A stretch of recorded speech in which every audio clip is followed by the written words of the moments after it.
Hey dreamers, welcome to this safe haven for restful sleep, where we create your sleep stories together. I'm Dan Jones, and I invite you to join me on this calming journey into Slumberland. And if you haven't already and you feel more comfortable doing so, as we begin to relax, you can close your eyes, settle down comfortably, put aside any worries from the day, and lazily exhale.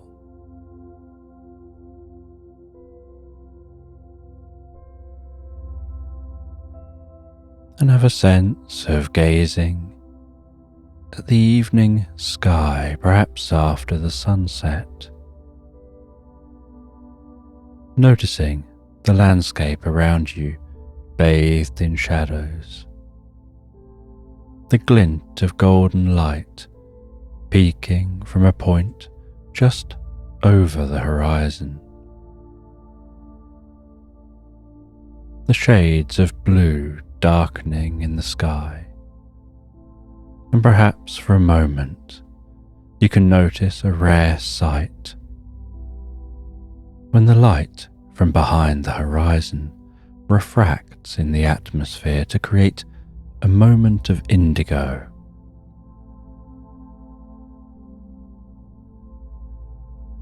And perhaps you can imagine that indigo light carrying with it the magic of sleep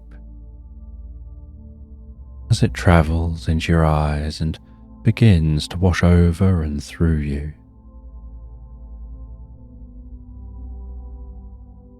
bringing peace and calm to your body and mind with each breath that you take. As I softly count down from 10 to 1, before we relax into the story. And I'm sure that you have a good reason for wanting to have a good night's sleep. And you've probably had times in the past where having a good night's sleep would have helped. 10. And your mind can find its own way to relax in the magic of sleep. 9. And as your mind relaxes, so too can your body. Perhaps letting relaxation happen from the head down or the feet up, whatever feels more natural for you. 8.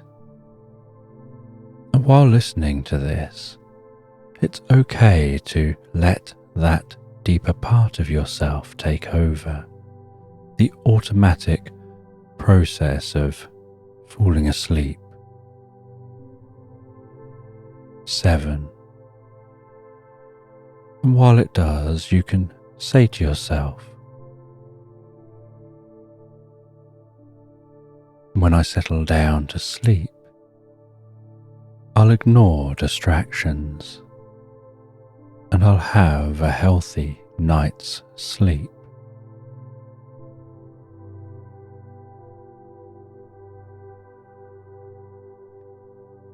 6. 5 deeper and deeper relaxed asleep. And when listening to this story, you don't have to do anything. You can listen along for a while or just drift straight to sleep. Whatever's most comfortable for you.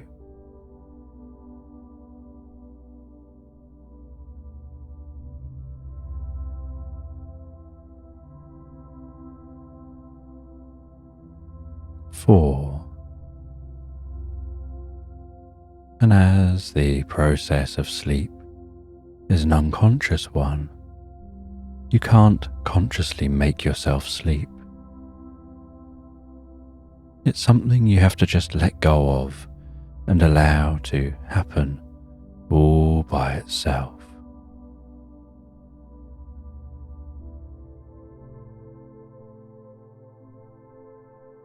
Three.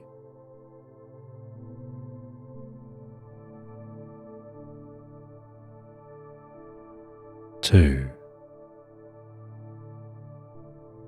And gradually you can experience a gentle shift in consciousness as your brain slows down and you start to instinctively and automatically fall deeper and deeper asleep.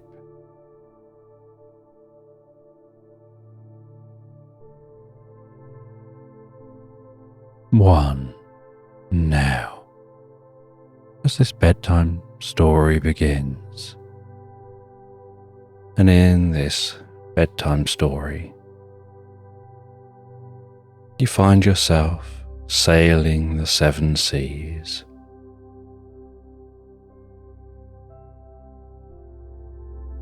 You wake up every day, you head out on the deck of the boat, breathe in that fresh, salty sea air. As that boat glides up and down over those waves, so gently, so calmly, occasionally splashing slightly in the water. Some days, just seeing ocean for miles in all directions. Perhaps barely being able to tell the difference between the sea and the sky. Other days, seeing whales breaching and splashing down.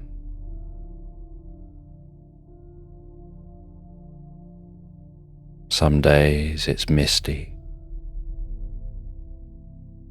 and you can barely see where the boat is going. And when it's misty, so the sound seems more subdued and calmer and quieter.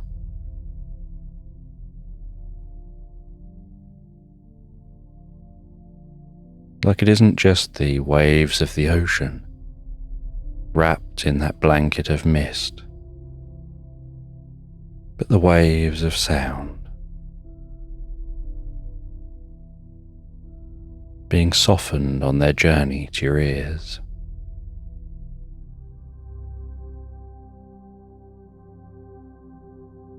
And while you travel through the 7 seas,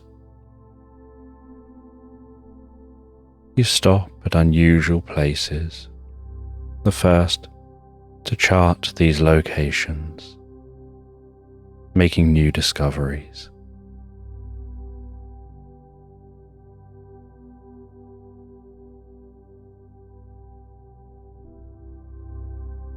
And you enjoy this journey that's been going on for many years. Just the excitement of seeking out new civilizations, going where no one's gone before.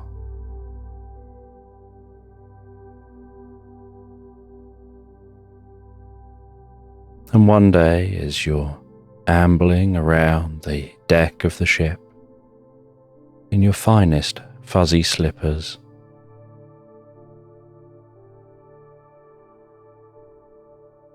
you look out through a telescope at a slight lump on the horizon, and gradually watch as an island rolls into view.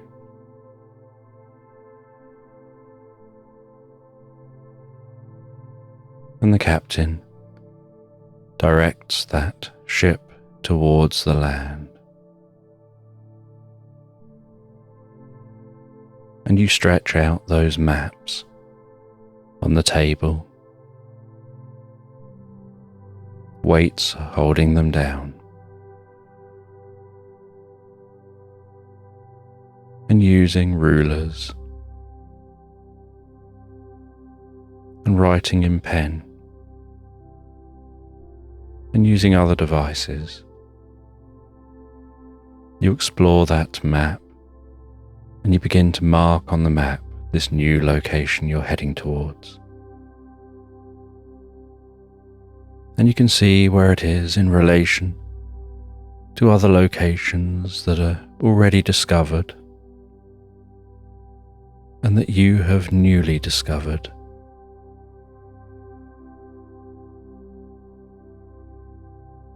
And it takes a couple of days for the ship to reach that land. And it moors a little way off from the land. And you descend into the water in a sailing boat. And you descend into the water in a small rowboat dropped off the side of the ship, splashing, bobbing on that water.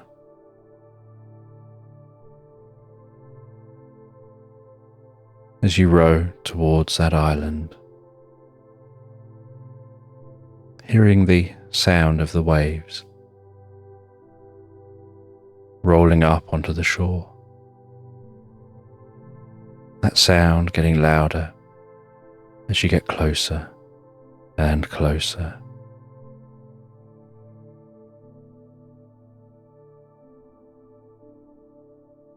And letting the waves help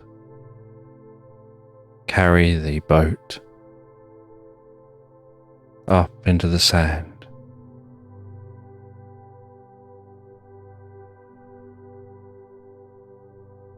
The sound of the keel of the boat sliding, scraping through the sand and wedging into the shore.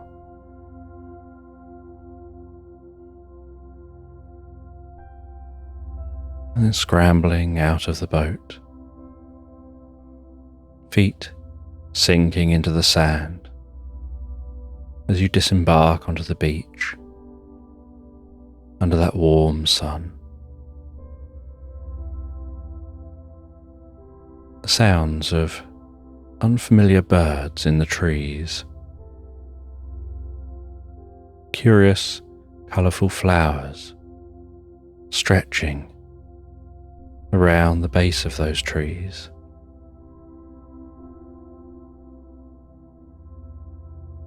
Bees that look like giant, fluffy bumblebees, seemingly barely able to lift themselves up from the flowers they've landed on, finding it almost humorous, the sight of the flowers bending and straining under the weight of the bees when they land.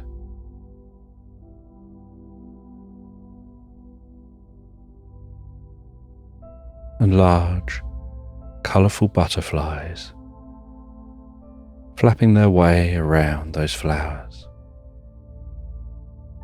their wings almost shimmering in the sunlight, leaving behind a kaleidoscope of colour.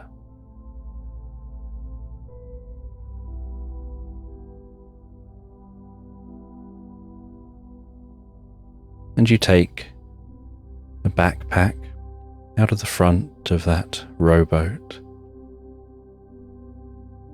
Out of that backpack, you take a cloak. And with a flourish, you swing that cloak around you onto your shoulders, attaching it around your neck.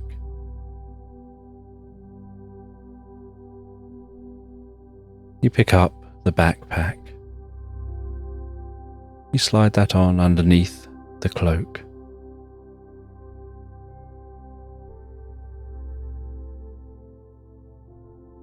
And you set off into the heart of the island.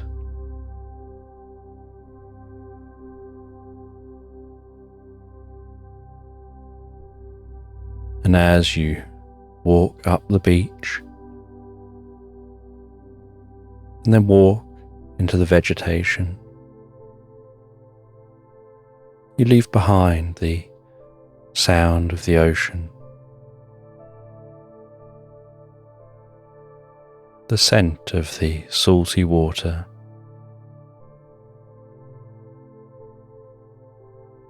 and the ship just bobbing there, slightly out to sea.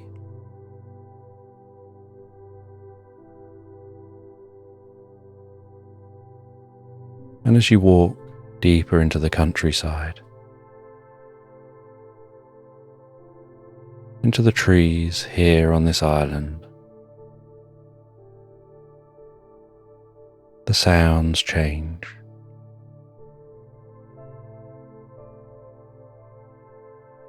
The unfamiliar bird sounds, the scampering sounds of small animals, and you're unsure of the size of this island.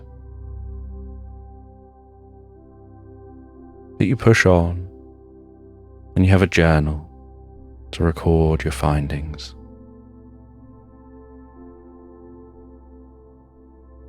And through the heat of the midday sun, you're sheltered among the trees.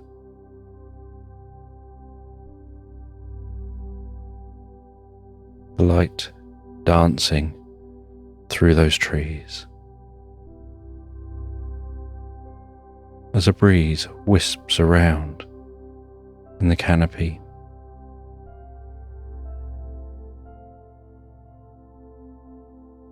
And you hear a faint, distant, musical sound,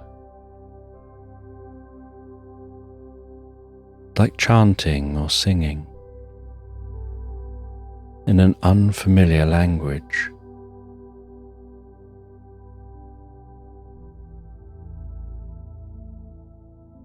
And you decide to go and investigate. As you cut through this woodland in the direction of that sound, slowly, quietly, carefully.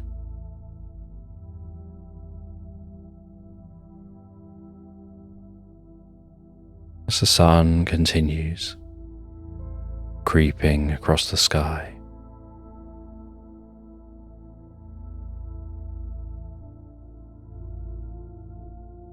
and then in a slight clearing, you notice light flickering and can smell that scent of a bonfire.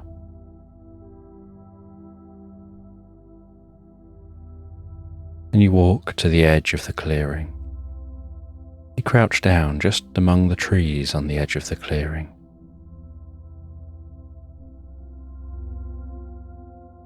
And you see small little people dancing around that fire.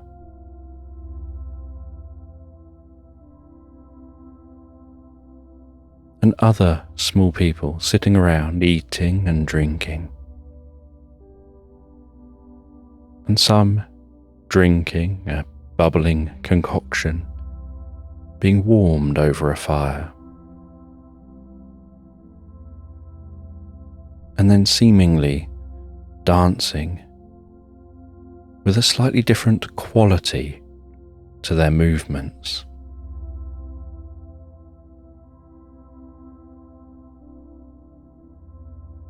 As if there was something spiritual or magical about the experience for those people.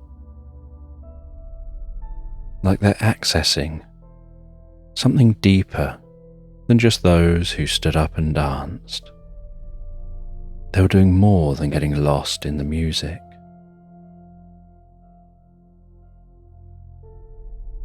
And some of those small people had wooden sticks and drums and were beating out complex rhythms, complementing each other's beats.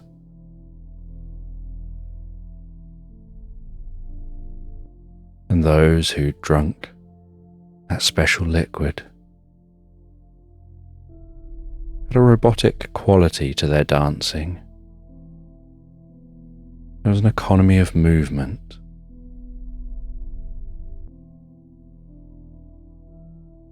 They didn't seem distracted by anything around them. They just seemed to be going with the flow.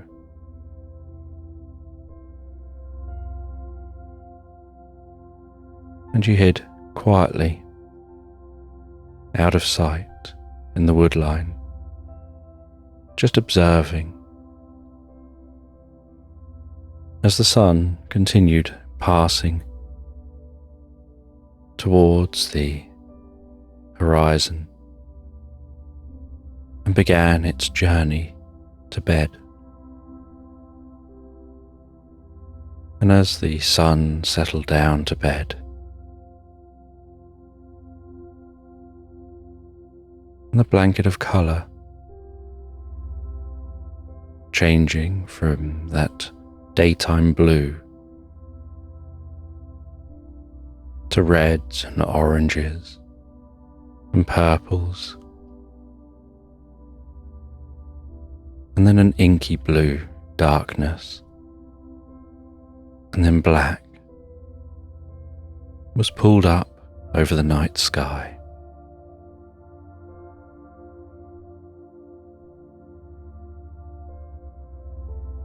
With the dusty sight of the Milky Way stretched overhead.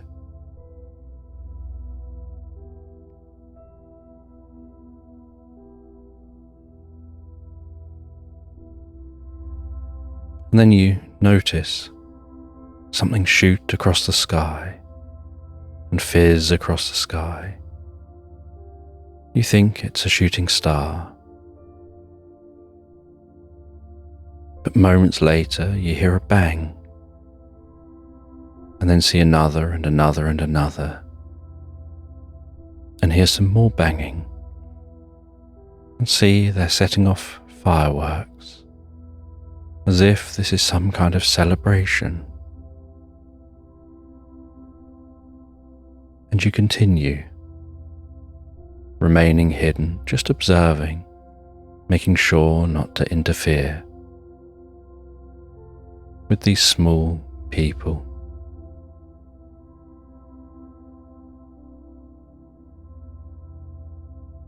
And after many hours, the fire under the liquid begins to burn down.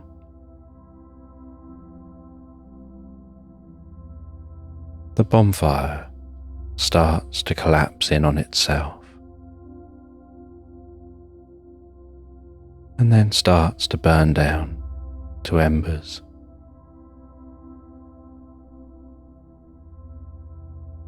These people begin to settle down around that fire, engaged in quiet, almost contemplative conversation. Just gently engaging with each other.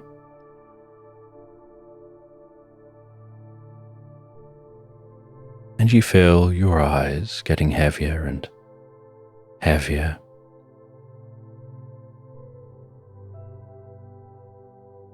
And you watch as these people head to bed in tents, and the fire is just the faintest glow.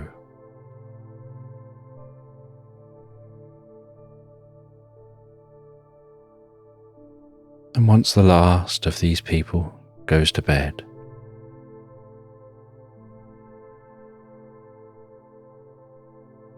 you sneak out, quietly and carefully, making just the gentlest of rustles as your feet and legs push through the tall grass. And you walk over to that pot over the fire, and with curiosity, you take a ladle of that liquid, now cooling. You pour that into a bottle.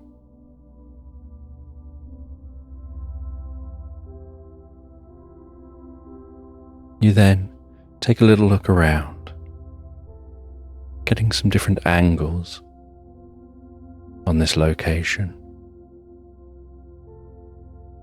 before sneaking back into the trees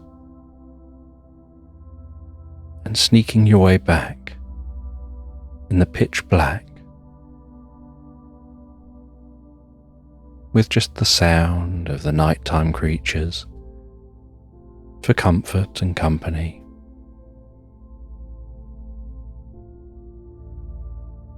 Finding your way back to the other side of this island,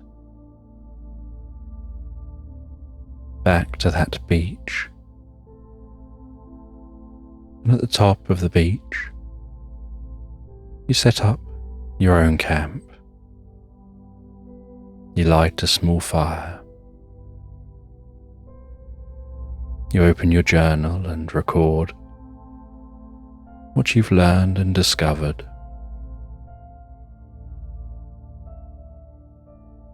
Before folding that up and placing that to one side. And you take that drink and you decide to warm that drink over your fire, as it seems like it's supposed to be drunk warm.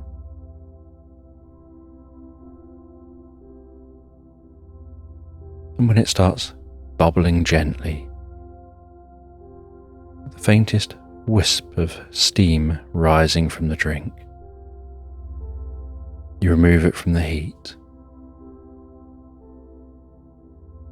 You let it cool just a little bit before taking a sip of that drink. And a bit like breathing in mint, you feel that drink tingling up behind your eyes, down your nostrils, out of your ears, down your throat.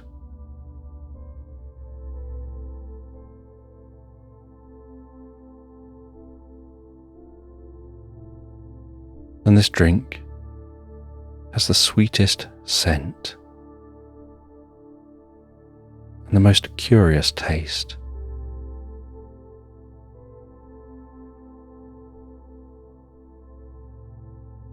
And you tuck yourself back into your tent. You slide on your fuzzy slippers.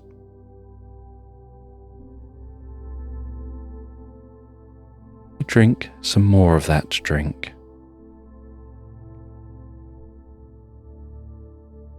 You feel that spreading down your arms, down through your body, filling your head, all the way down your legs to the tips of your toes, seeming to soften every part of you, relaxing your muscles.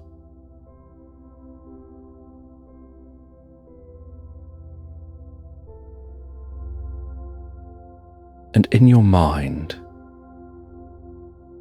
you feel yourself relaxing deeper and deeper.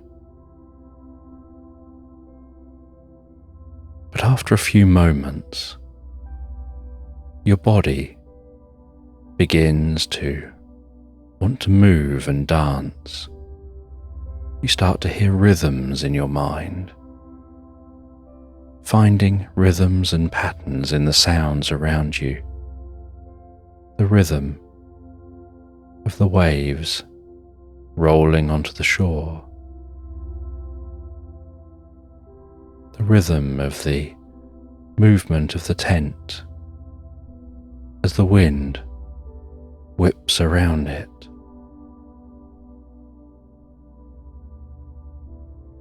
The pulsing rhythm of the rustling canopy of trees.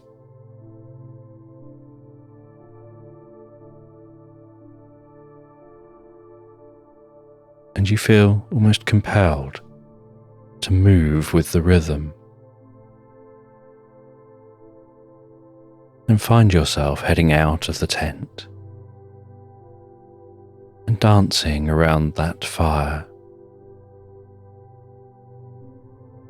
seemingly dancing to the rhythm of the flickering flame.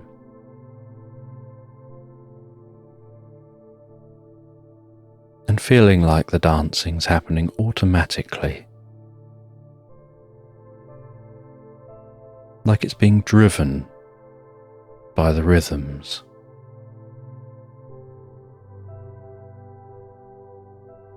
And yet your mind is becoming increasingly calm and relaxed. And your body, despite wanting to move, feels like all those muscles are deeply calm and relaxed. Like all the movement is happening automatically and effortlessly, without any tension or effort on your part.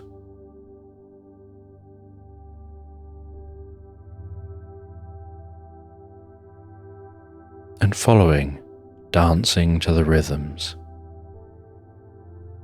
you feel the body seem to almost say to itself, "It's time now to sleep." And you instantly want to rest. And so you head back to the tent. You drink a little more of that drink, finishing the last of the drink off.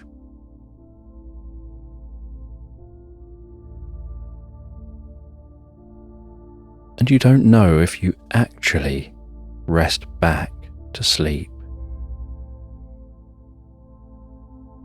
or if you just imagined resting back to sleep, but you suddenly feel the feeling of falling gently backwards, as if falling onto a cushion of clouds, resting your head on those clouds, feeling weightless, as if nature itself is holding you up. That kind of weightlessness you get when lying on your back, floating on the surface of the water in the ocean, where your whole body just bobs gently up and down, where it feels like there's no effort on your part to do anything at all.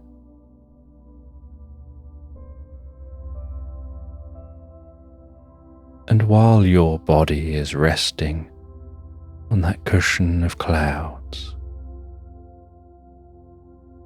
it feels like your mind drops deeper and deeper, as if to say, Your body is supported and rested so calmly, so comfortably there, that the mind can go deeper into the most profound experience, easily and effortlessly.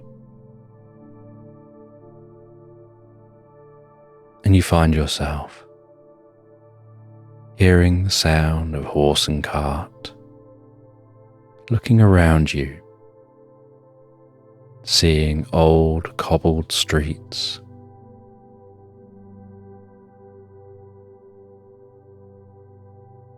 and then you see something slightly unusual. A frog driving along the cobbled streets in a matchbox being pulled by two snails.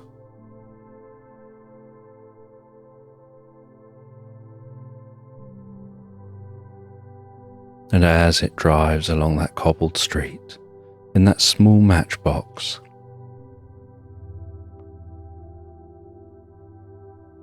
you stop and inquire as to who this frog is.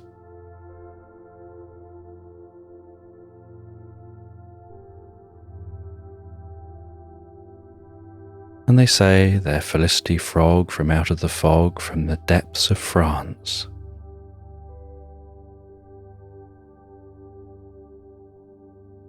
They rescued these snails from some whales on their journey over to England.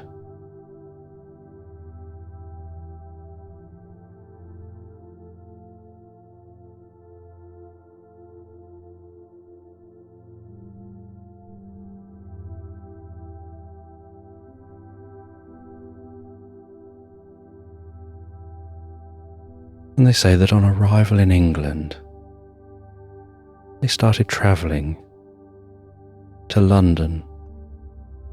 They'd heard that the streets are paved with gold. That's what they were told.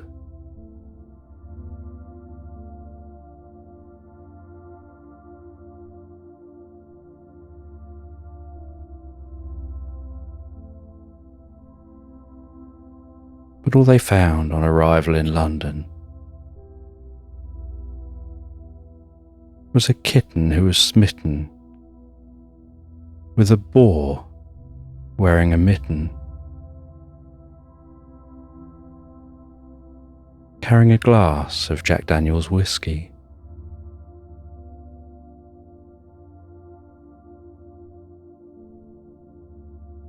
And they took a taste of that whiskey. And ever since that day, they've just found themselves sitting outside a specific pub on the cobbled streets,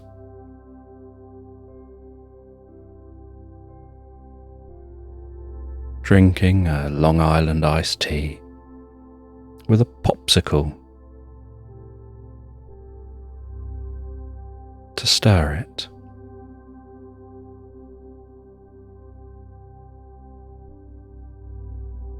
And so this frog explains. They were told there's one that may be able to help them to find a path that's greater than what they found here in London.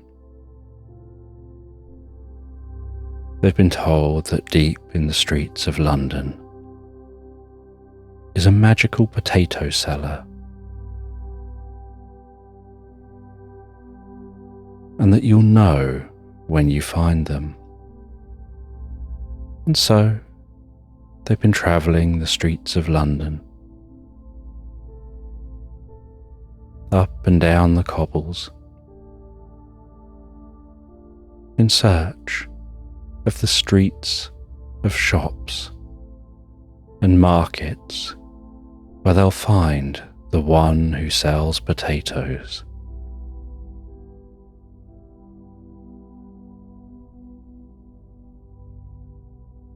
And you have a sense of walking past, making a mental note that you'll record this in your journal. You feel in an unusual state, halfway between waking and sleeping. This feels almost like being in a dream, and yet you don't feel asleep. But because it feels like being in a dream, you know you're not awake.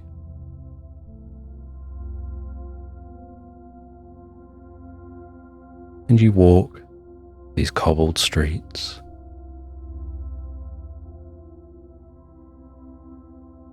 You pass a stall which seems to be selling stale bread.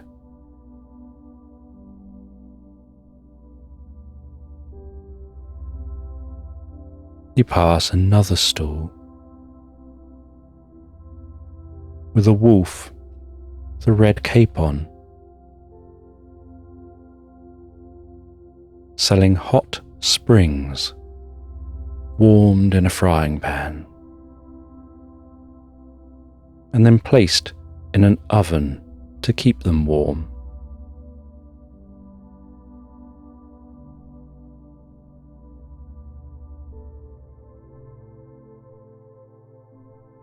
You continue exploring.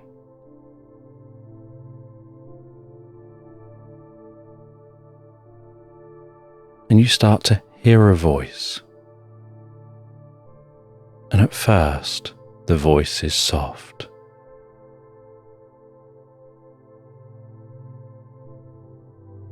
And you try and figure out where it's coming from.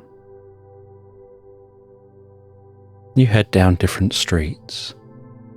And despite all the sounds of horse and cart, of sellers lining the streets,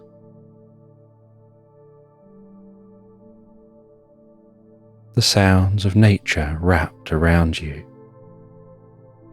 you can still hear that voice. Almost as if the voice, although very faint, is seeking out your mind. And you try and find that voice, weaving your way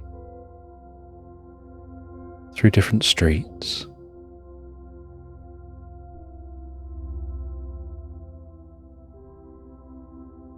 And as you weave through the different streets, so the voice gradually gets louder and louder.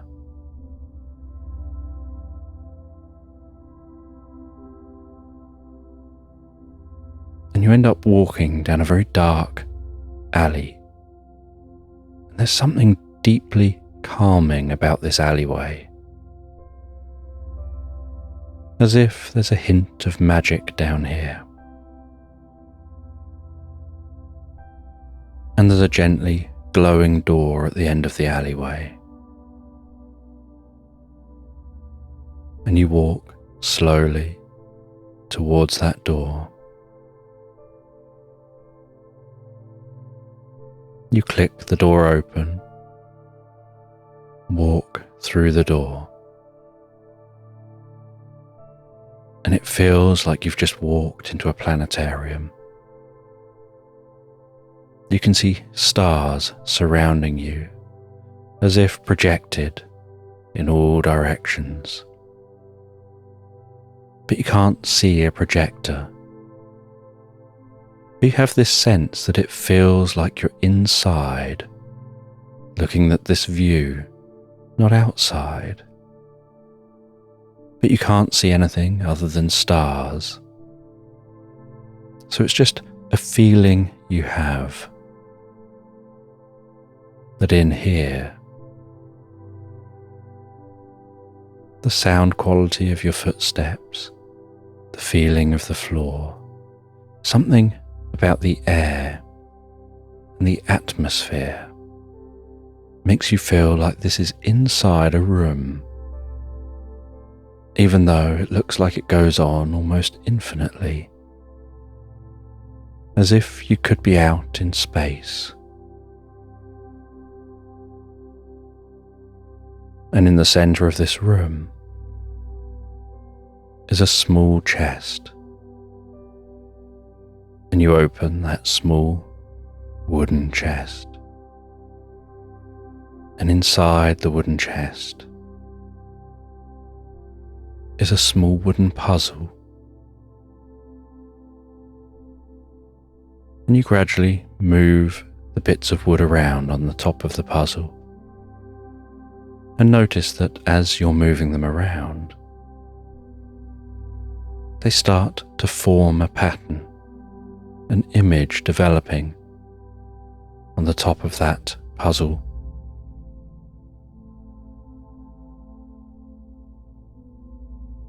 And as you move the last piece into place, the puzzle clicks. You open up that puzzle, and a beam of light stretches up into the air. A purple, sparkling beam of light. And out of that beam of light, a voice can be heard, telling you that this is your mind, interpreting the experience of connecting with the deeper layers of reality from drinking that drink.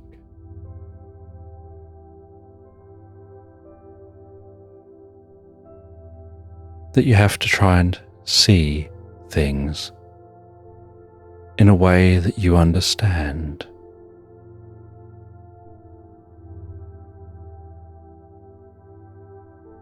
And so this takes things which you're familiar with, but combines them in a way that's meaningful, that may seem illogical on a conscious level, but makes perfect sense when you understand it's all symbolic of a deeper connection to reality. And while the voice is talking, so the light pulses in time with each and every syllable that's spoken, in an almost hypnotic way.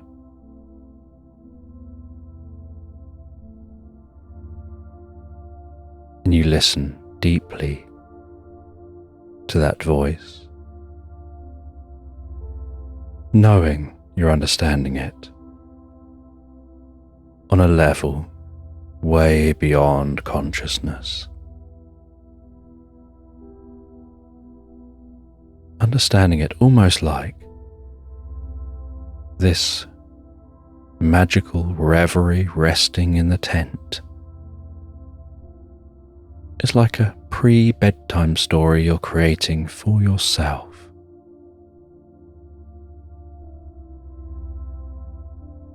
As that drink works on expanding your mind, connecting you on a fundamental level with reality, right down to the waves underpinning all of reality.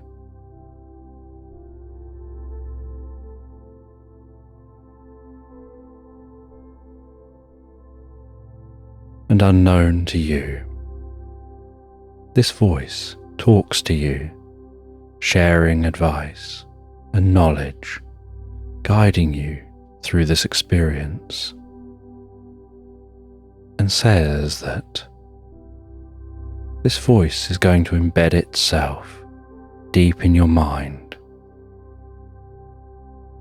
where it'll talk to you in the back of your mind, guiding you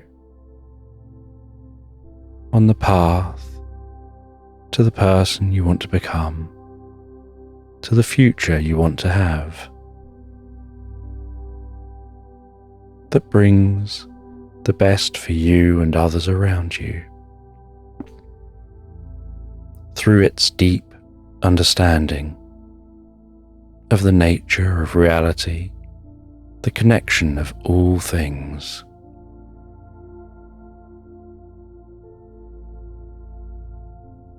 And you may hear it as your voice, as the voice of someone else, as the whispers of the wind, that hint of a word you think you hear in a slight breeze. The hint of a word you think you hear when you wonder whether you've just misheard lyrics of a song.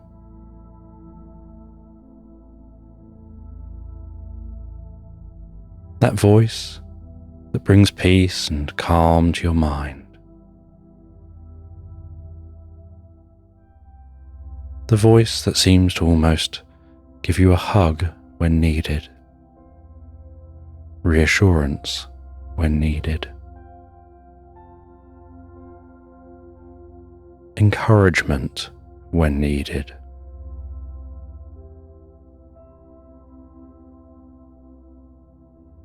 And it says you can always keep that in mind, that it's there to support you.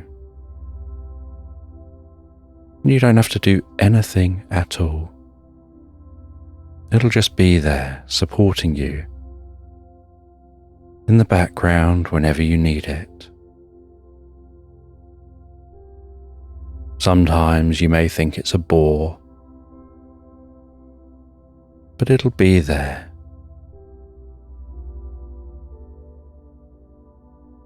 Even when you turn your attention away from it. A little bit like Jiminy Cricket.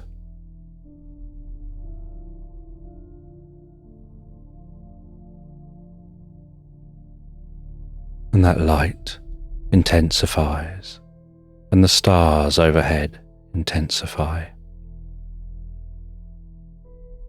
And your attention intensifies.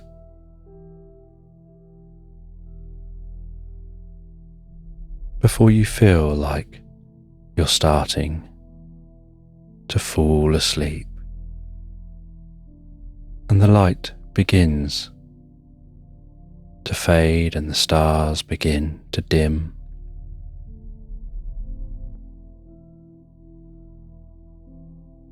And you feel the experience almost folding itself up like folding up an old map.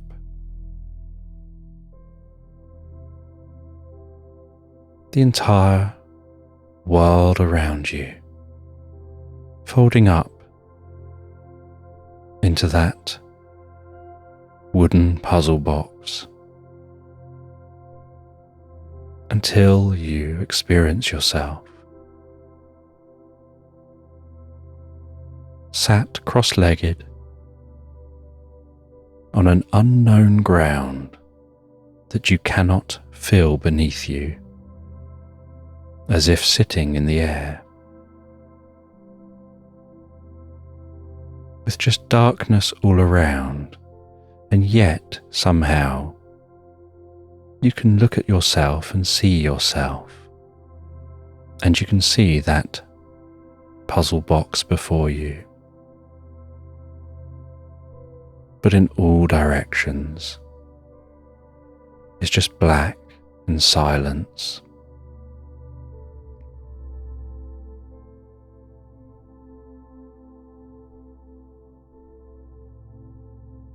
And you sit in that silence for a little while, exploring the silence, curious whether this silence is going to lead to sleep. Maybe this is the transition from the experience into falling asleep in this tent. Or maybe you'll wake up from this experience before settling down to sleep. And so you just wait in anticipation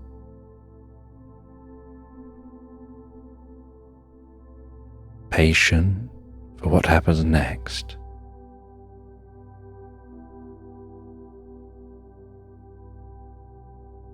And then out of the darkness, you see a yellow, almost golden brick seemingly being painted before you,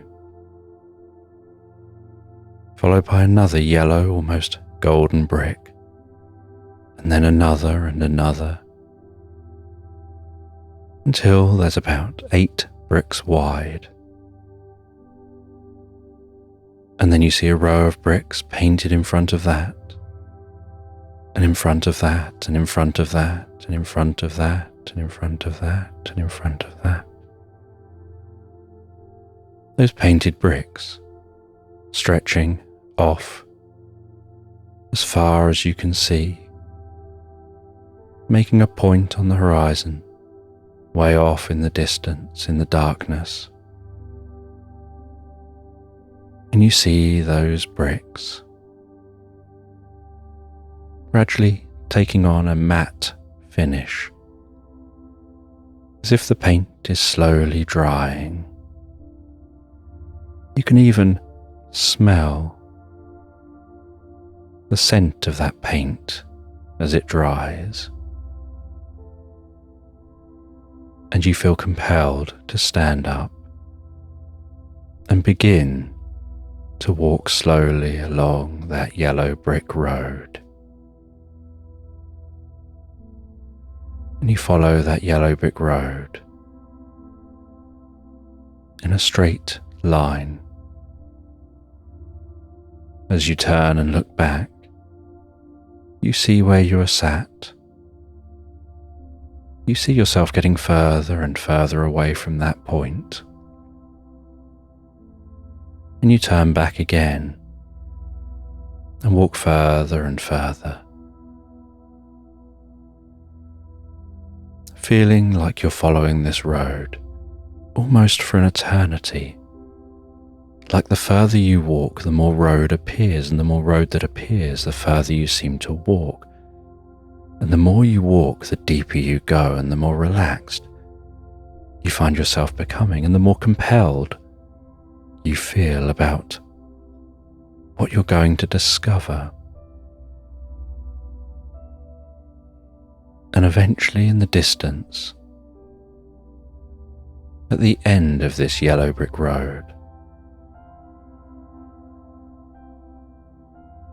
you see what looks like a flagpole with a flag, waving very gently in a non-existent breeze. And you walk towards that flag. And as you arrive at the flag, you see at the end of this yellow brick road, right in front of you, with the flag beside it, is a full-length mirror with an ornate golden frame.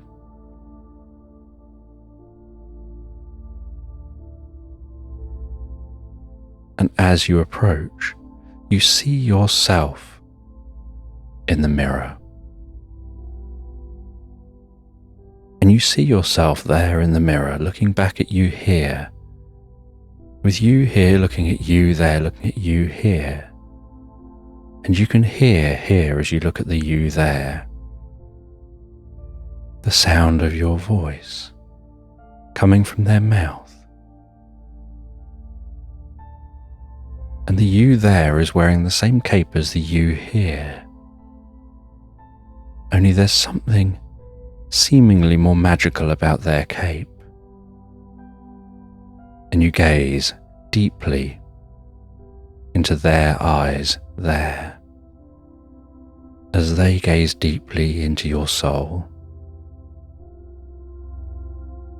and out of your periphery. You can see your mouth moving in the reflection as you hear them talking to you while hearing that voice come from you, from them, together.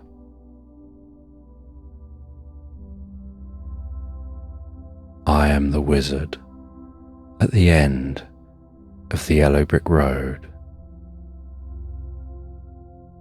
I am you and you are me and we are one, and you have one.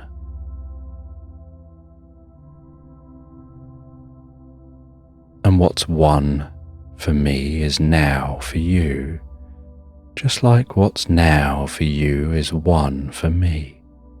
So we've both won now, just like we've both now won.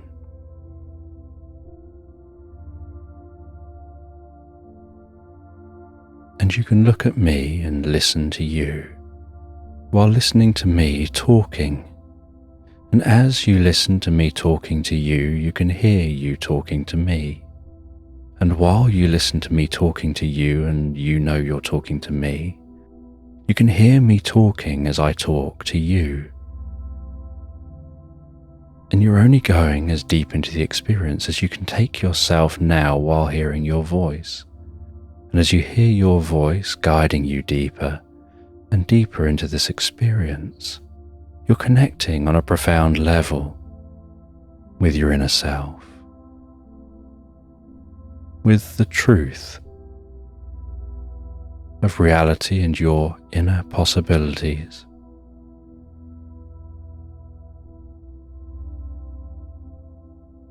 And you know what it is you need to know. You just don't know you know it yet. And you found that puzzle just like you discovered me here. And I found the puzzle just like I discovered you there. And the more you look into my eyes, the deeper and more relaxed you can go. And as you look into my eyes, everything around can begin to fade.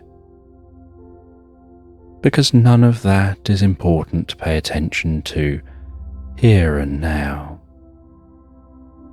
In fact, at the end of every day, when you're done with it, tents can be taken down. Fires can burn down to embers. The water can lap on the shore,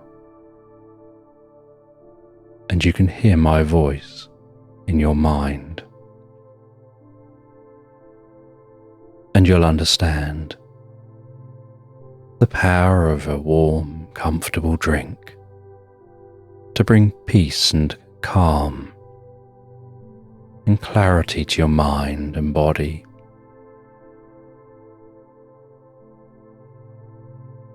The power of a warm drink to bring peace and calm and clarity to your mind and body.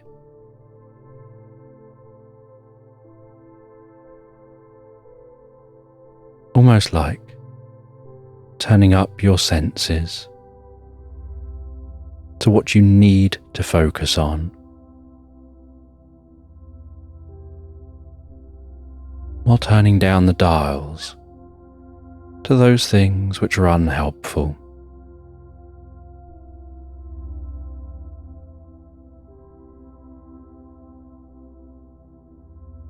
Like I'm there in your mind, because I am you and you are me and we are one together.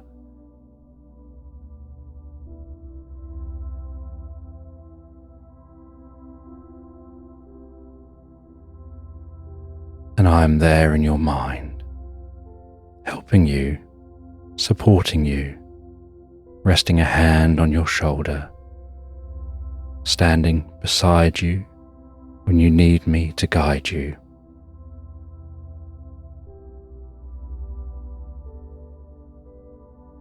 and you're going to fall asleep in a moment, and the drink is going to wear off. But you can have this experience any time you drink a hot drink. Only the experience can be slightly different each time, while you go deeper into the experience in your own unique way.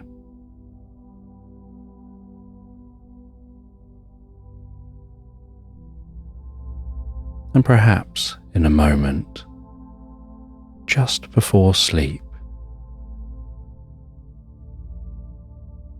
you'll read and your eyes will follow the page, but they won't close until they reach the bottom and are looking all the way down.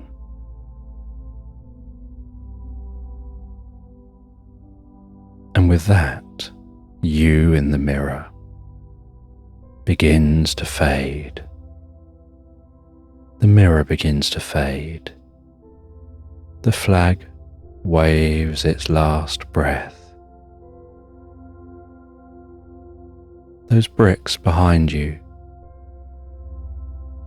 one by one, begin to fade, until there's just you, and then you begin to fade, and hear the sounds of being in that tent. And you wake in the tent briefly, in a very calm and yet almost psychically frantic way. You write down as much as you can remember before it fades now from your mind.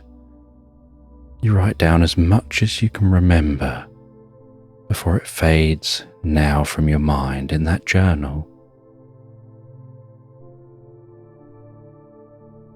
And you record it all, everything in that journal, in as much detail as you can, so that it's all just in that journal there, for whenever you want to know it, for when you review it at the end of your trip. And it has been some trip.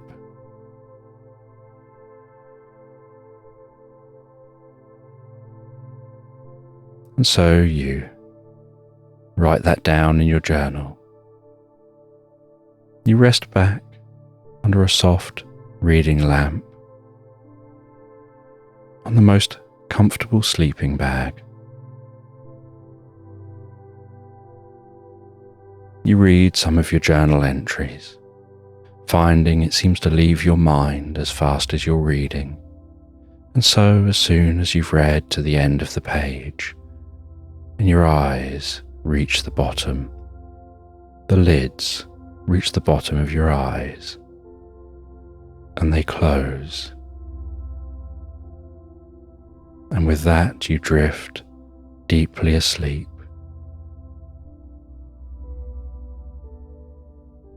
And you sleep so deeply, so soundly, so profoundly, getting long stretches of deep, recuperative sleep,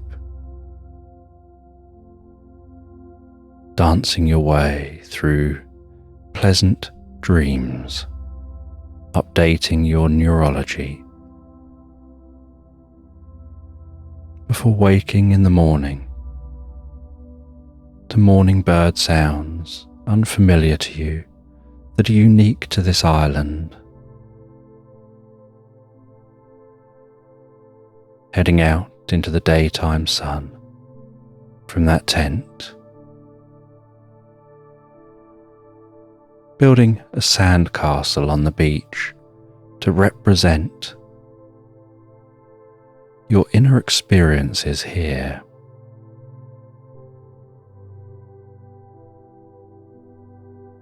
Placing a makeshift flag in the top of the sandcastle. And with a bit of effort, pushing that boat back out into the water, rowing back to that sailing boat, being hoisted back up onto the boat,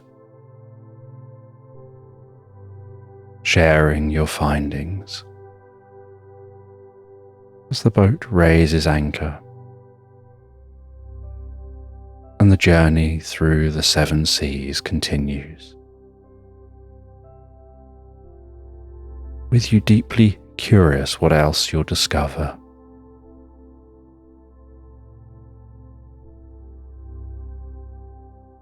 And as the moon tickles the surface of the ocean and silvery light dances across the tops of the waves, you find it almost hypnotic while resting in a hammock, gently swaying in that boat, gazing out to sea towards the moon.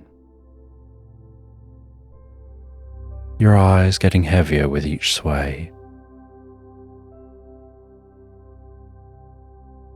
as you sink deeper and deeper, aware you've got so much more journey to look forward to in the future, as you drift now and float deeply and peacefully, relaxed asleep into Slumberland. And you're walking through some country woodland, crunching on the undergrowth,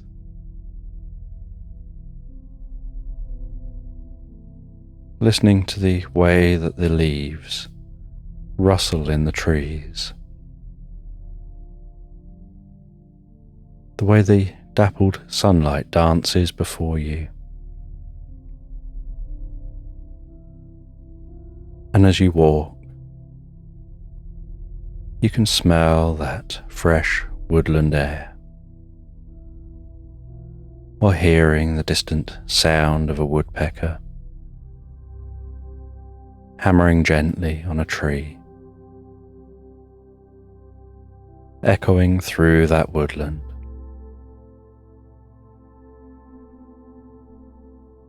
The distant sound of a cuckoo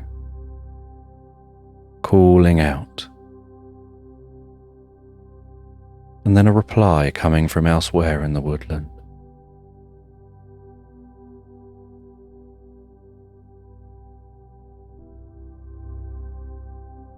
And you follow a woodland path,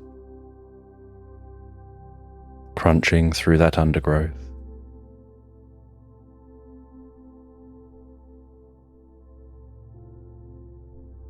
The way the light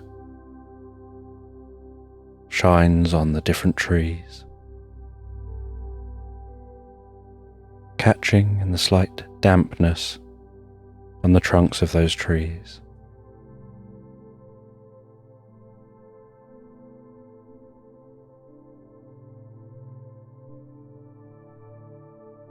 The toadstools growing out from some of those trees.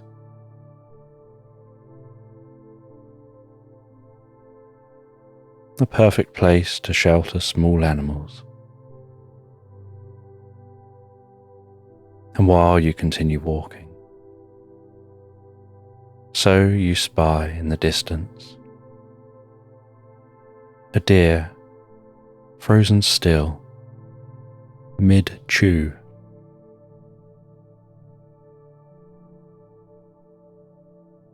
just looking at you, watching you.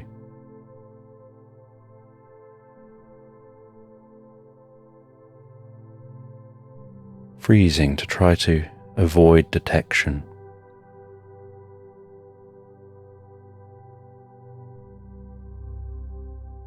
And so you slowly walk past, gazing over towards that deer, but doing your best to walk slow and steady to avoid disturbing or scaring that deer. Breathing in a way that helps to communicate comfort to the deer. And once you've passed a certain distance, you notice at the corner of your eye the deer continue to chew.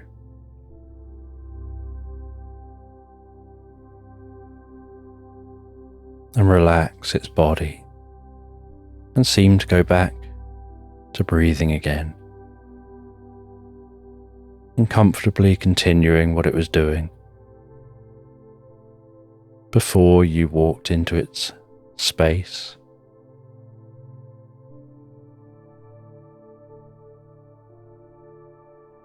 And while you continue walking, you notice the woodland opening up,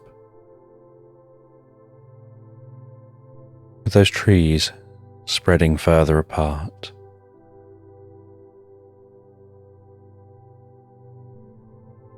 And the ground here, carpeted in the most incredible sight of bluebells delicately stretching up from the ground.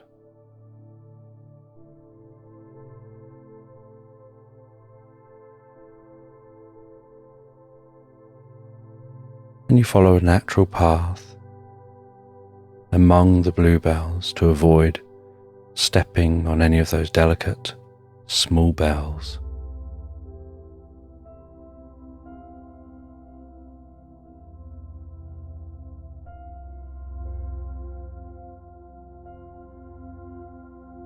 And you can see a cabin in the distance, and that's where you're heading. And so you walk towards that cabin. But the path you have to follow weaves you around a little as you journey to the cabin. Following the path of 1,000 deer, until you find a path that crosses this path and heads back in the direction of the cabin. Just to make sure you're avoiding damaging any of the bluebells.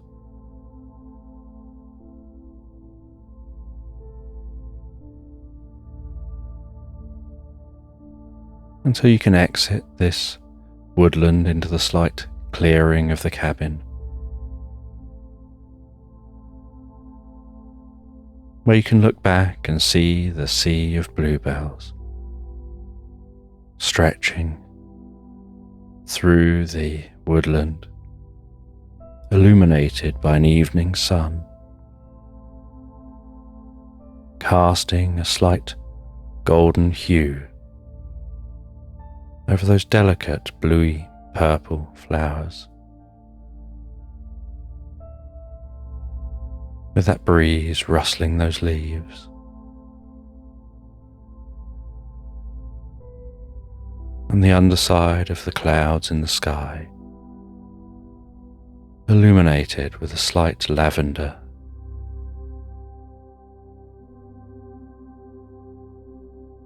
And the grass in this slight clearing, waving gently, as if wafting the scent of the flowers towards you.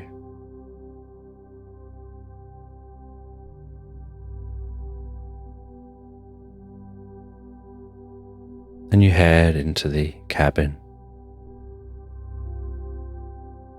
closing that wooden door behind you, placing your jacket down and taking your shoes off, making a warm and comfortable drink.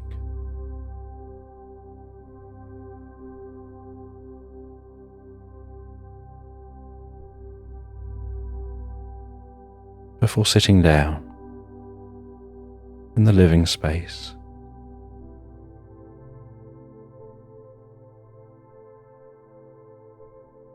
With Krusty the cat purring away on your lap.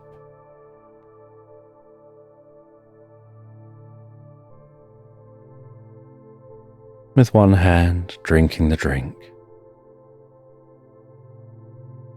the other hand delicately stroking the cat, while just gazing out of the window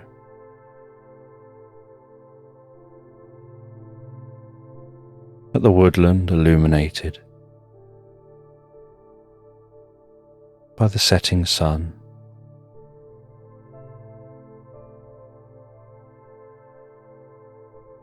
With the purring of the cat almost lulling you deeper and deeper into relaxation, as if your breathing is synchronizing with the rhythm of the cat.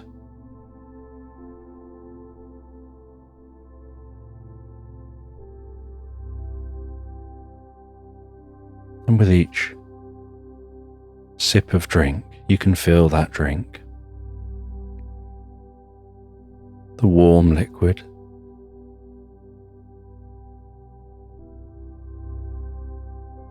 the steam rising up and tickling your nostrils and the underside of your eyes, and the liquid warming your mouth, flowing comfortably down your throat, and the warmth of that liquid emanating gently out towards your arms and down to your feet, deepening your relaxation.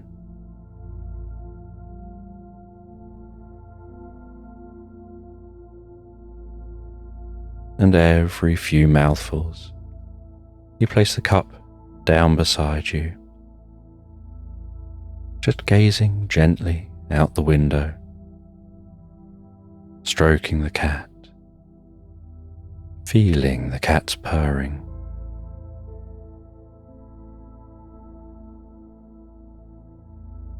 almost like a powerful, visceral feeling.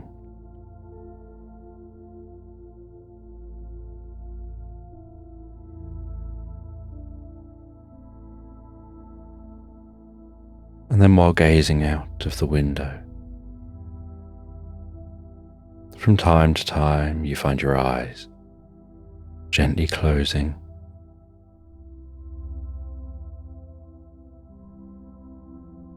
as if you just want to drift inside your mind, deeper and deeper.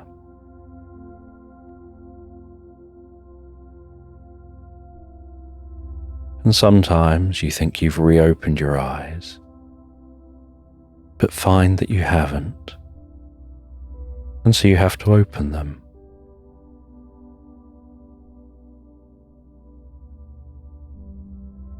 And other times you think your eyes are closed, and yet they're wide open.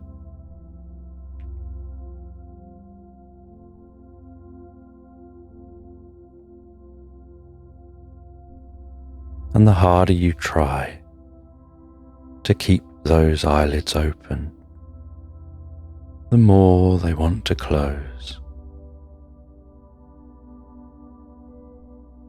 Because you find you're becoming more relaxed, following that drink, resting in this cabin,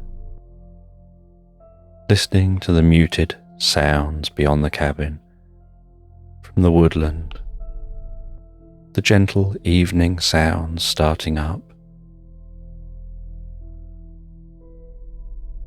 the slight creak of the wood settling as the wind blows on the outside of the cabin.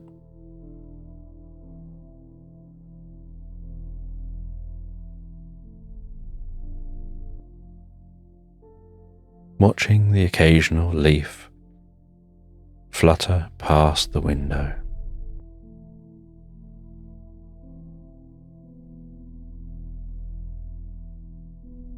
And then the approaching moonlight rising over the horizon,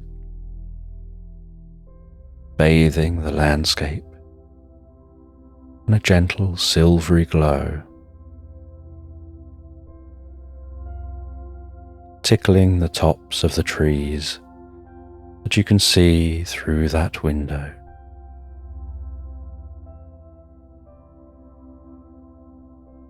That silvery glow creeping in to the window, into the cabin.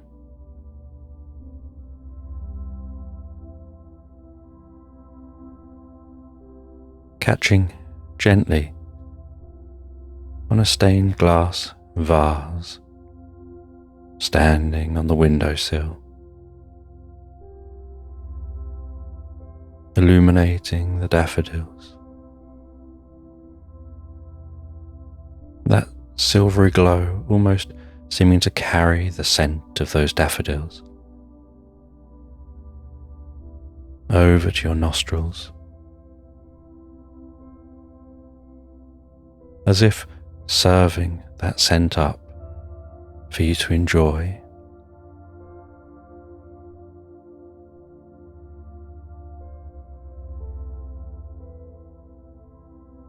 And the slight stained glass colours reflecting just behind that vase on the wall and the edge of the windowsill.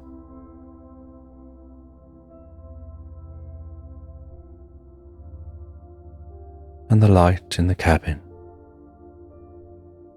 only coming from the bounce light, from that moonlight.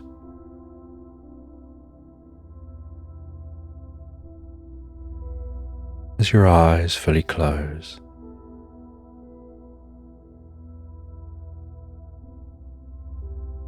and you find yourself drifting gently asleep in this chair, feeling so calm and relaxed.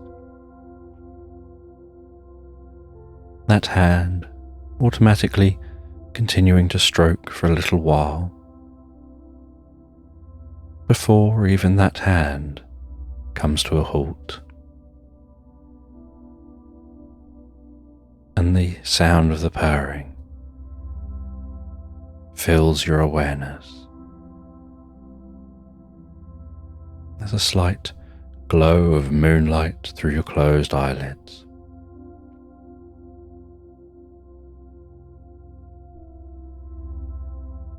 You gradually stop being aware of your body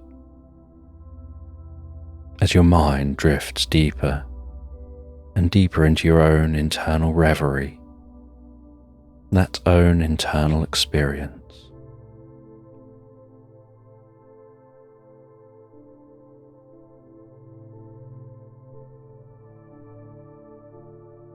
And then out of the darkness of your mind comes the light of a spring day,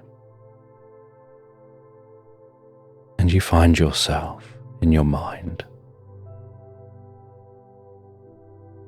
having a sense of walking through the most beautiful meadow,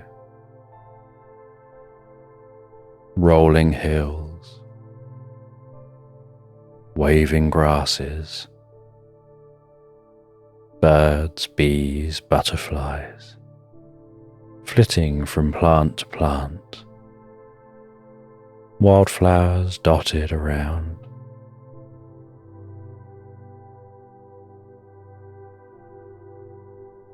And you catch sight of an African swallow flying overhead, carrying a coconut.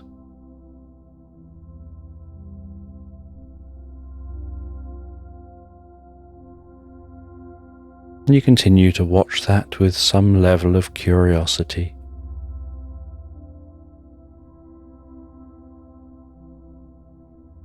before it heads out of sight over some hills.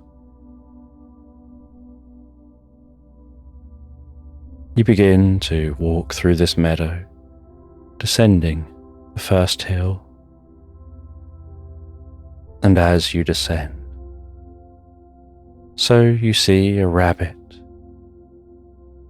bouncing past on a pogo stick.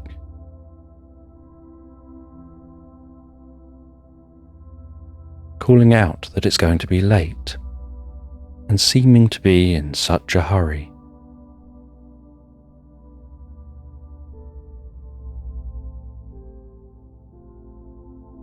And you begin to walk in the direction of that rabbit. You follow the pogo stick marks across the meadow.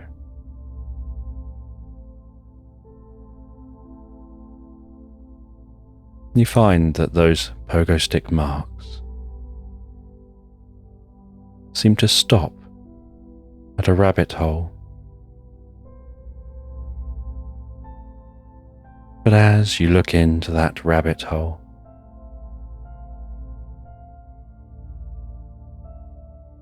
you find that the rabbit hole seems to be full of a dense purple fog, pulsating, glowing gently.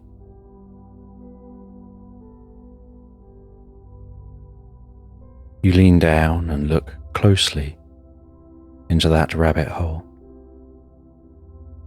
And the more you lean and the closer you look, the smaller and smaller you get.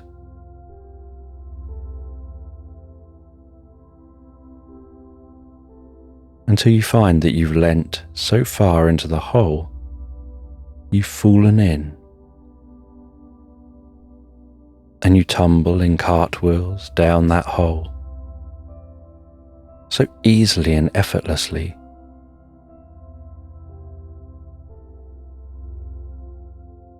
Until you land in a heap at the base of this hole, on the softest ground.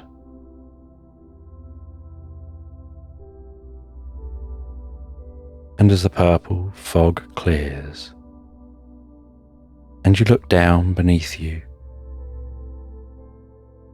you find that you seem to be sitting on a giant sponge cake. And with every subtle movement, the smell of that sponge cake wafts up to tickle your nose. And with it is a slight hint of orange and a slight zest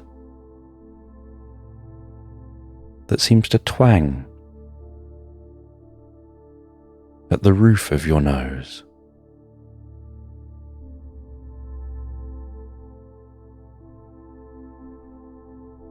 And you stand up and start to walk across that sponge cake, each step slightly springy.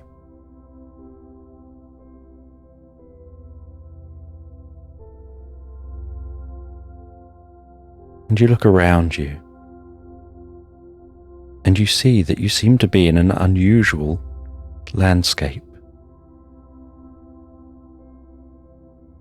The ground seems to be fully made of sponge cake.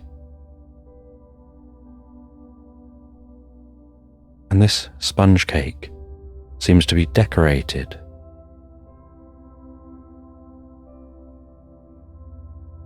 with green icing piped on top for the grass.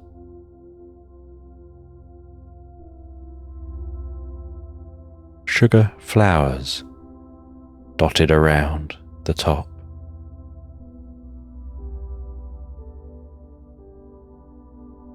A chocolate waterfall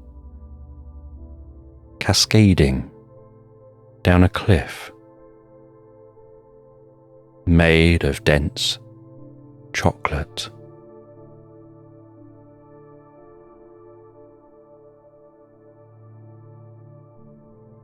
A family of swans swimming along a chocolate stream, honking as they go.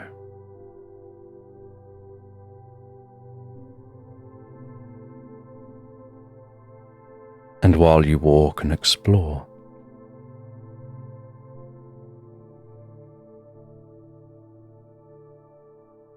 you're approached by a cat in a polka dot dress, wearing something around their neck, something that looks so soft and delicate.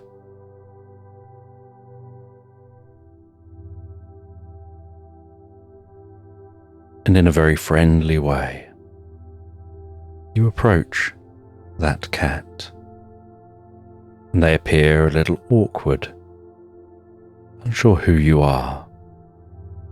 They have their hair plaited, hanging down behind each ear, and draped round, framing their face. Their whiskers gently curled at the tips. Their eyelashes curled.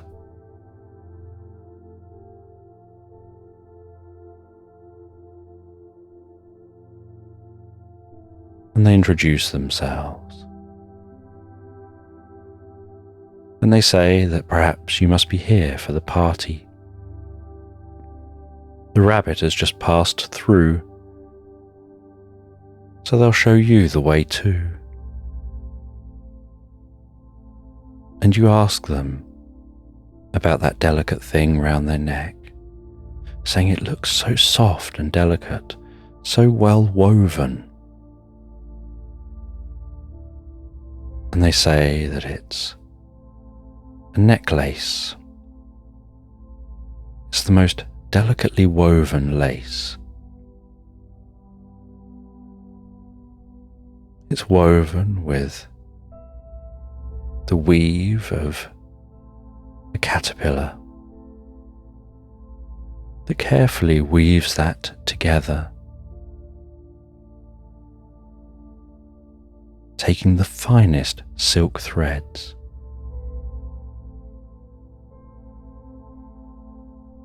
and imbuing those threads with a little bit of magic.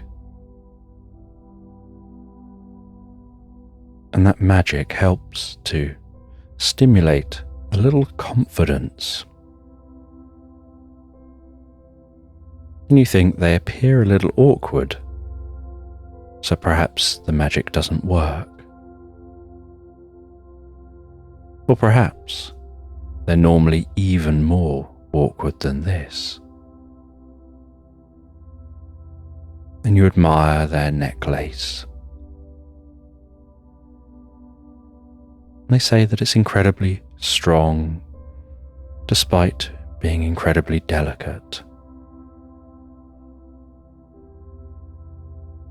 And that the caterpillars make it, and it has to be transported all the way from Patagonia to here. And it gets transported in the heart of a coconut, carried by an African swallow.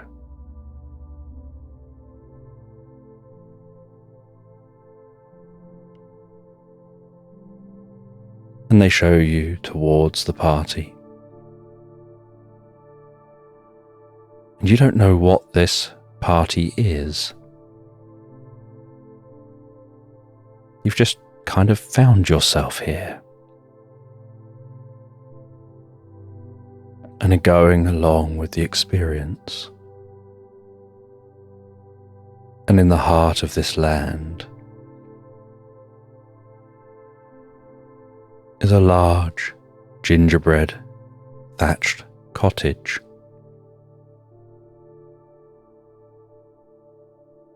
with the thatching seeming to be made of the finest sugar, woven into delicate threads.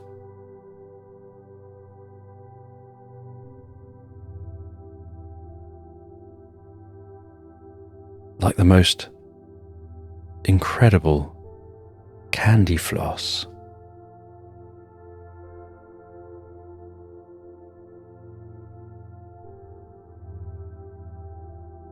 And you head in to this cottage. You're asked to place any gifts in the pile of gifts before walking through to the party in the back garden. And so you head through the property, past a giant bowl of punch, and out into the back garden. And in the back garden you see an unusual sight. You can see a giant hand in the sky, drawing a giant hand in the sky.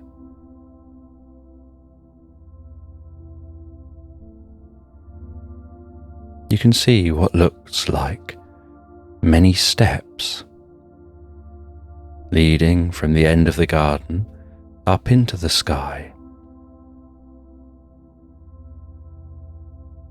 You can see people mixing and mingling on the steps and on platforms between the steps, with people walking up the same steps people are walking down at a different angle. Some people seemingly walking upside down from your perspective.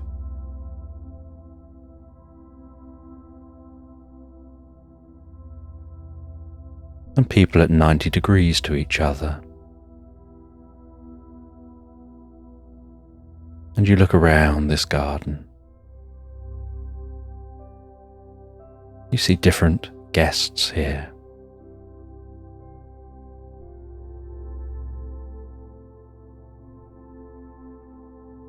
And you assume that the key guest is the one dressed in the weirdest outfit. And so you head over towards them to introduce yourself, to find out what this party is about.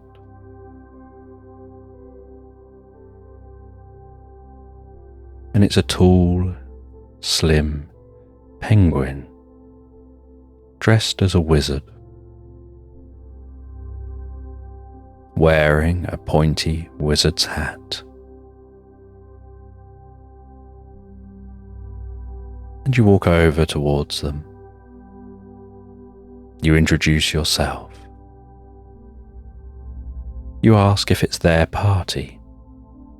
You apologize for intruding upon their party and say that you've just found yourself here. You were following a rabbit on a pogo stick. And they say, yes, that'll be Dave. He likes to hop around everywhere and seems to be going through this fad of doing so on a pogo stick, while all the others hop around on their legs.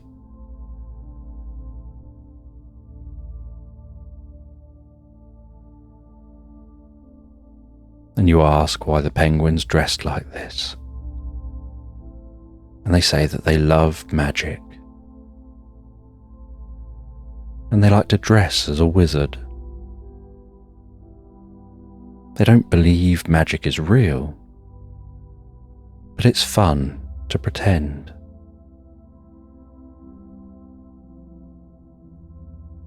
And they say that you should go and mix and mingle. And you start to walk around the garden.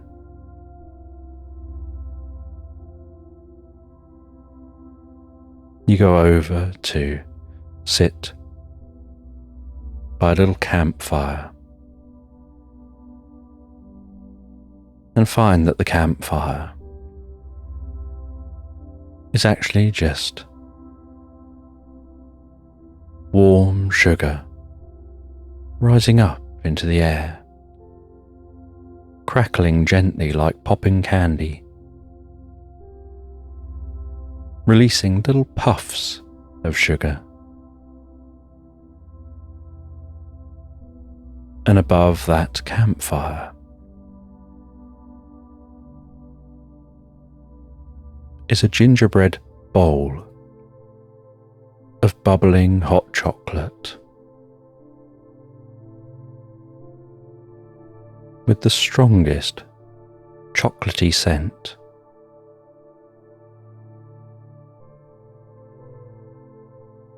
And with a ladle you pour out a bit of the hot chocolate into a cup and walk around drinking that hot chocolate. And the cup is made of unmeltable chocolate, so that once you've finished drinking the hot chocolate, you can dispose of the cup by eating it. And you walk around the garden. You walk towards the back of the garden. Begin to ascend those steps, walking past people at a 90-degree angle who are heading down the same step you're heading up, only stepping on the opposite step. And as you ascend, so you realize when you look back that you're now at an unusual angle to the ground, and yet perfectly fine, as if the ground is beneath your feet. And so to you, down is sideways to those on the ground.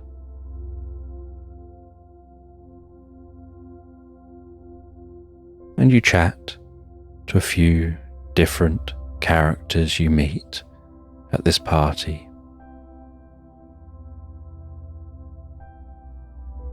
Exploring these unusual steps. And the higher you walk, the closer you find yourself getting to the moon. And the moon here seems to be an unusual electric blue moon. And at the top of the steps is a hot air balloon. And you board that hot air balloon.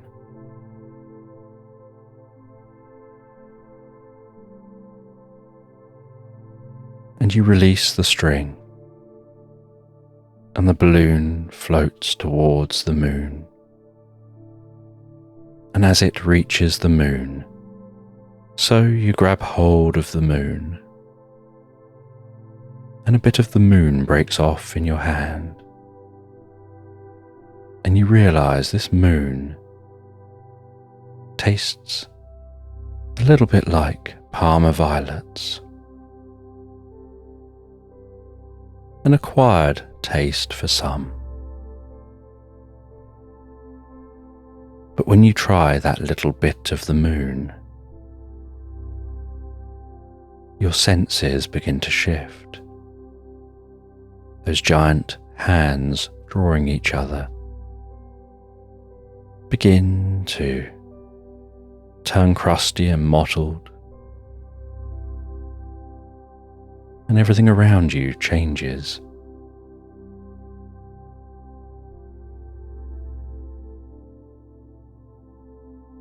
And it all begins to look like an oil painting, as if some higher power was painting everything around you, painting over what's there with a new vision of what could be. And the moon shifts and changes.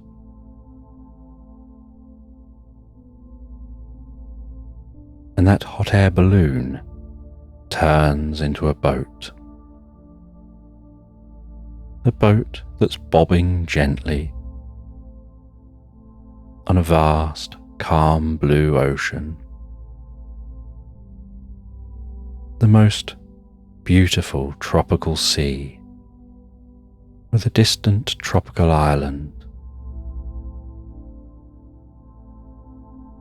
The sound of this oil-painting blue sea wafting against the underside of this boat as it drifts towards that sandy tropical island.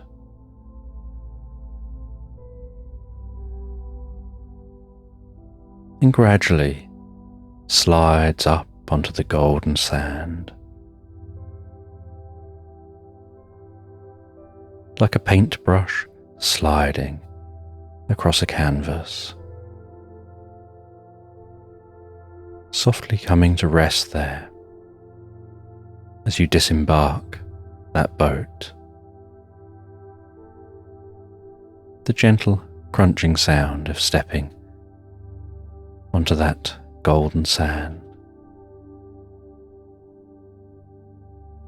The softness of the sand.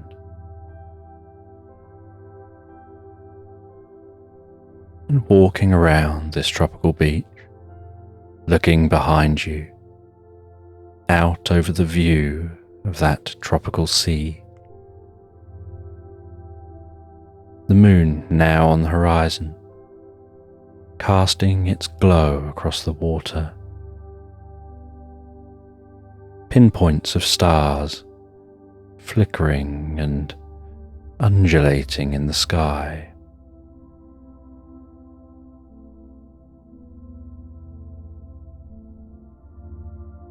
The stars seeming to almost swirl around you, forming different shapes and patterns, almost hypnotic, drawing you into wanting to sit down and rest on this beach. As orbs form, grow, and fade away.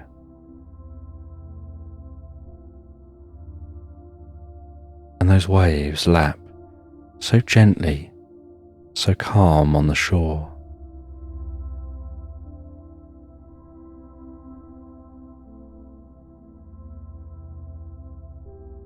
And you feel yourself laying back and resting here. The temperature of the air here, so comfortable. You find your eyes closing.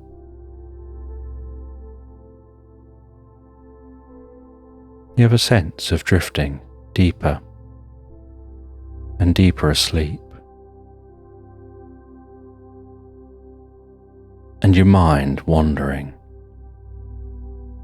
through space and time to a deeper time.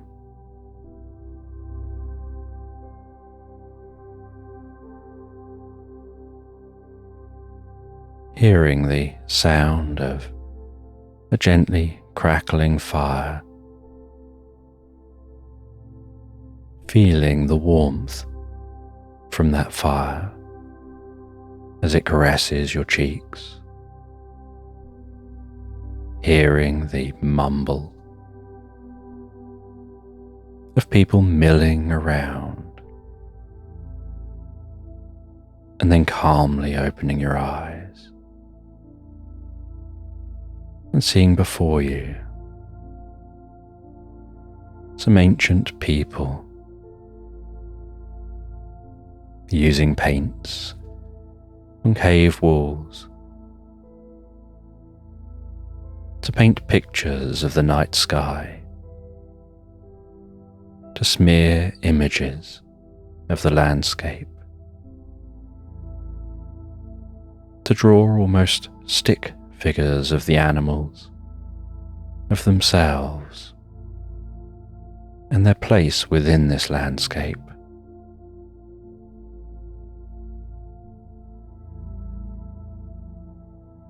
and the way the firelight dances around the cave walls.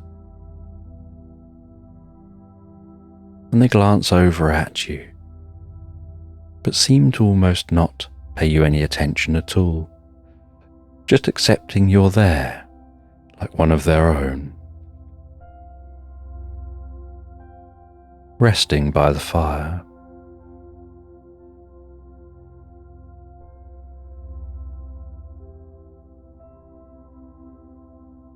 And you look around and look up at the night sky here, and you listen to the distant sound of crickets. And you feel deeply relaxed.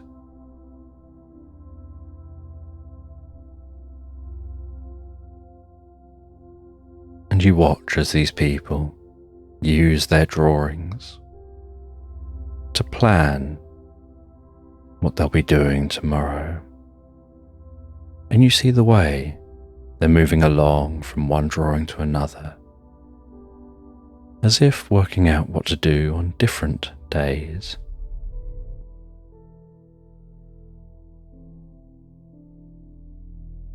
And you stand up and you walk around, and you talk to different people. One explains they're planning for a hunt.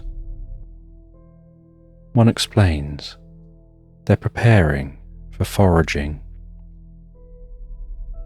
Another invites you to come and see where they keep the baby plants, and they show you to their plant nursery.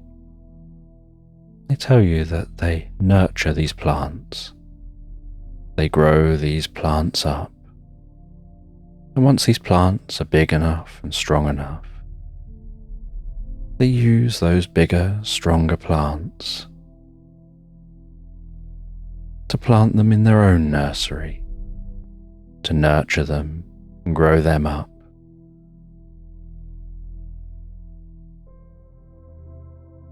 And the cycle continues. And something about this place feels like daytime is approaching.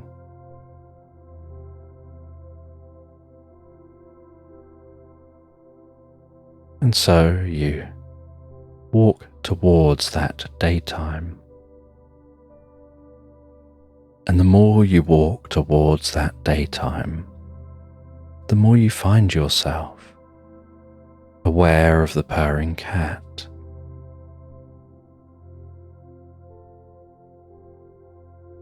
And then aware of being in that cabin, and opening your eyes in the cabin, in the dark, the moonlight having moved across the sky a little further, no longer shining that silvery light in through the window.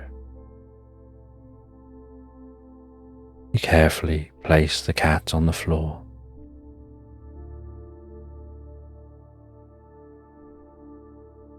You head through to the bedroom. You settle down in the bedroom, wrapping yourself up so comfortably to begin to fall asleep. And while you start to fall asleep here in bed, you imagine that you've just walked out the back of a farm on the most beautiful moonlit evening. And you've walked out to the fields, and you can smell that fresh evening air. Notice the stillness of the air, the fresh scent of wildlife, the flowers, the gentle bleat of sheep,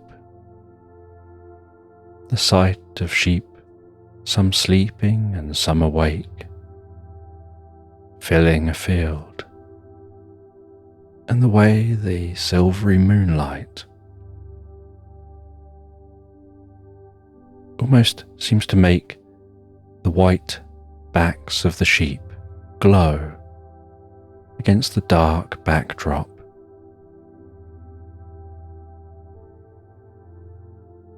And you head over to the field.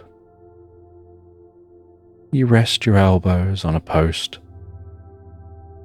on the side of the field, resting your head on your hands, and just slowly and gently counting those sheep. 1, 2, finding that with each count, your eyes want to blink shut, but you open your eyes for the next count. At each sheep you count, your eyes want to shut deeper and deeper. 3, 4, 5, the landscape being as dark as coal, only the sheep gently illuminated. As you count those sheep, 6, 7, 8, each time seeming to struggle a little harder to open your eyes between each count. 9, even when you try really hard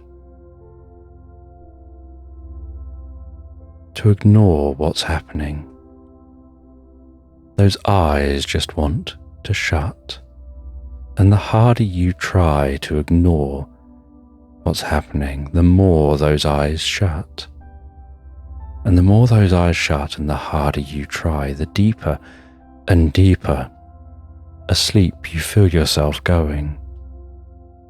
Almost like drifting deeply into the most pleasant reverie, the kind of reverie where you perhaps begin to fight it at first, before in vain, giving in and accepting the most comfortable night's sleep. 10, 11, 12.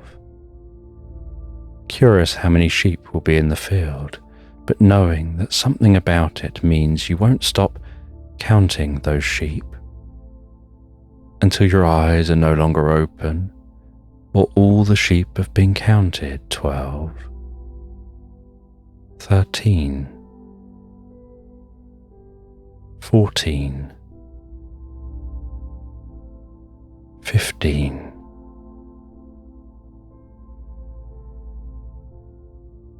16, as if time slows down and your eyes get heavier and heavier, and your mind becomes like a pool of water on a windless day.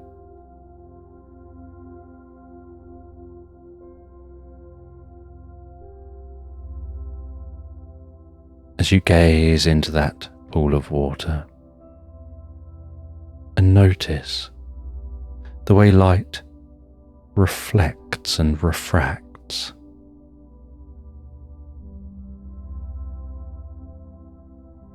and bends as it passes through the water.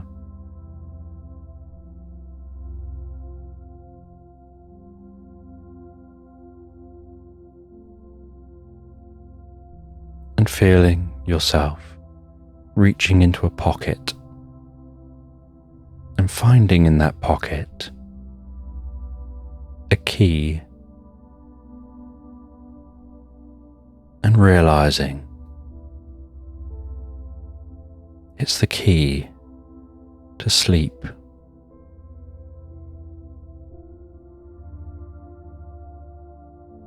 seeing before you in your mind's eye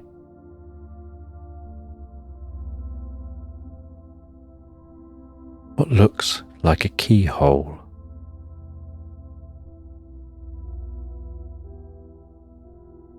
And placing the key in the keyhole,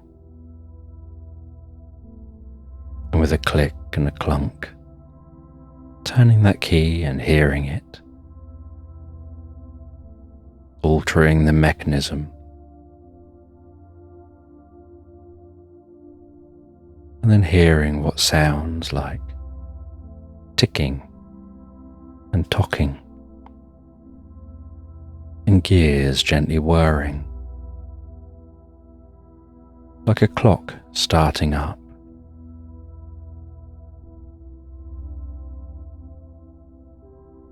And then seeing in the night sky the stars taking on the form of numbers, the stars coalescing into 10, 9, your awareness fading, perhaps before you realize it, or maybe only discovering your awareness has faded after it's happened, but really trying to focus on what will happen when those numbers have counted all the way down. 8, 7, the stars taking the shape of 6, 5, 4, 3, all the way, 2, 1, and as those stars form one,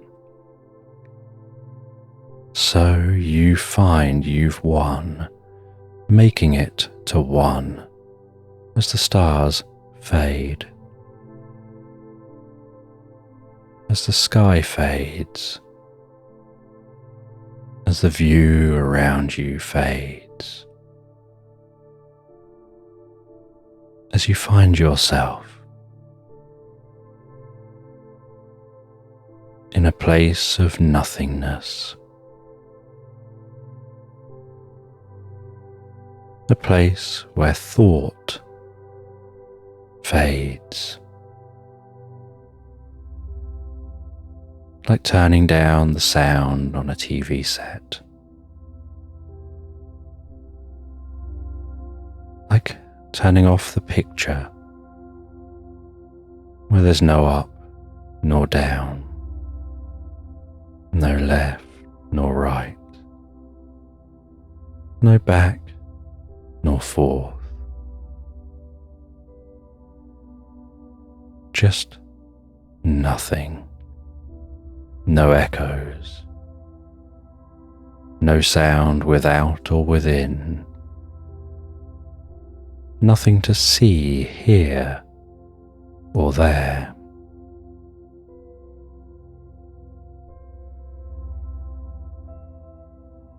And then before you in this place of nothingness, a golden candlestick emerges out of the nothing, with a gentle flame flickering on top.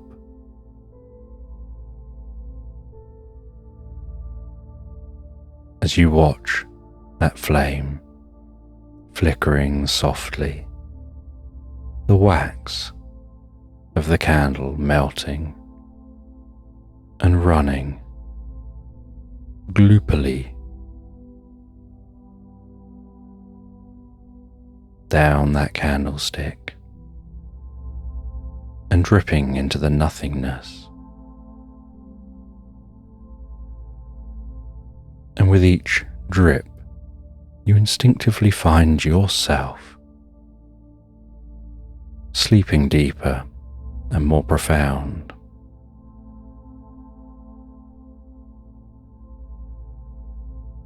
You find something about that candle burning down and the time it takes to burn down softens your mind, calms your body, stimulates deep recuperative sleep.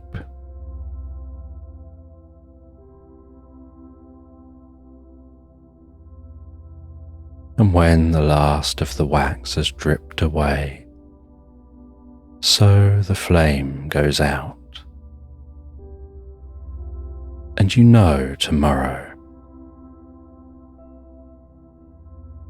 you're here specifically to go looking for that thing you're most grateful for.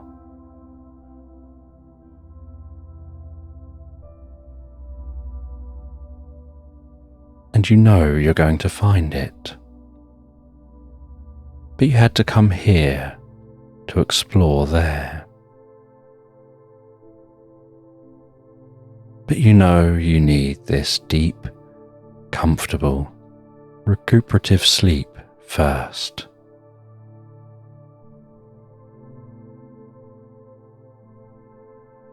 The sleep that's only possible in this magical cabin, deep in this woodland.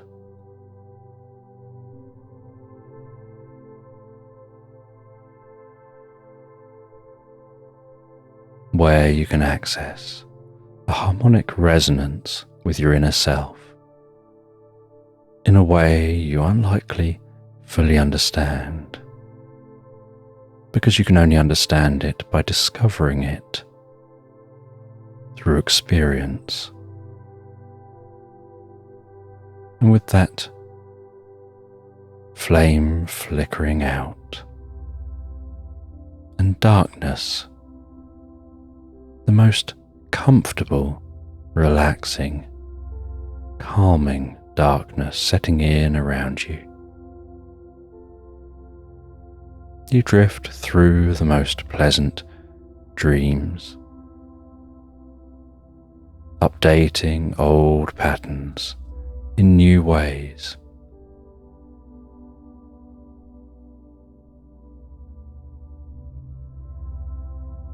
Making changes that you'll discover in the most pleasant of ways and the most unexpected ways, where those pleasant changes happen and you don't know about it until they do. While making those changes at a deep, comfortable level through your mind and body.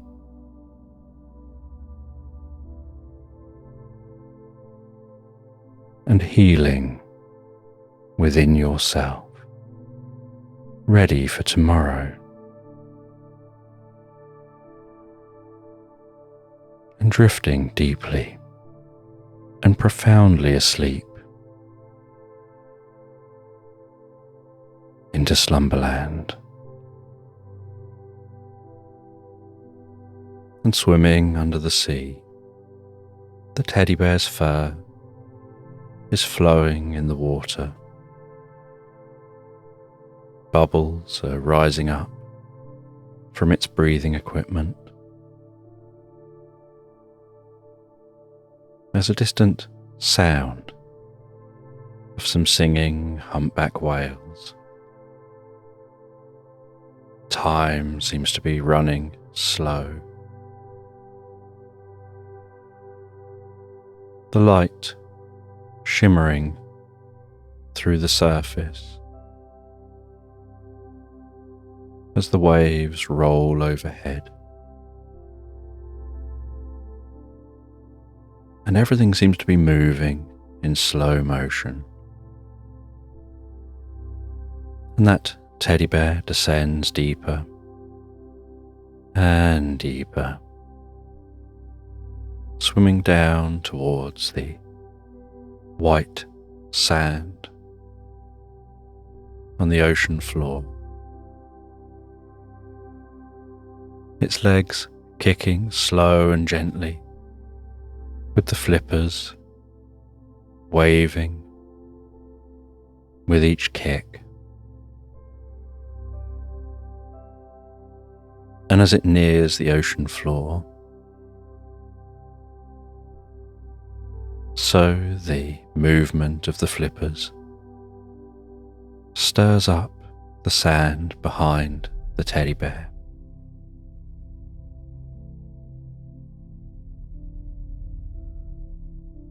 And the teddy bear reaches down, runs a paw through that soft sand.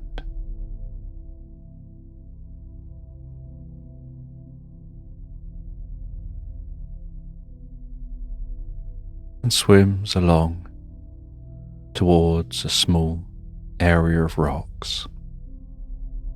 Those grey rocks with patches of green mottled across them.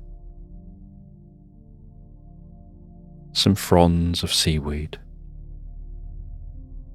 anchored on the rocks, stretching up and waving as the sea moves back and forth while the waves move overhead.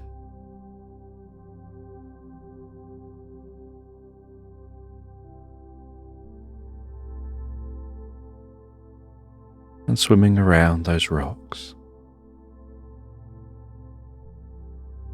suddenly spying what looks almost like a large field of coral.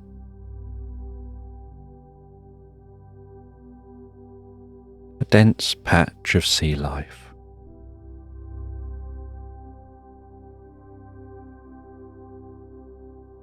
With colourful fish swimming in shoals and darting among that coral.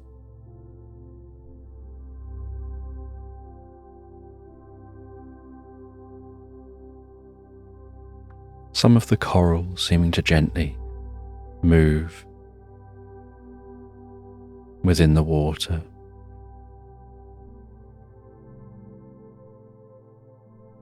and other sea life so colourful, just waving with the current.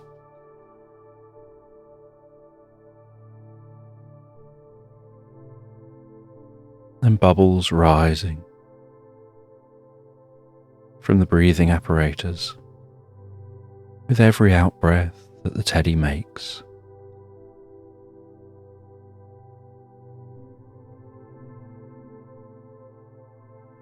And then swimming down through the coral towards an area of water which seems a little lower than the sandy sea floor, that seems to be reflective in a different way, almost like a mirror laid on the sea floor.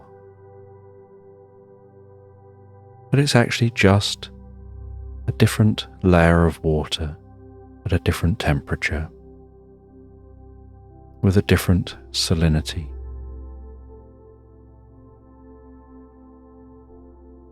And the teddy dives down through that mirrored water.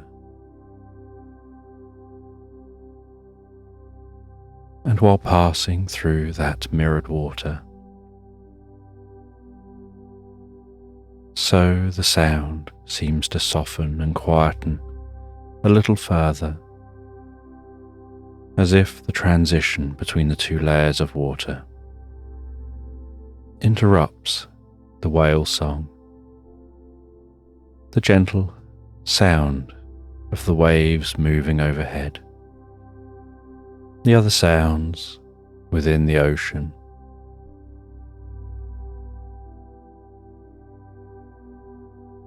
and the teddy unclips a torch from his belt, turns that torch on, and swims down deeper and deeper, swimming into a cave. And the teddy knows this is only a short cave. It's only a short dive until being able to exit from under the water. But they have to dive deep, and they swim down, pushing forward deeper and deeper as it gets darker and darker. The light of the torch making shadows dance around the cave walls until some distance down, it's as if the cave is beginning to curve back up again, and the torch illuminates the underside of the surface of this water that's incredibly still. And the teddy pops up through that surface, walks out of the water and into this underwater cave, into this dry area. And there's a slight echo within this cave, the occasional dripping sound.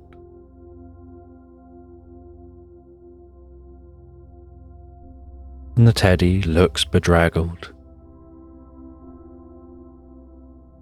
and much thinner than normal, with its fur wet and sticking to its body. And it takes off the swimming goggles and the breathing apparatus and the tanks from its back.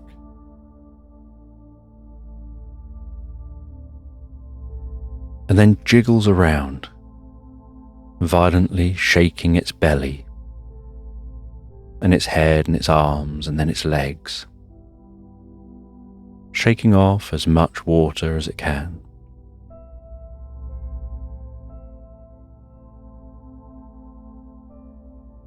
Until it looks like a puffball,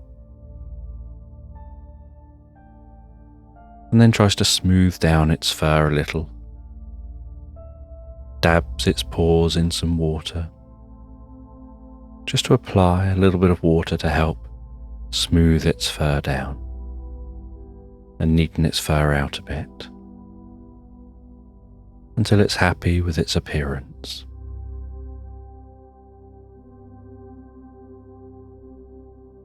And then picks the torch up again and begins to navigate through this cave.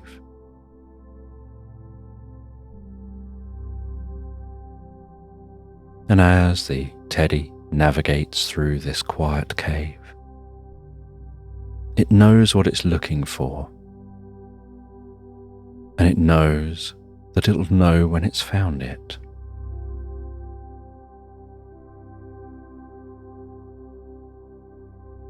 And this cave looks like it was once an ancient lava tube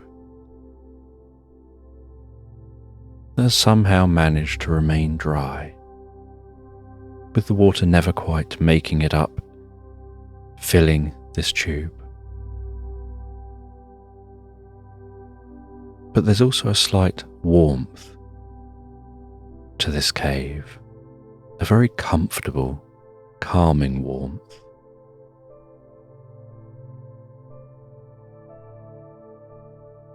And its soft, furry feet pad so gently along the cave floor, barely making any sound at all.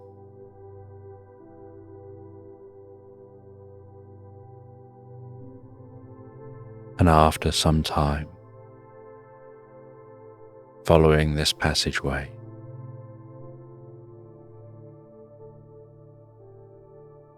this passageway begins to turn and deepen,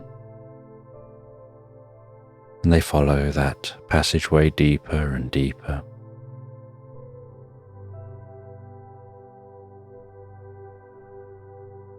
feeling the stillness of the air.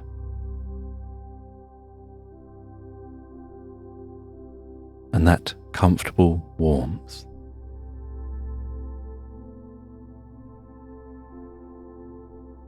And the way the light dances on the cave walls.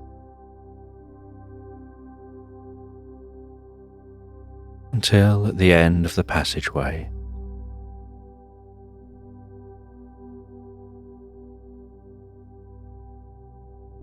is what looks like a shimmering portal.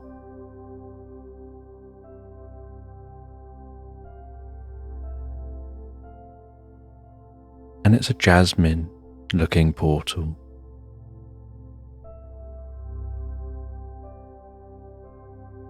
Shimmering, pulsating,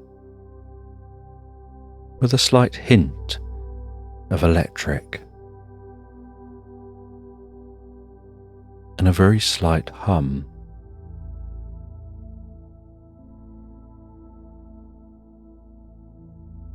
And the teddy walks towards that portal, stops just before the portal, takes a deep, comfortable breath, and then walks through the portal, finding themselves at night time in a desert-like landscape. There's sparse, hardy vegetation.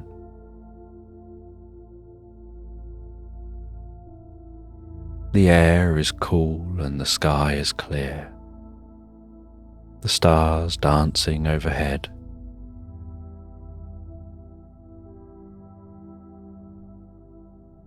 Cactus towering around them. And in the distance, a tall metal structure with a bulbous top, humming and sparking with electric. That electric dancing up into the sky.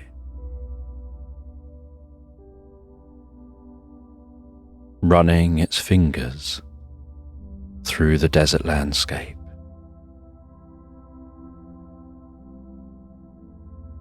Clouds seeming to spark into existence around the forks of lightning.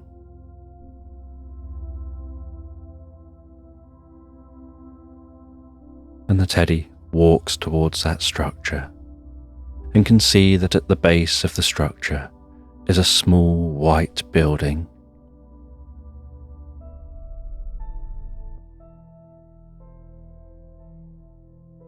And they can see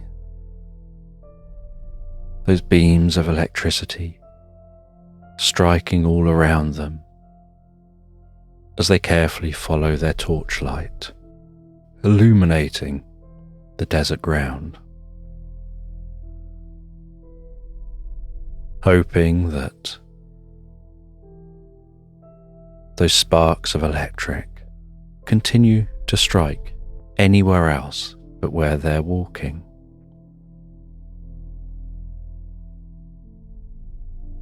And they walk all the way to the structure.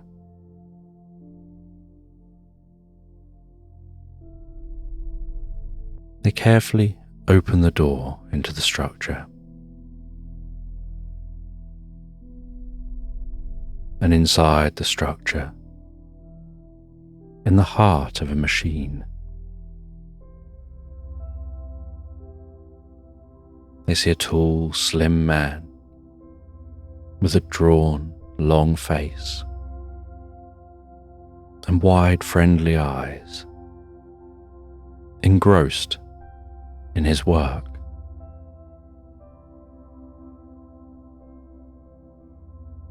And they get the man's attention. He turns off the structure, walks out of the machine and comes over to the teddy, and seems a little surprised to see a teddy bear walking and talking.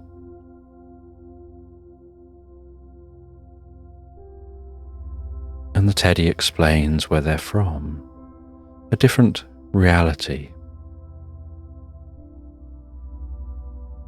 And they're a scientist from their reality. But something was impacting their reality, was beginning to tear holes in the reality. And they had worked out what it was. And so they had to find their way to the source. And they became aware of a bubble, and that they had to cross the boundary of that bubble. And they'd worked out the coordinates for that bubble. And so now, here the teddy is. And so they introduce themselves. And the man introduces himself. He says that his name is Tesla. He's something of an inventor. And he believes that electricity and electromagnetism is the answer to all the world's problems. And understanding electromagnetism is the way to understand the universe. And that he's developing technologies to harness electromagnetism. And so much more. And the teddy explains that while he's powering his machine, it is doing some of what he says, but it's creating a rift between the two worlds, and tears are appearing within his world. And they'd managed to track the pattern of tears and probe those tears, which was the first they learned that there's a multiverse, that there's more than one reality, and that they kind of overlay each other, all at different frequencies, unseen by the others. And that there's now developing a permanent bubble, expanding. And that's what they'd passed through to get here.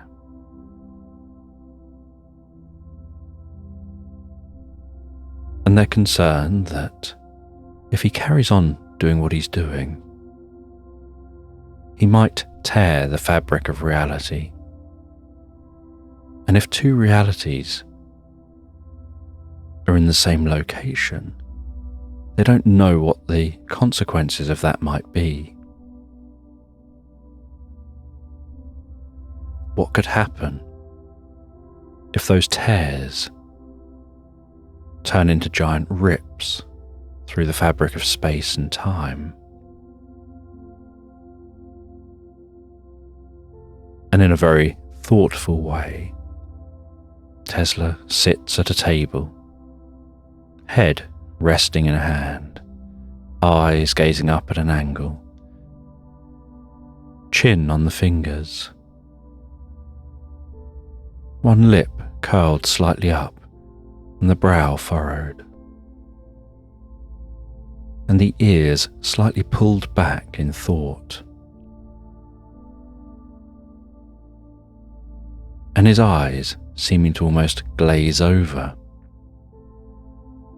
and the teddy just watches as Tesla becomes incredibly still.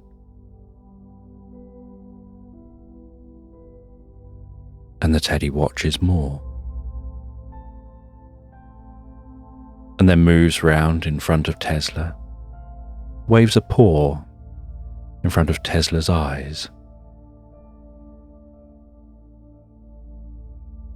looks very closely into Tesla's eyes, trying to work out what's going on.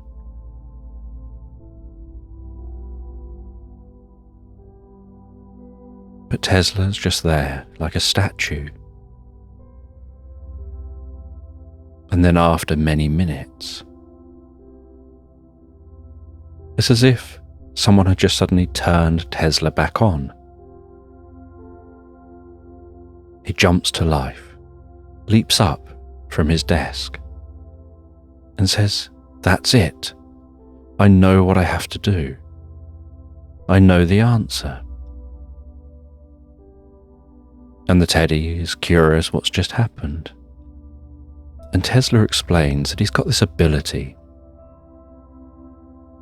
He can create things in his mind that are so real that they're indistinguishable from reality. He can build things in his mind, and he can take all the time he needs to do so, as time in his mind can change and slow, so that a year of time in his mind could perhaps last just a minute of real-world time. And so he can start an experiment. He can build an invention. He can see it through. He can make adjustments.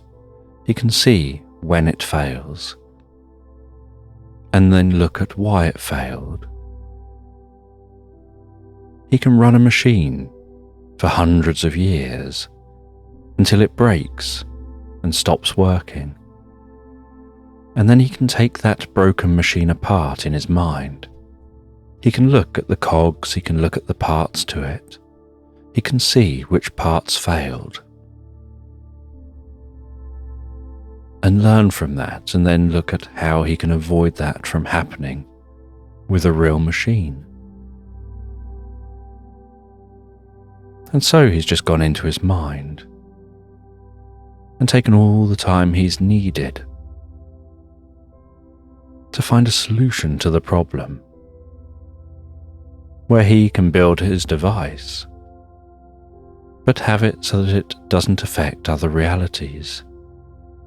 But then he thought, what if he refined his device?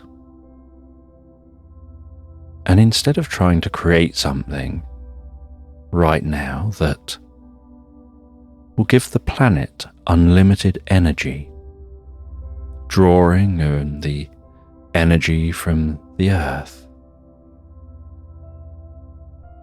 and from the Earth's magnetic field, and channeling that so that it can be used, giving free energy to everyone on the planet.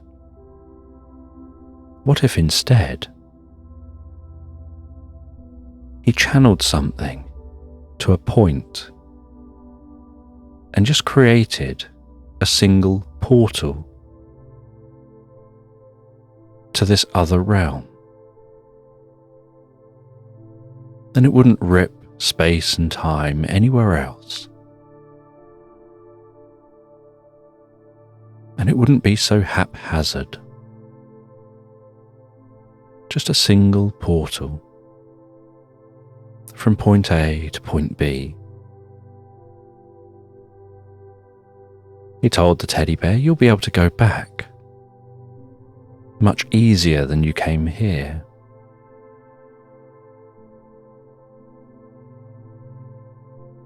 And maybe we can learn and work together,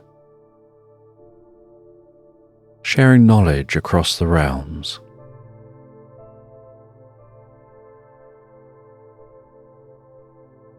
He explained how there are some who are keen to see his inventions fail, because all he's trying to do is create something that will be helpful and free.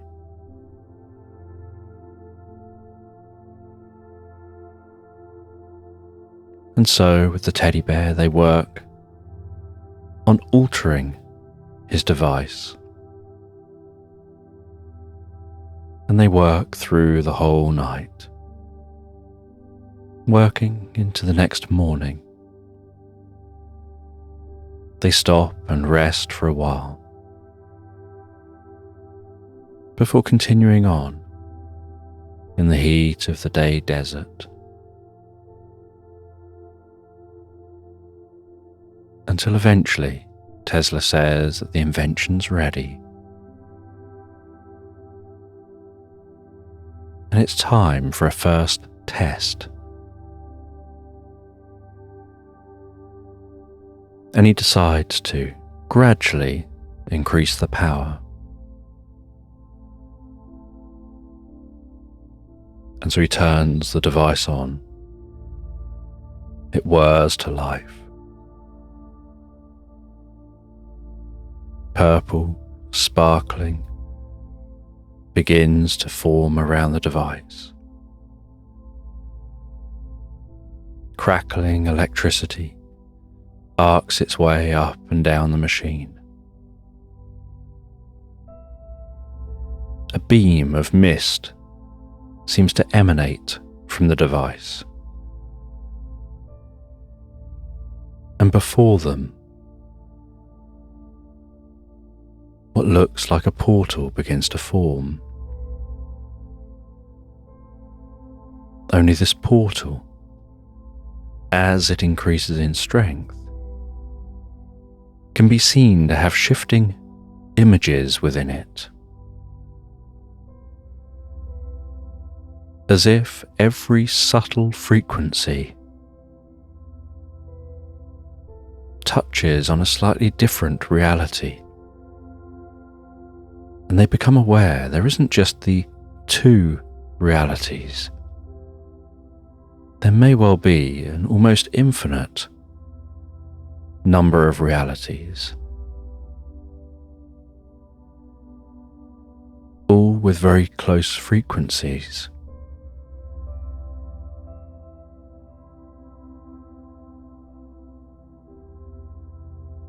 And so Tesla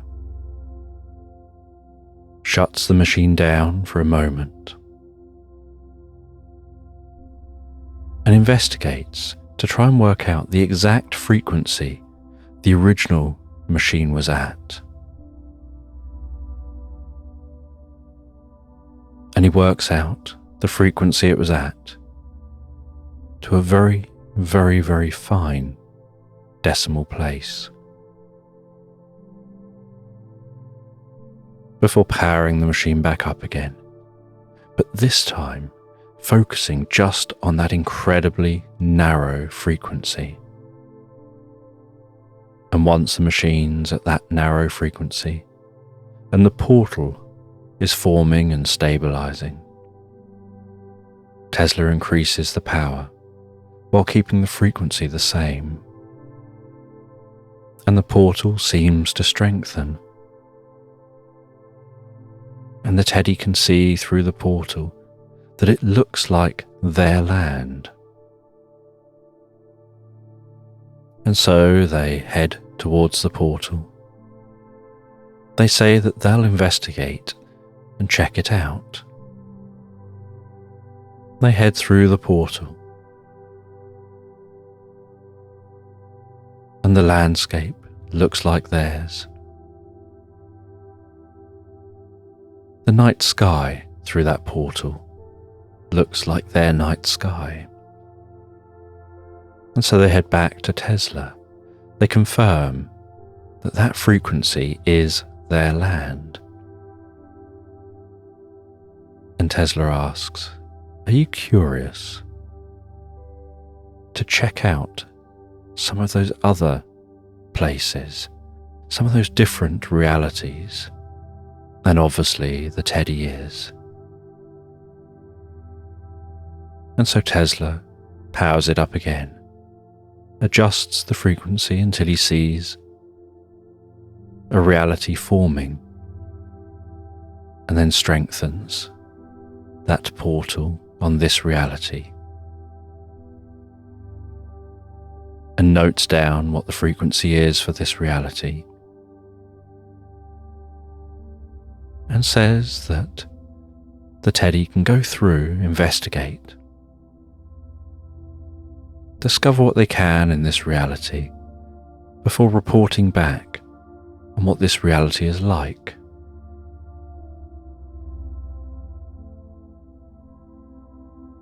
And so the teddy bear heads through that portal,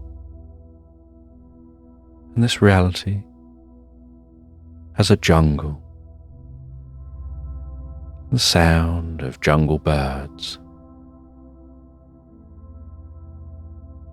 the rustling of the leaves overhead,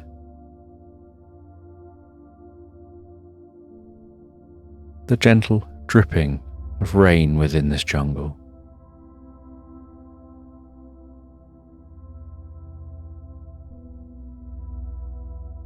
and they walk through the undergrowth,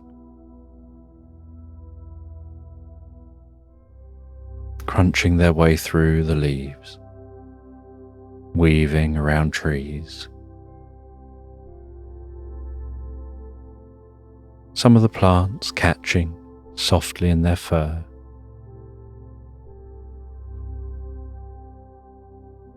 before heading out into a slight clearing, and the sound of gently flowing water. And on a rock in this clearing is a gorilla with its legs crossed, its arms resting in its lap, palms up, its eyes closed, incredibly still.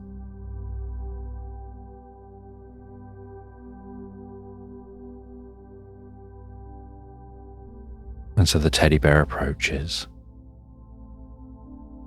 very quietly, wanting to talk to this gorilla, but also not wanting to disturb them.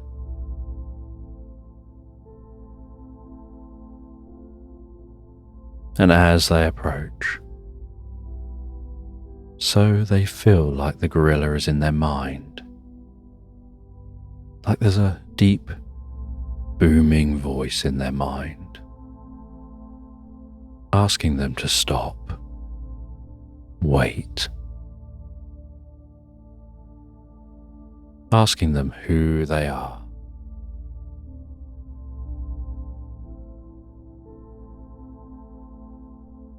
And the teddy bear thinks about the answers,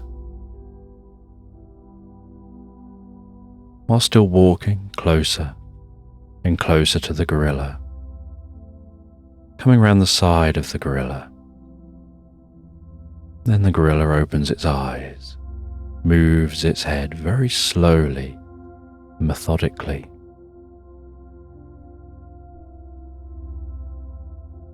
and introduces themselves.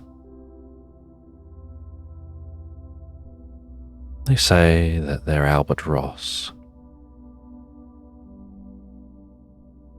They're a monk.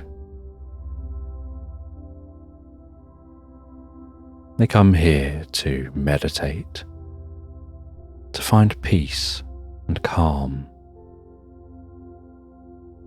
to learn to focus on the spaces between each particle of water.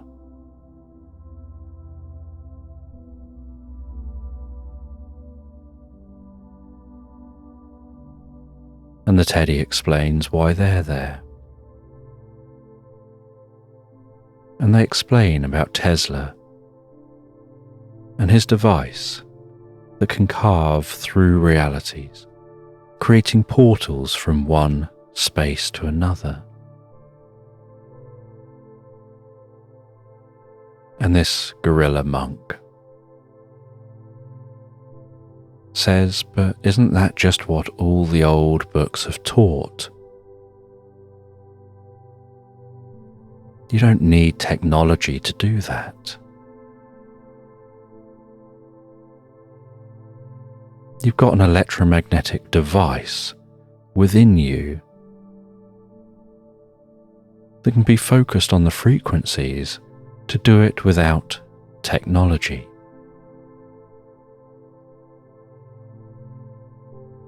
And they describe a technique of meditation that allows you to be seated in one location while synchronizing the electromagnetic frequencies of the brain on transforming and transferring your consciousness through space and time to another location. And so although it isn't transferring you as a full physical being, it's transcending that and understanding you don't need to go there as a physical being. Once you're there, you can form your consciousness into something physical in that location. And then once you release that essence of you that appears physical dissipates, and your consciousness reconnects with you, where your genuine body is.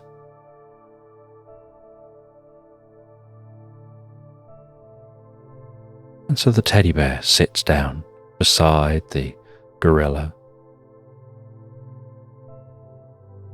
and the gorilla teaches them this technique, and they steady their mind. They listen to the gorilla's voice. That's it. Just let yourself go all the way deeper and deeper into the experience. Focus on the sound of the flowing water, the bubbling sound, being aware that the bubbling is just multiple sounds mixed together. And so focus between the bubbles on that space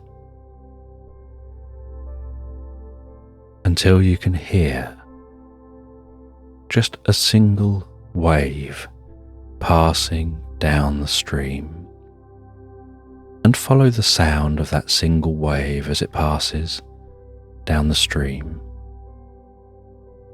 And while focusing on that single wave, begin to focus on a small part of that wave, and then narrow that focus down deeper and deeper until you're focusing on just one drop of water, and imagine riding that drop of water along the stream, aware that that water is held together because of its own electromagnetism.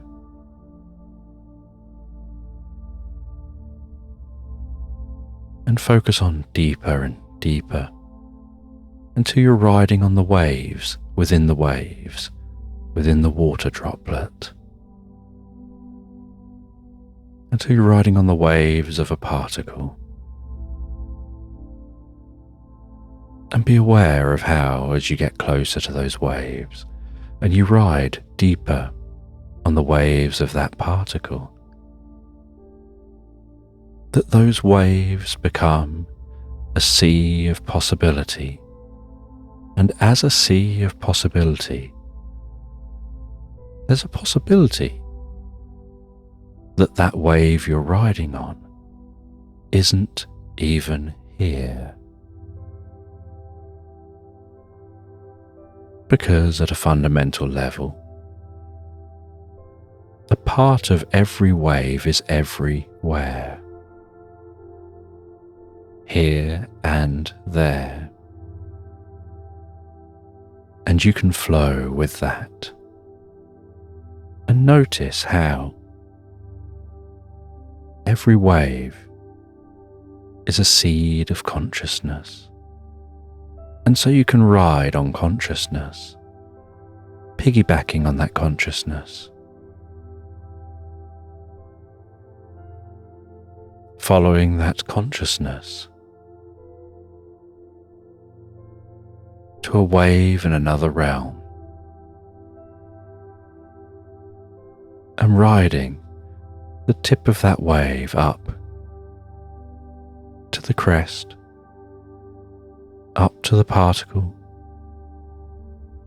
to the water droplet, finding yourself emerging in a new reality. And as you practice this and your consciousness connects on that fundamental quantum level,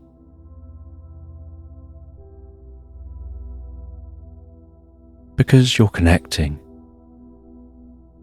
and tuning in to the consciousness of reality, you can follow that consciousness in a non-conscious kind of way, instinctively to the reality you'd like to seek. Because that consciousness, that fundamental nature of reality, is timeless and permeates all of reality. And it takes no time to get from here to any other reality or anywhere within this reality.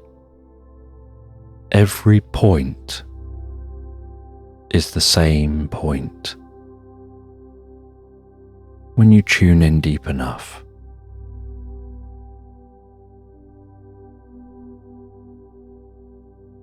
And the teddy bear finds their consciousness drifting, floating, sinking deeper and deeper into the experience. They feel themselves drifting into that water droplet, spreading out through all reality.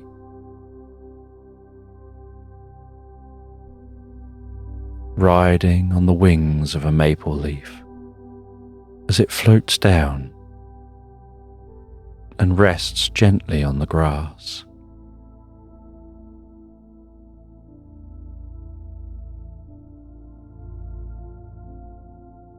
As they see in this reality the most unusual sight.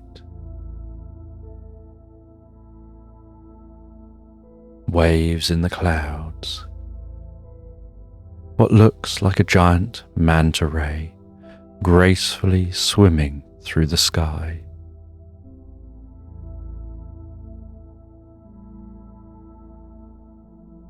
Almost as if it's swimming in slow motion. Feeling almost like they're underwater, and yet looking around them, they can see trees, they can see grass, they can see a stream. But there's the sight of a humpback whale breaching through the clouds, splashing down on its back in the cloud tops, the clouds rippling out. The whale swimming beneath the clouds, its song resonating, reverberating through this land.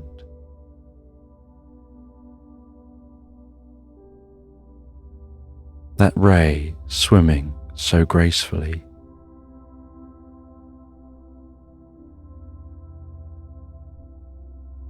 Giant pearls lying in the landscape,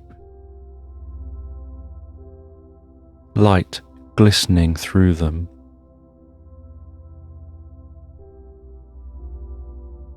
Making the outside of the pearls almost look like they're coated in a fine oil.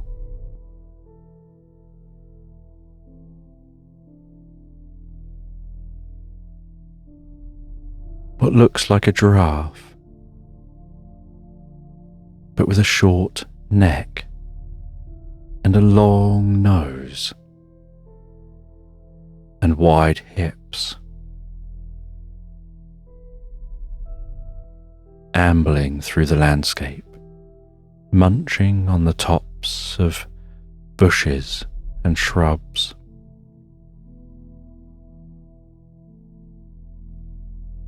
The sight of hummingbirds with exceptionally long tongues, poking those tongues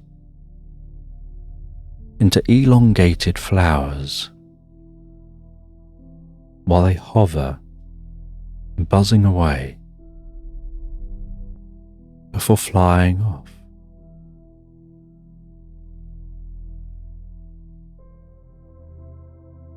And some pearls still contained within giant oysters, resting almost like they're resting on a cushion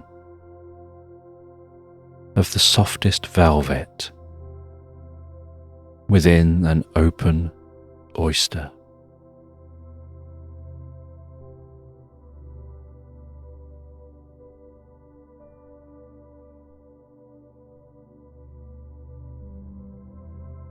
And the teddy bear looks around with intrigue at this most unusual place.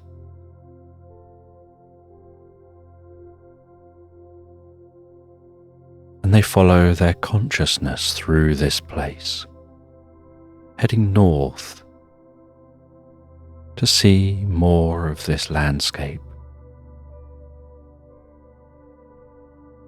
And as they approach the north pole of this place, they see polar bear pulsing with the colours of the northern lights. They hear the whistle of the wind through the snow, the coolness of this place.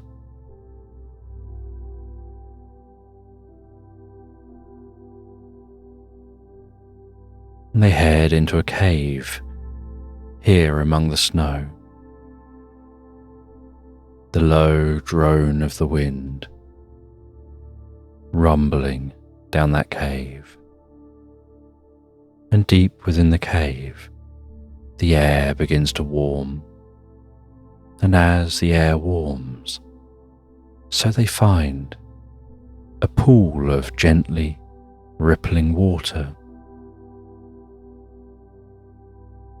And resting the far side of this pool of gently rippling water is a mermaid sitting on the shoreline, its tail hanging into the water,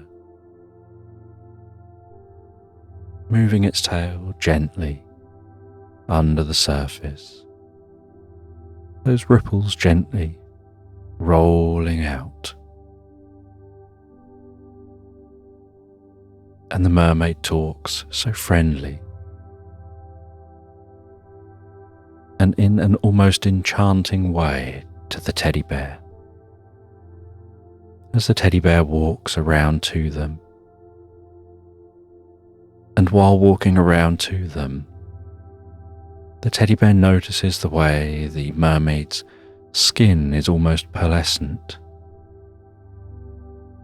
almost sparkling in the low light, as if it's emitting a very gentle amount of light. And the mermaid confirms that its skin does emit a gentle amount of light, just enough to help it see with its large eyes, while swimming deep under the ocean, where very little light pierces through the layers above.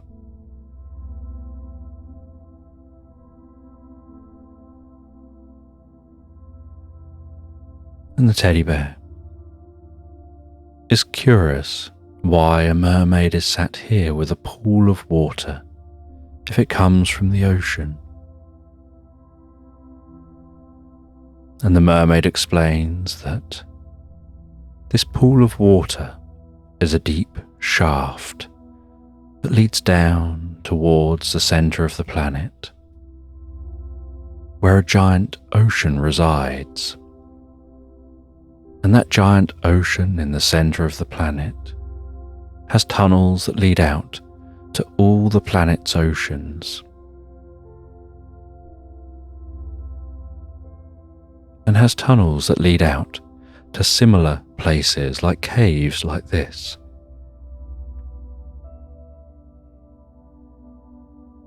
And after the teddy bear learns a little more about this landscape, this reality here,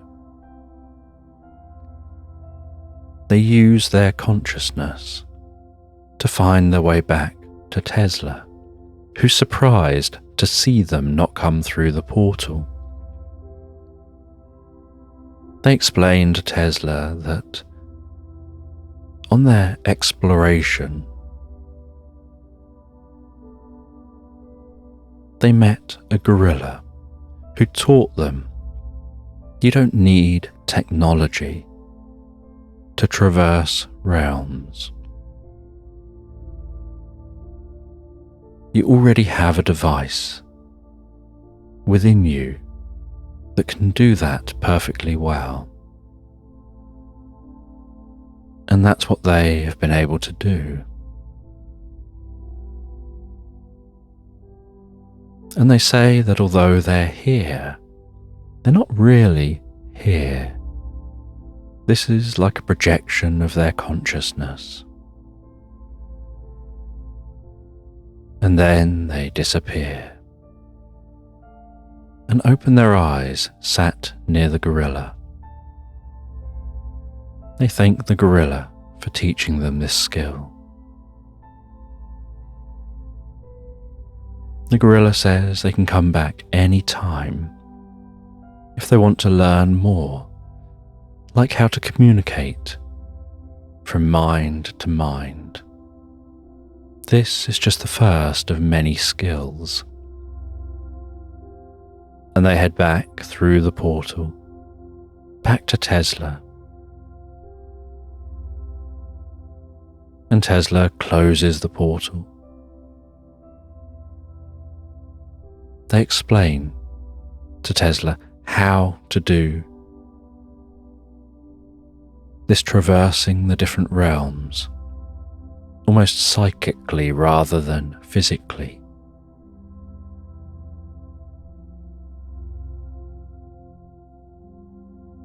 And Tesla wonders about consciousness, whether it would be possible to transcend the body when the time is needed, to keep that consciousness travelling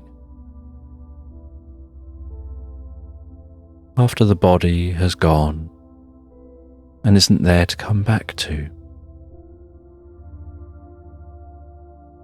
And they decide they'll make that something of a mission, something that could be helpful to humanity to learn.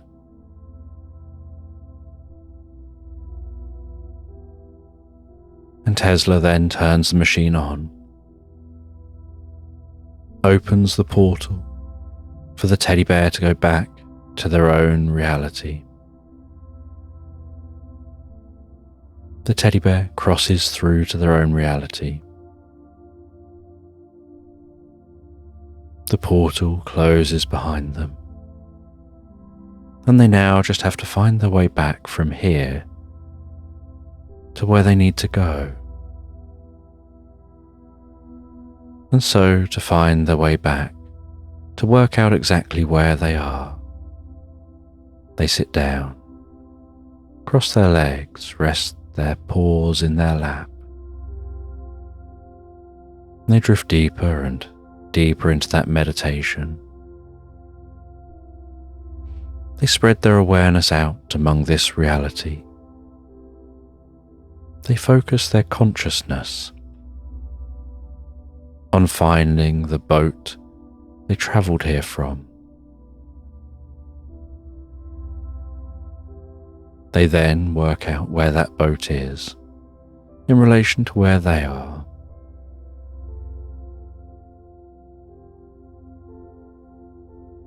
And as that conscious self, they make themselves physical by the boat. They then focus on their diving gear.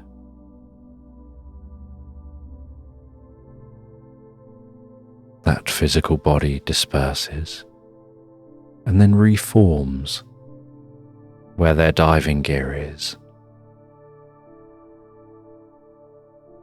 They realize that they can't defocus and take the diving gear with them. So they decide to put the diving gear on.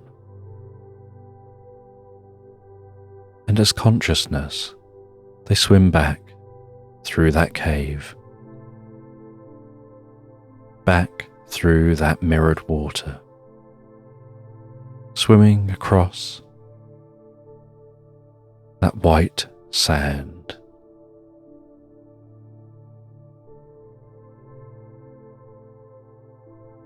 They swim past a delicate seahorse hanging gently onto a frond of waving seaweed. They swim through a shoal of fish. They enjoy how slow time seems to be here underwater, the distant sound of the whales ascending up to the boat, climbing out onto the boat.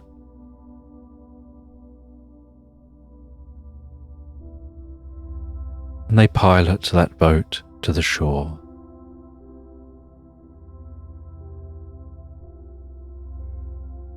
And instead of making their usual journey all the way back home,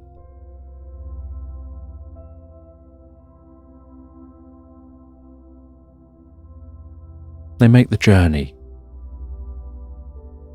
to where their physical self is.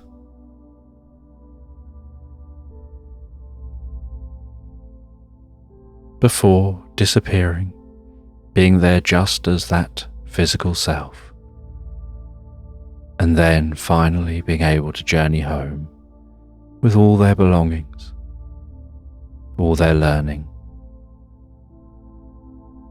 And once home, they write up their report of everything they learned that they need to pass on to the other scientists.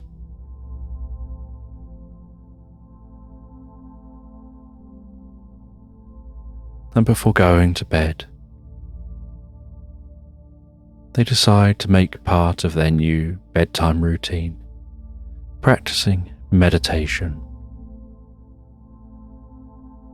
and practicing that technique of Tesla's, of being able to create such a realistic inner world that they can test ideas and take those ideas and the ones that work when they've practiced and practiced and tested.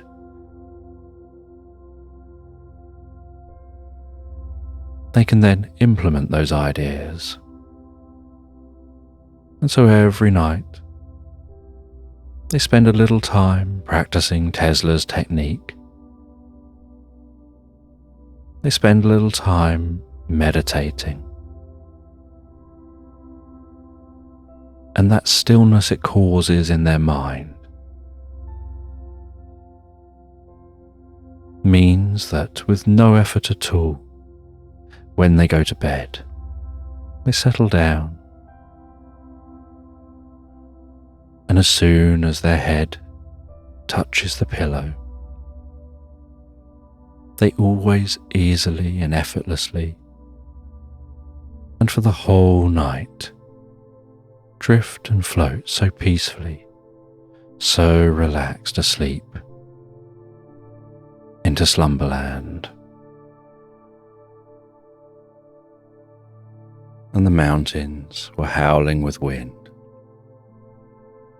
with snow whipping its way around a tiny mongoose as it trekked and trudged through the mountain pass, feeling its fur bristle in the breeze, its goggles buffeted by large snowflakes, its ears kept warm under some over-ear earmuffs, a red scarf wrapped around its neck, waving behind it in the wind, its long coat flapping at the seams, its boots trudging through that snow as it pushes on and climbs higher and higher,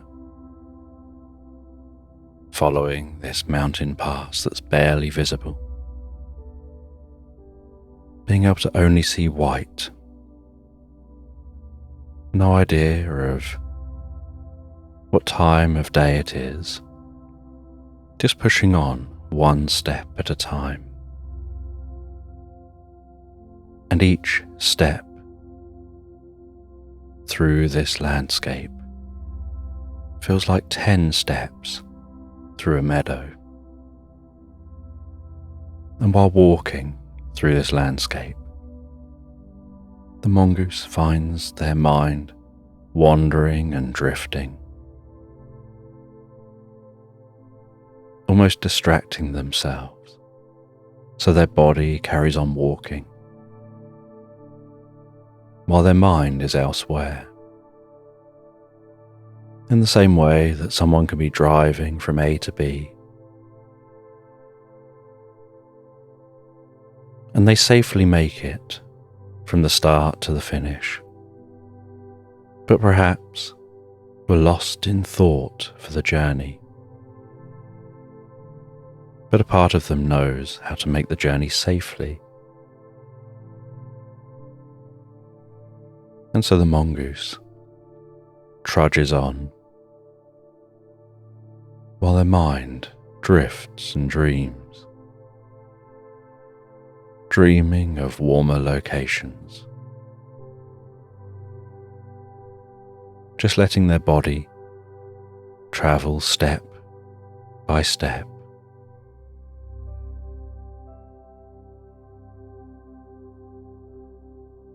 The snow deepening the higher they walk,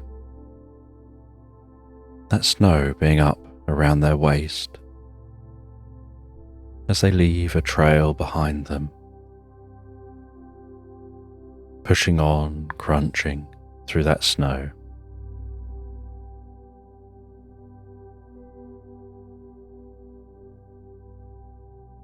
Until eventually they notice a slight change in the sound of the wind ahead.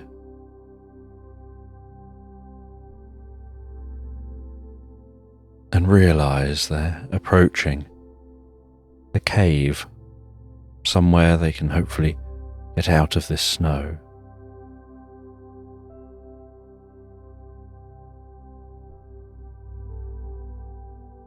And as they keep pushing forward, eventually they see a slight dark shape getting larger and larger through the white of the snowfall. And the closer they get, the darker the shape gets and the larger it gets, until eventually they arrive at that cave. They enter the mouth of the cave, hearing the whistling sound of the wind wrapping itself into that cave, circling around and finding its way back out again.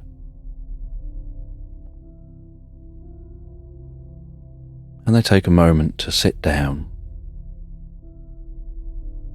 take some deep and comfortable breaths, and allow themselves to relax, to compose themselves.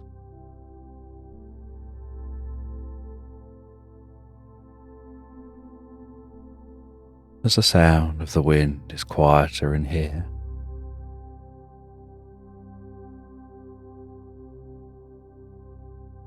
and they light a small fire and rest by that fire, eating some food and having a drink, and just watching those flames of the fire create dancing light and shadows around the cave walls.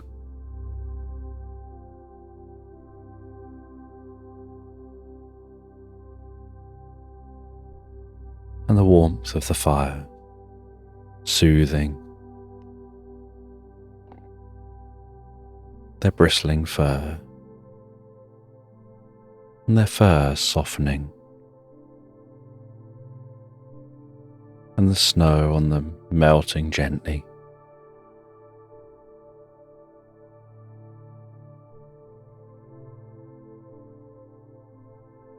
And after resting and eating for a while, with that blizzard continuing on outside the cave,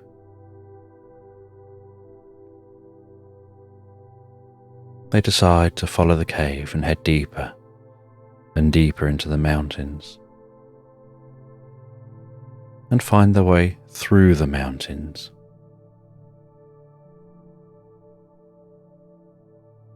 And so they pick up a bit of wood from the fire, and they carry that torch as they walk deeper and deeper into this mountain, following the cave. The sound of the wind gradually fading the further they travel, the air becoming still, and just a distant, low rumble from the wind buffeting the mountains. And as they continue walking, so the sound quietens enough that they can hear each footstep they take and the way the footsteps reverberate gently off the cave walls. The occasional distant dripping sound,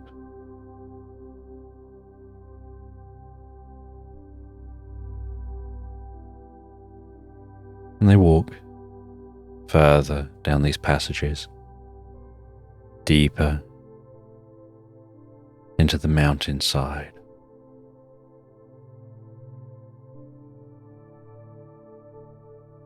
And the caves twist and turn and split into multiple paths, and so as not to get lost, once they come to the first split in the caves, they take their scarf off. They unthread the scarf slightly and attach that thread to one location, and just let the scarf unravel as they follow a series of routes. And any time they backtrack to take a different path, they gather up the thread of the scarf to the point they head in a different direction, and let it unfurl in this new location.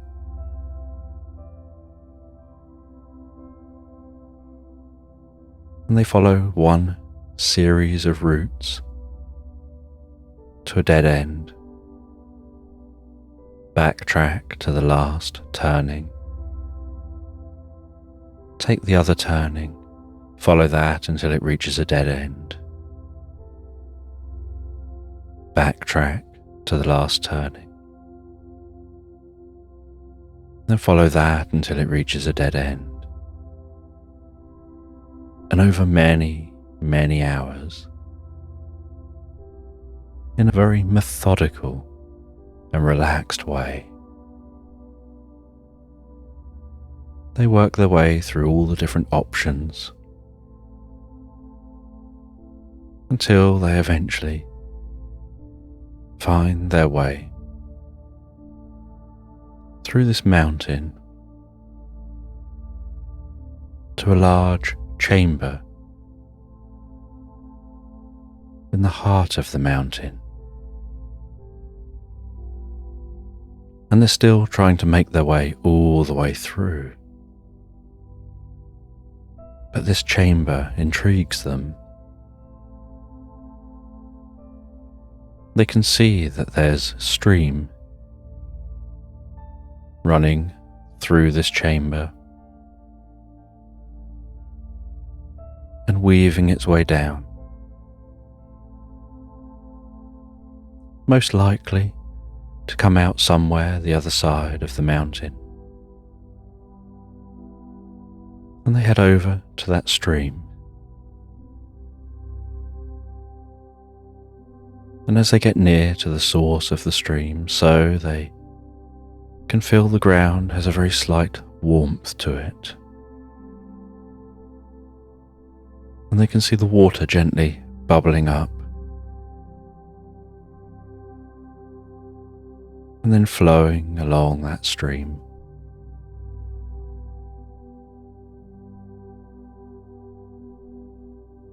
And as they touch the water delicately,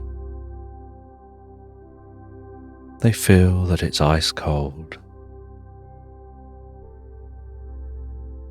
that it's probably just about being warmed and melting and then seeping through and then rising up at this point.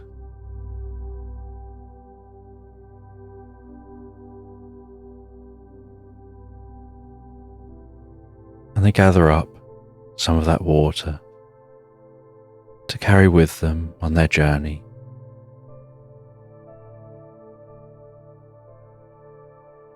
Before following this stream.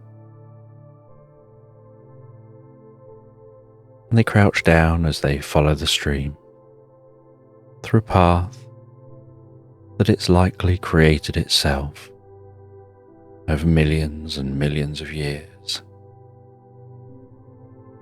weaving between slightly weaker parts of the rock, maybe seeping into cracks, perhaps even freezing at times, expanding the cracks and then thawing and flowing and repeating the process.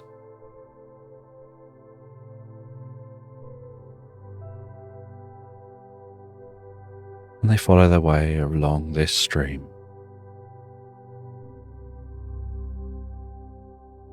Until they start to hear the distant sound, that low rumble of wind. But as they get closer,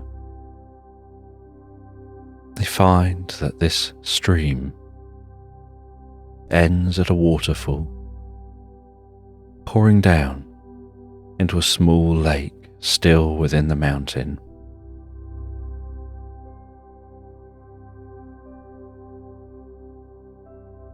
And they abseil down the side of that waterfall.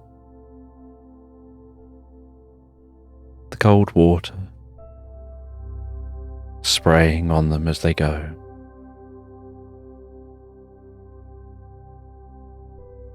The the droplets of water hanging on the edge of their fur.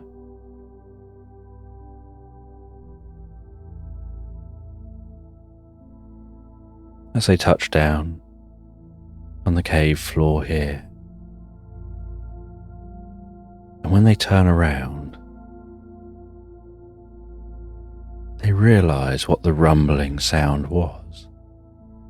That it wasn't the rumbling sound of the distant wind on the far side of the mountain. The whole far side wall of this chamber seems to have silver liquid metal that looks like flowing mercury tumbling down the wall and passing down a fissure beneath that liquid metal, going somewhere deeper under this chamber.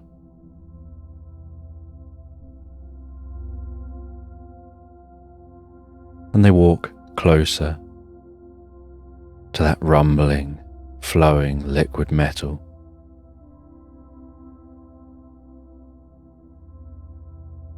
And they can see themselves,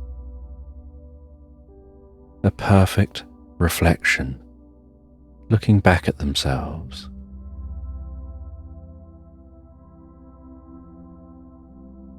With just the occasional slight flicker where the metal changes density very slightly as it flows, just revealing that it's moving liquid rather than a static mirror.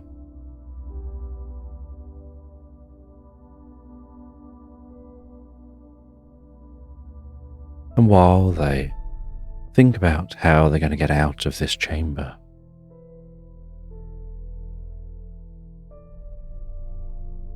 they light a fire to boil that water they'd gathered.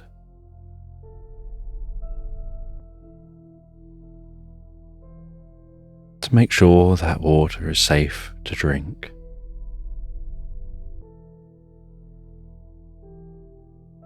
And this chamber is gently glowing as light manages to shine in through ice.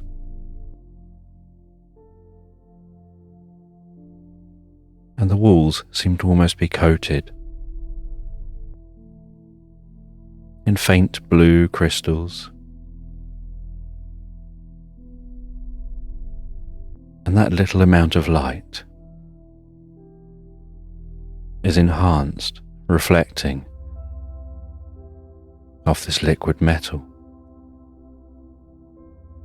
And as the water boils, they then take it off the fire.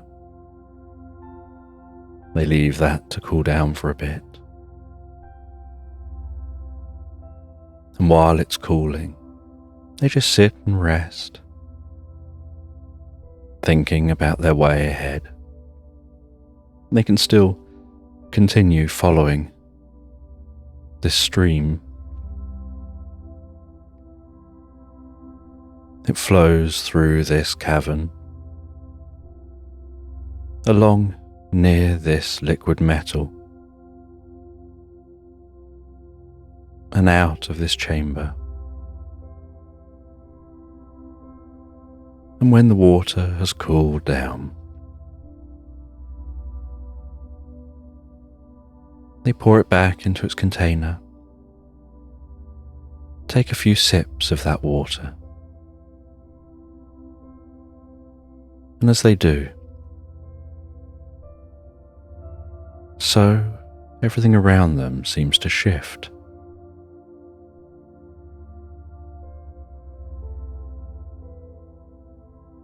Everything becomes much quieter. The water flowing past them quietens down until it stops making any noise at all. And as they look at it, they see that the water has stopped flowing.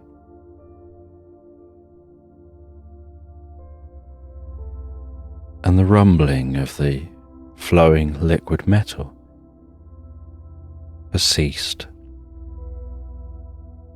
And they find the liquid metal has stopped flowing.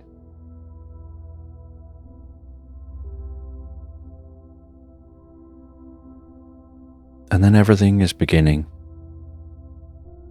to go dark.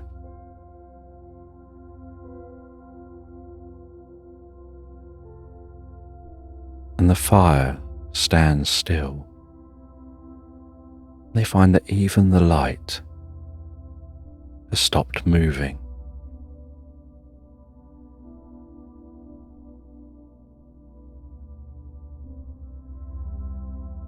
And as everything starts to go dark,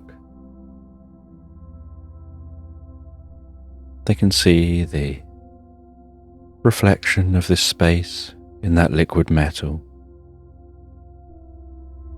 and see that that isn't going dark as fast as the chamber. And although everything is coming to a standstill, they can look around, they can move, they can walk, they can think. So they seem to be able to still move despite everything else grinding to a halt.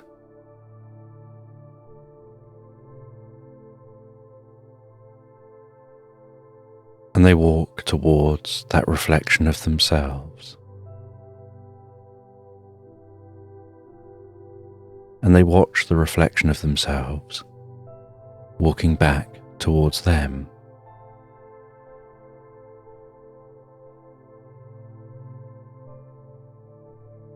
And they reach out with a wooden spoon, touching the liquid metal. Only the spoon passes straight through that metal. The metal doesn't part around the spoon.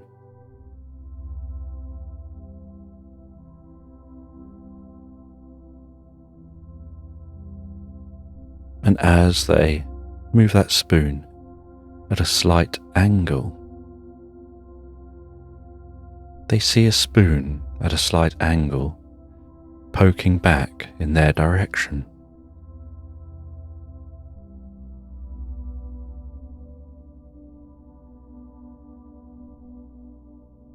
And they realize the reflection is passing through into the chamber.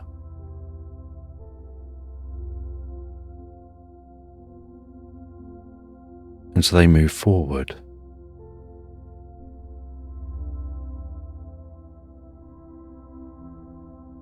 And closing their eyes, they step into the liquid metal. And as they open their eyes, they find they're in the chamber, only now it's better illuminated than the one they've come from. And they turn around and they can see themselves in the reflection behind them, as if what's behind them is the mirror image.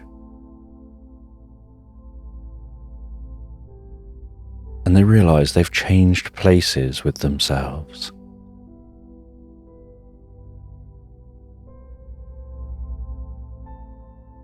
And yet that mirror image is doing everything that they do. And so they don't know if they're the ones moving around, and that is just a mirror image of them, copying them. Or if the mirror image is the one moving around, and perhaps they're the one that's copying the mirror image. If that mirror image is now the one out in the real world.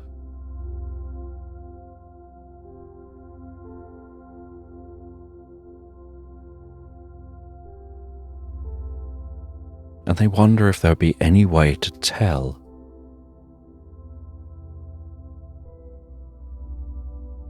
If your mirror image is copying you, and then you step into the mirror and your mirror image steps into the real world, which one is the one making the actions, and which one is the one copying? And is there a way to tell?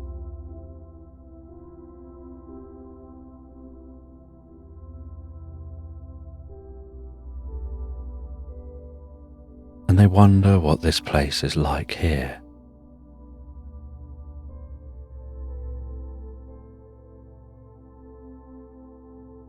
Everything here is much lighter, and yet everything has stopped, just like where they've come from.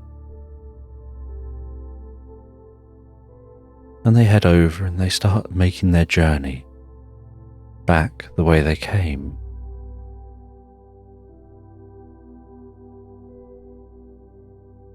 They head up the side of the waterfall. They head along the edge of the water, back to that chamber. And they work their way slowly and carefully to head out to see what the mountainside looks like here.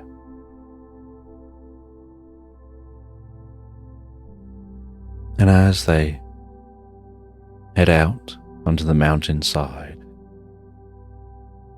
the snow hangs in the sky, the particles only parting as they brush through them. The air is still, but there's more of a glow of light here. And as they walk through the snow here, not feeling any temperature, not hot but not cold, there's no sound of the footsteps trudging through the snow.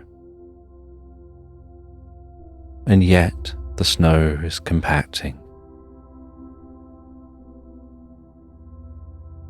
And they continue to explore this side of the mountain. And with the blizzard stopped, it's much easier for them to walk this side than the previous climb they had. And they head all the way down to the foot of the mountain. They walk into the forest. Still no sound. They see a small mushroom house in this forest. A door in the side of the house, some glowing windows. A small chimney and a wisp of static smoke. And they head towards that house. They knock on the door, only their knocking doesn't make a sound. They open the door and say hello.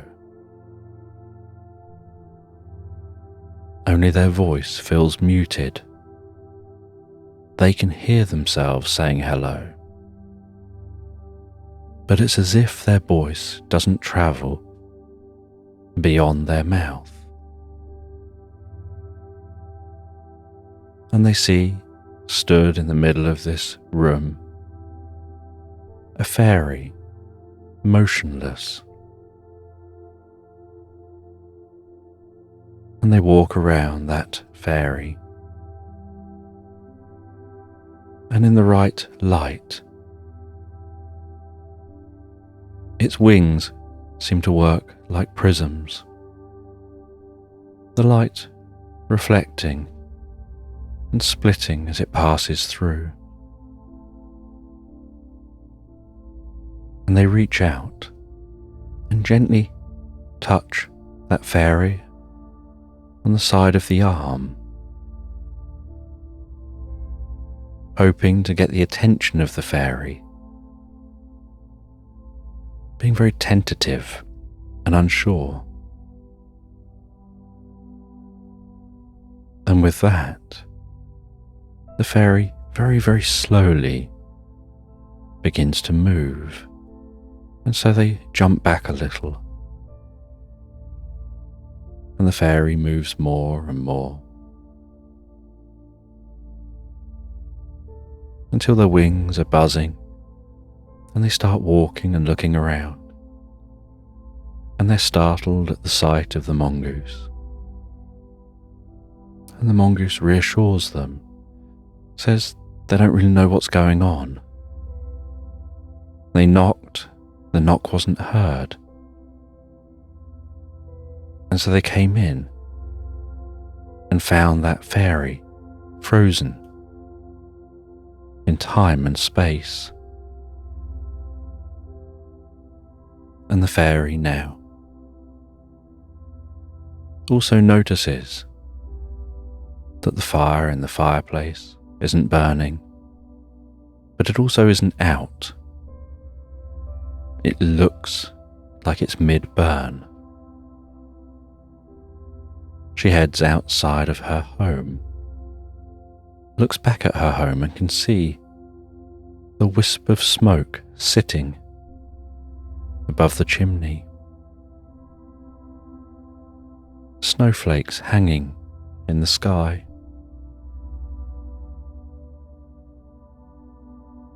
The lack of sound of rustling leaves. And the mongoose says they've no idea what happened. They're in an unusual cave. There was a liquid metal wall. They drank some drink that came from the stream that was passing through the mountain. And with drinking the drink, time seemed to stop. And it was almost like the liquid metal became a portal to a mirror world.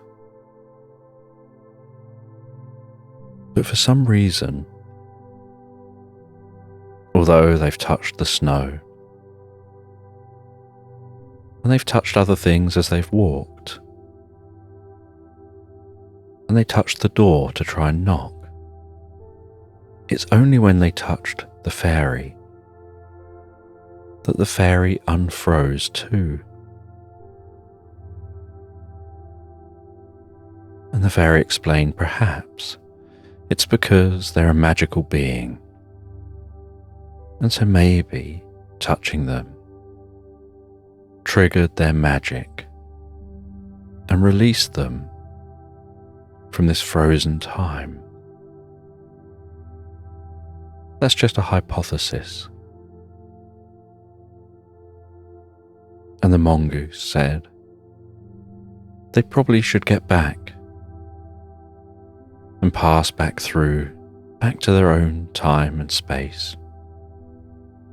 But they don't know if they're going to be able to restart time. They also don't know what'll happen if time restarts while they're here in this mirror universe. Will they be stuck here while their mirror self takes their place in their reality? And where is that mirror self? Has it walked through their reality, replicating the journey they've made? They don't think that the two realities are identical because they're pretty sure there was no fairy house in the forest near the mountain when they were climbing in their reality. And the fairy said that they can help to answer some of these questions. And they travelled with the mongoose deeper into the forest.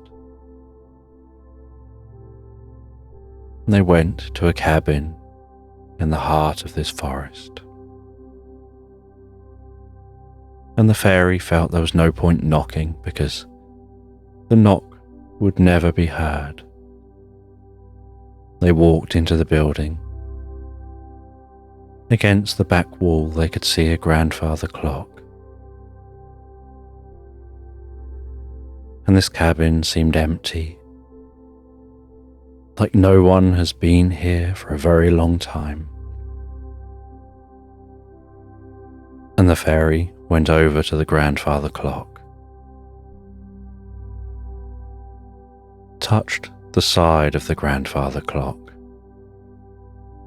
and with that, the clock started going tick, tock, tick, tock. The pendulum of the clock started swinging left and right. The hands gently started moving. And as that clock got up to time, the fairy said she'd like to speak with Father Time. And the clock transformed, and a kindly elderly man with the friendliest of eyes and the whitest of beards appeared in place of that grandfather clock. And she explained the situation. And Father Time shared what the mongoose needed to do and explained about that liquid being healing water, and that healing water freezes time, giving time to make a change and for healing to occur, and explained that the liquid metal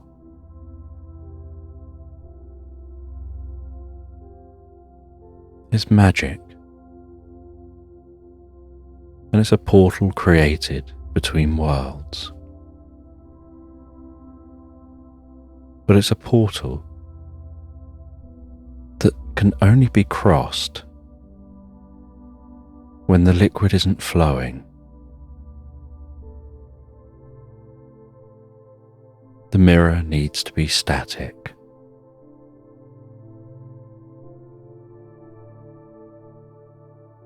And so they're in the right place and the right time to come here, and they can find their way back.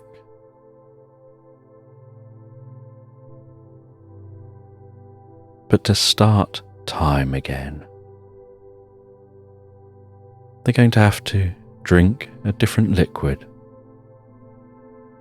They're going to have to drink the reverse liquid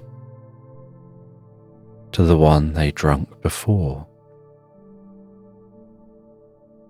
But if they drink that liquid, they need to make sure they're in the right place and time before they do.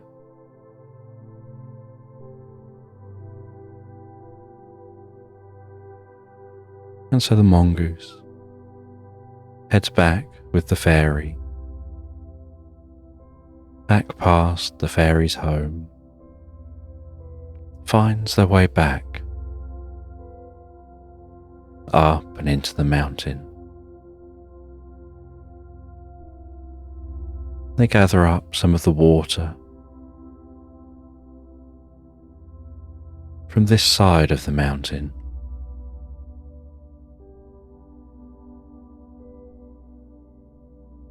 They take that water through to the far side, to the other side of the portal.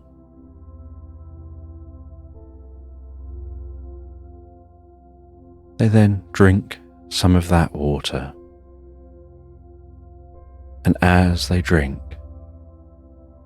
so time begins to return, along with the sound of the flowing water, the thunder of the liquid metal,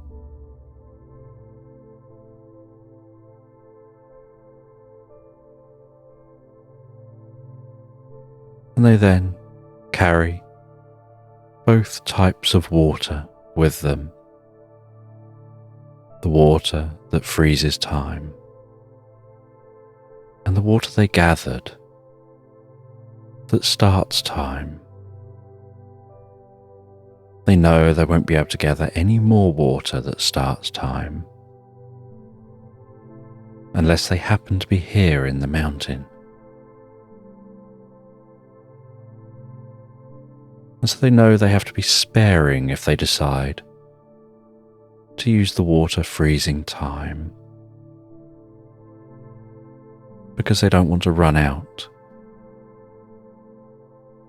of the water to unfreeze time. And they continue to follow the stream until eventually, after a long walk, they exit on the far side of the mountain, and the stream is flowing down almost thunderously on this side of the mountain.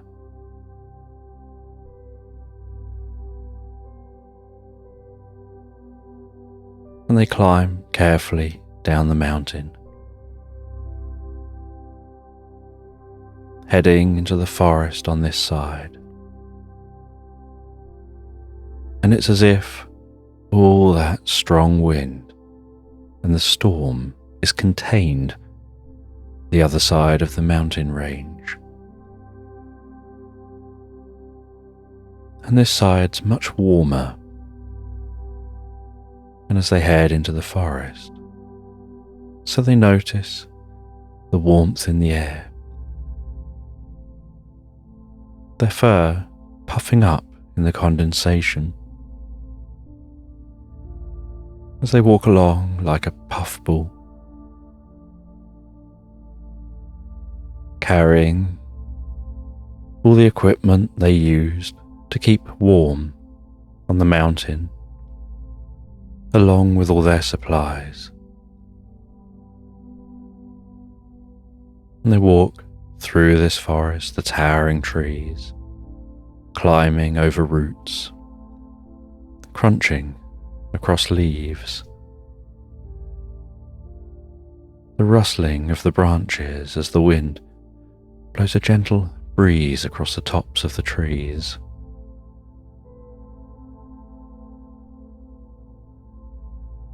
The occasional slither of sunlight weaving its way down to the forest floor, carving out its mark as it goes.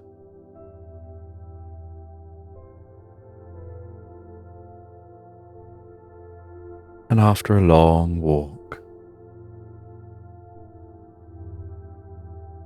they feel it's time to stop and rest.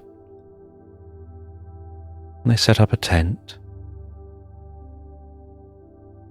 and they zip themselves into that tent.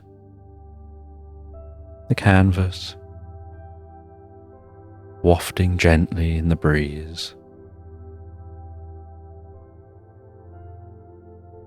The shadows of slightly dancing leaves.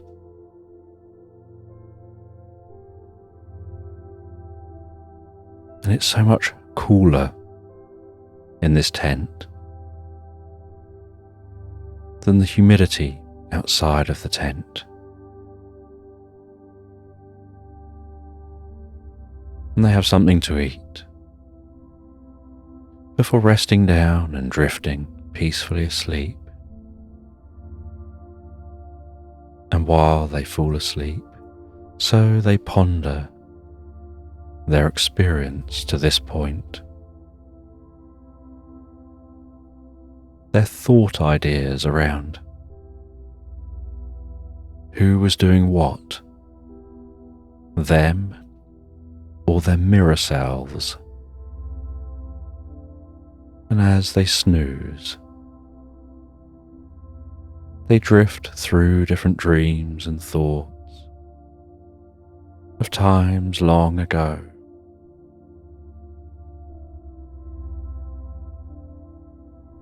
Of times with family, at an old school sports day,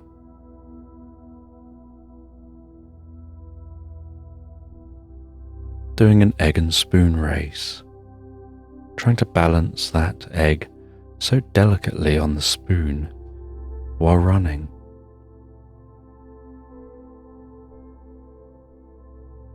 Of a three-legged race with a friend of theirs, and the coordination required to run fast, with both of you having a leg tied together. Drifting through thoughts and dreams of encountering that fairy and Father Time,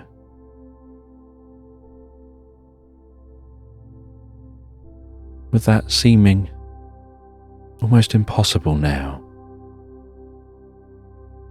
and even questioning whether the experience was real, once logically thinking about it. Then drifting deeper and deeper, almost like resting on the swing on a porch, rocking gently to sleep.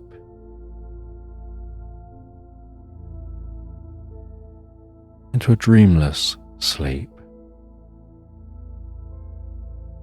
A sleep with a very still mind, with no thoughts at all. Like a perfectly smooth lake, where you can get your head right down to the water. You can look for miles across the lake without seeing a single ripple.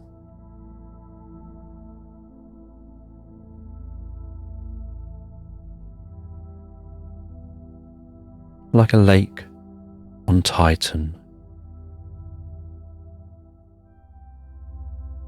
where every wave is barely a millimetre high.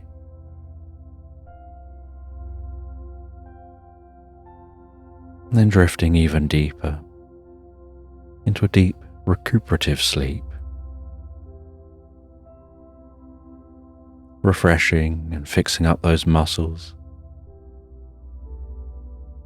from all that exertion of climbing over and through a mountain and forest.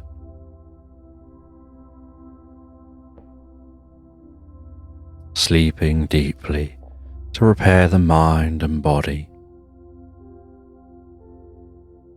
and the mind doing an immune system check, and then going around and checking for physical well-being. Almost like there's a part of the mind with a checklist that makes sure that they're all okay before they awaken in the morning. That everything that needs to be dealt with during the night is dealt with before waking up, so that they can wake up feeling so refreshed and relaxed, so revitalized. And in the morning, to the first sounds of the morning, birds in this forest, they awaken feeling like they've had the deepest, most pleasant sleep. feeling so wide awake so quickly. And they leave their tent. They pack their tent away. They continue on through this forest.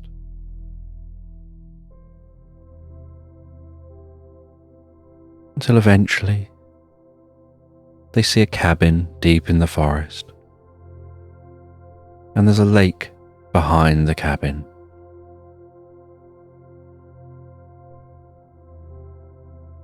And they can hear some voices coming from the cabin.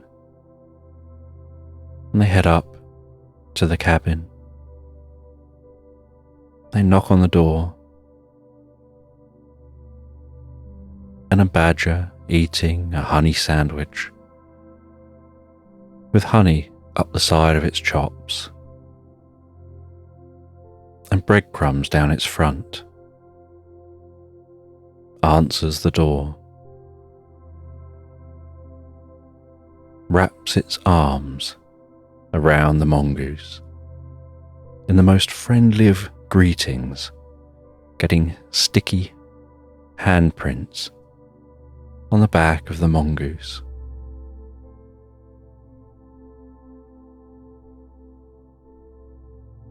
And then cutting through this cabin to a space out the back of the cabin, a small garden and a small porchway all overlooking the lake out the back.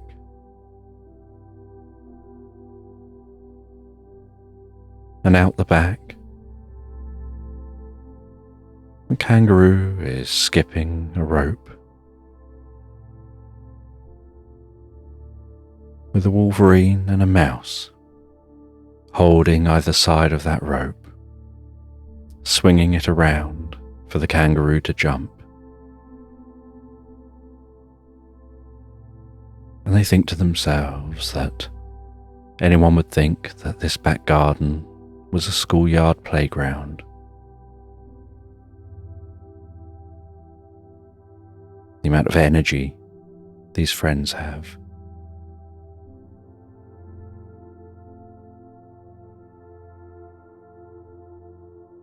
And they all drop what they're doing and come running over to the mongoose.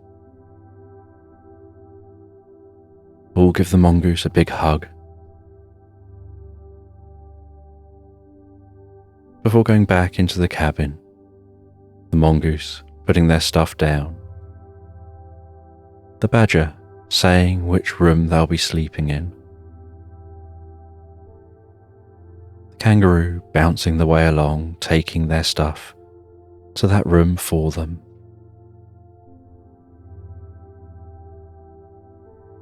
And then they all gather in the front room. They ask the mongoose what their journey was like here. Was it a long journey, a difficult journey? And they explain what this journey was, the curious experience they had.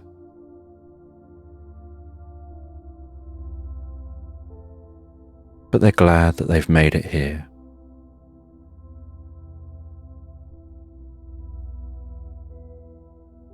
And they all talk to each other and say how glad it is they finally met in person, having previously been just pen pals, communicating with each other over a shared experience, a shared interest of wanting to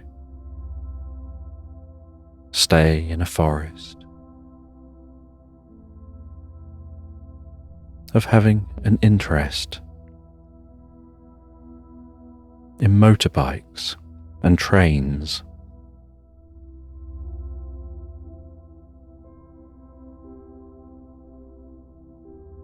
and just writing letters back and forth. And over the next few days, they enjoy going down by the lake, rowing on the lake swimming in the water, resting on the shore of the lake, just listening to the way it laps gently among the reeds, telling stories to each other, sharing tall tales. And none of them believe exactly what the mongoose says, because it sounds too mystical and a strange experience.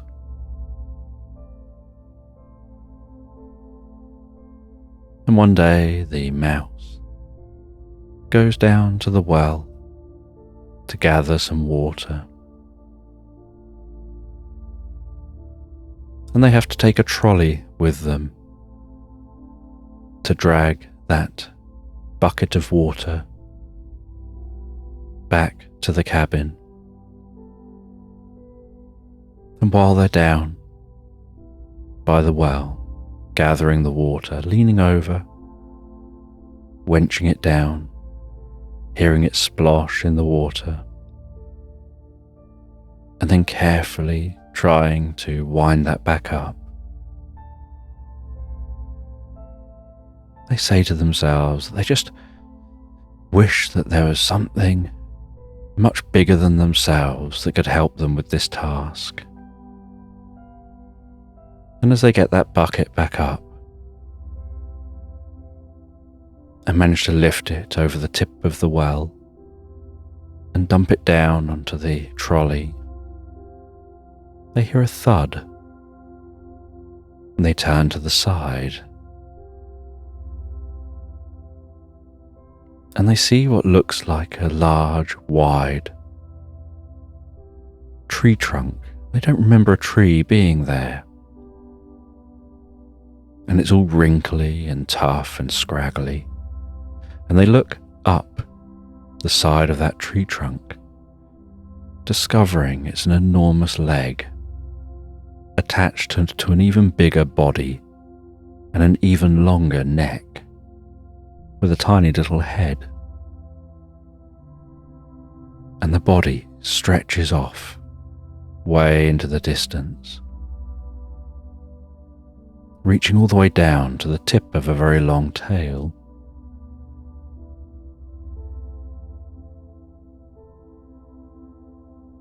And then this brontosaurus leans down and very delicately with its lips purses them gently around the handle of the bucket. And the cabin is only a short distance for the brontosaurus's head from that well, and it straightens its neck out, and its head reaches to the cabin, and it pokes its head through an open window, and to the surprise of the others who are inside the cabin, places that bucket down on the floor inside the cabin, before pulling its head back out again and turning to the mouse, and in a deep, booming voice, asking if that's enough, if that's been as helpful as they wanted. And the mouse, still stunned to silence, stutters, yes. And in a puff of mist, the brontosaurus fades, and the mouse rubs their eyes in disbelief. And then heads back into the cabin and sees that all its friends are stood around, also stunned into silent disbelief. And the mouse says they just made a wish while they were gathering water from the well. They didn't do it expecting anything to happen. It was just an off-the-cuff comment. And the next thing they knew, a dinosaur appeared and helped them just like they imagined and had wished for.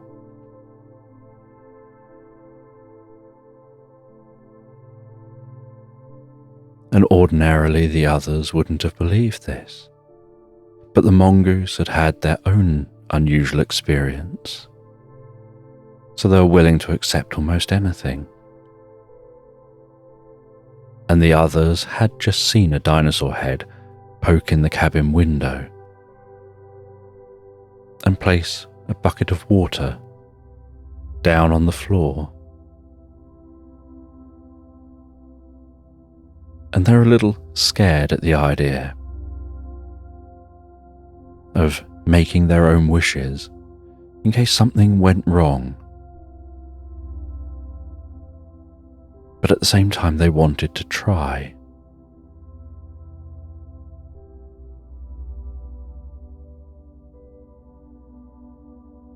And the kangaroo went over to that well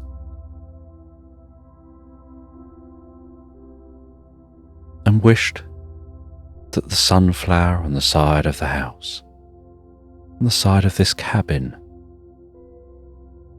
would become a giant sunflower that radiated light like the sun.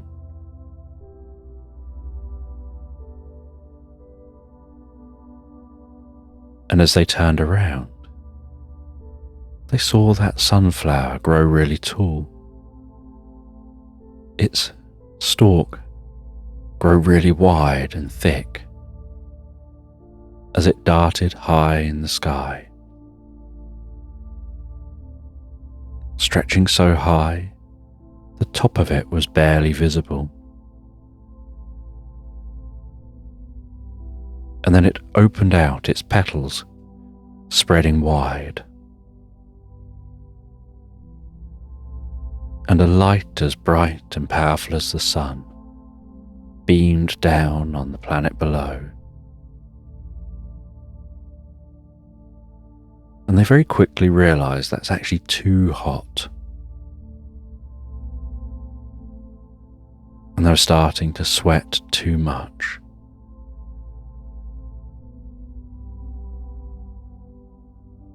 And so the badger ran out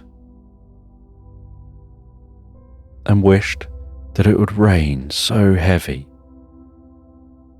it would put the light of the sunflower out.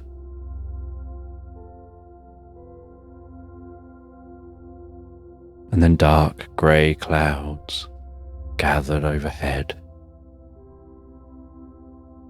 weaving, interlocking, undulating in the sky, getting darker and darker. And then silver sheets of rain started filling the land. The sunflower sizzling as that rain struck its core.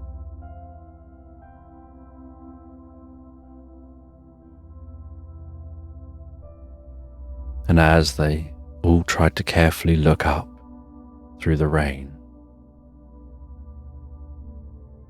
they could see steam coming from the center of that sunflower. And then the rain got heavier and heavier, thicker and thicker.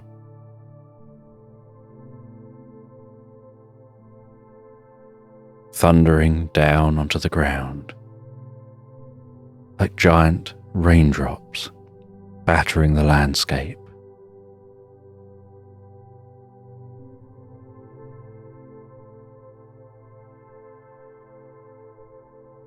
And so the mouse ran out and wished for the sky to become clear like a beautiful spring day. And nothing happened. and they tried a different wish. And then the badger tried to wish for the rain to stop. And then the mongoose wished for that rain to stop and everything to be clear and dry, like a beautiful, comfortable spring day.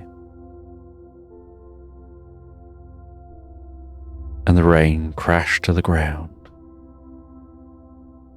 and the clouds fell from the sky.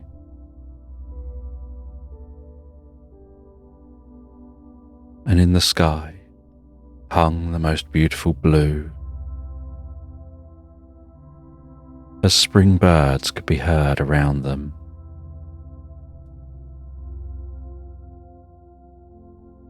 And the air became comfortable.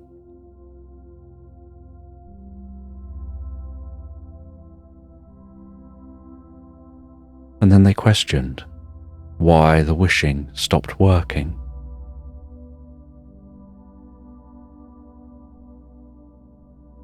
And they went back into the cabin. And while in the cabin, questioning what had happened and whether they're back to normal, they had a knock at the door. And as they opened the door, so the mongoose recognized the person at that door. It was a friendly, kind-eyed, old man, Father Time, who said they're aware of magic being inappropriately used. And the friends apologized for what they did, but they didn't realize. The mouse pointed out they just made an error. They didn't know it was a wishing well. They didn't realize they were making a wish.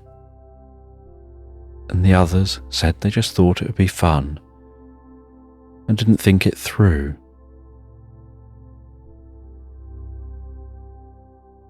And Father Time said they're going to have to correct this. It's not springtime. It's the wrong time. And they went out to that wishing well. They gathered up some herbs, rubbed them together between their hands, and sprinkled them down into the water, while mumbling something.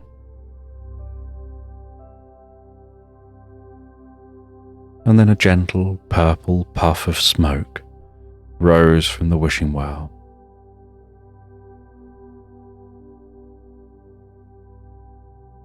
And it spread through the land.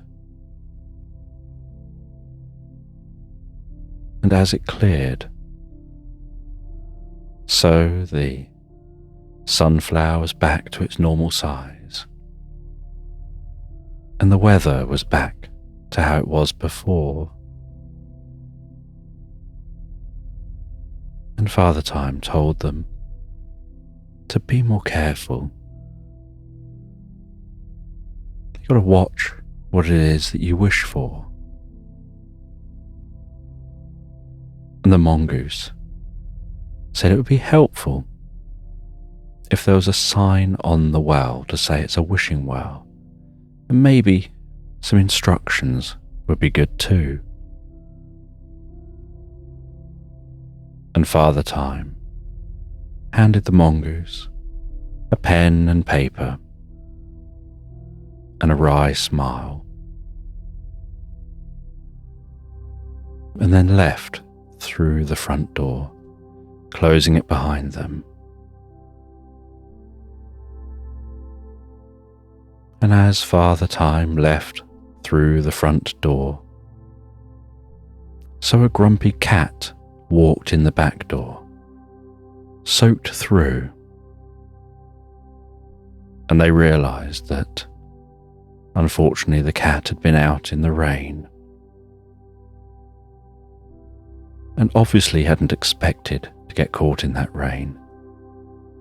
And it marched through from the back door to a rug in front of the fire, plopped itself down on that rug, and almost like it was giving a shrug, rested in front of that fire, stretching itself out to dry itself off, and drifted comfortably asleep. And these friends continued to enjoy their time here. And on the last day of their time together, they decided to go on a long walk, explore away from here. They promised each other they wouldn't touch anything or make any wishes. And as they walked deep into the forest,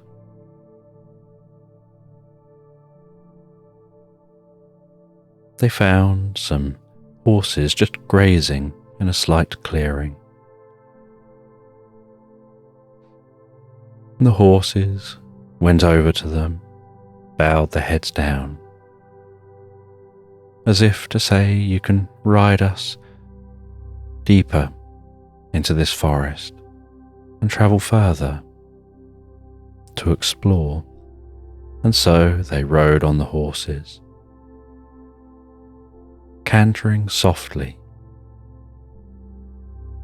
through the trees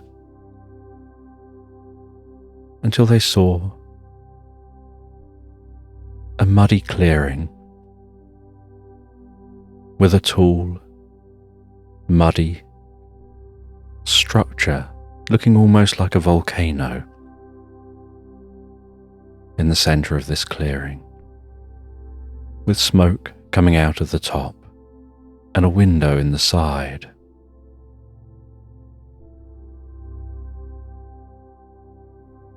And a wooden door that looked rickety and old.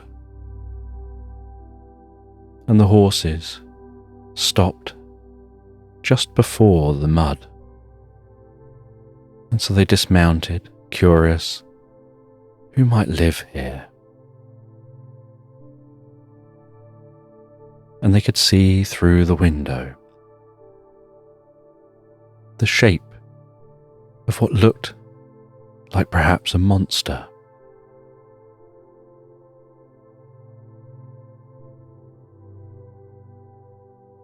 And the wolverine decided to go and investigate anyway, and went to the door and knocked on the door. And this creature opened the door. It had wide eyes, a long snout, long fur, claws on its hands and feet,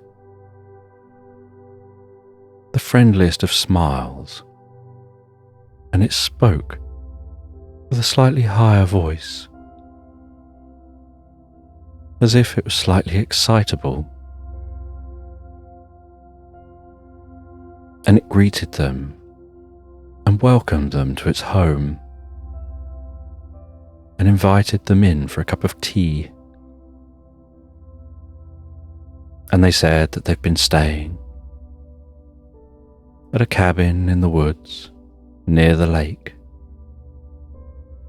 And this friendly monster said they knew it well. Sometimes visitors there come and visit here. But sometimes when they visit here, they're too scared to knock because they think a monster lives here, just because of how they look. But really, they're a very friendly creature.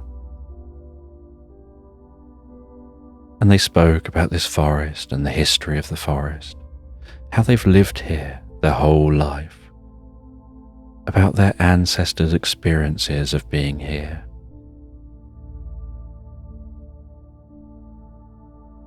They shared about a magical treasure that once resided in this forest.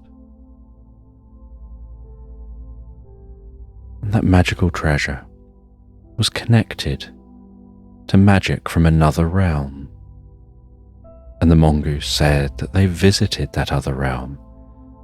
They know what they're talking about. And this intrigued the friendly monster, who was now curious about the stories of the mongoose, because they'd heard the ancient tales of the treasure from another realm,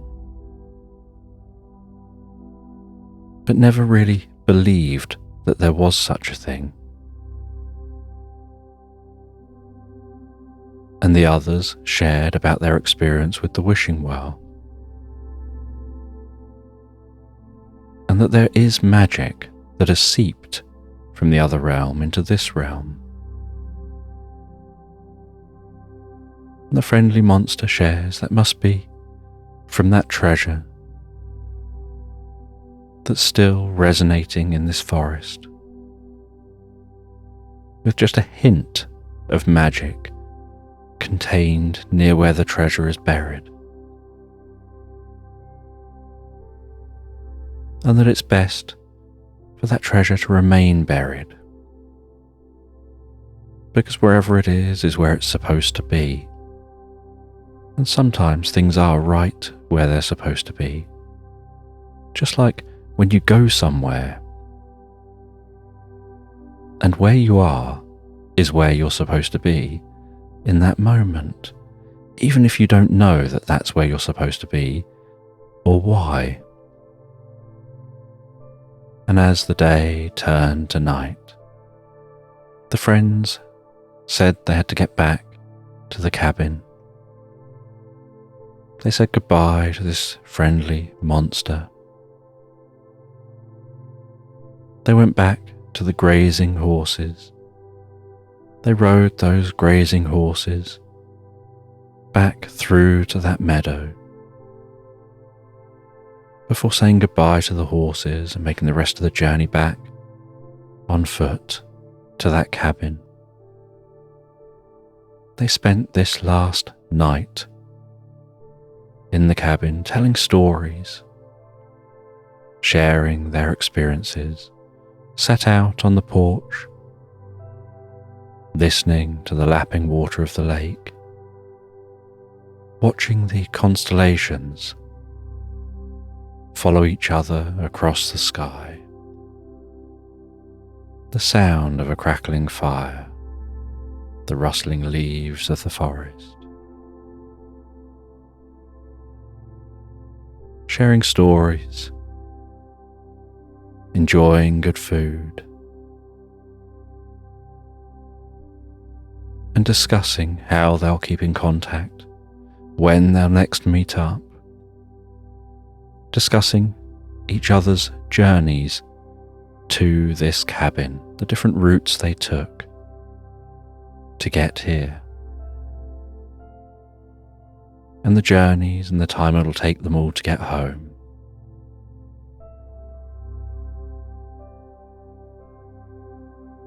And after talking with each other late into the night, the sounds of cicadas buzzing through the forest,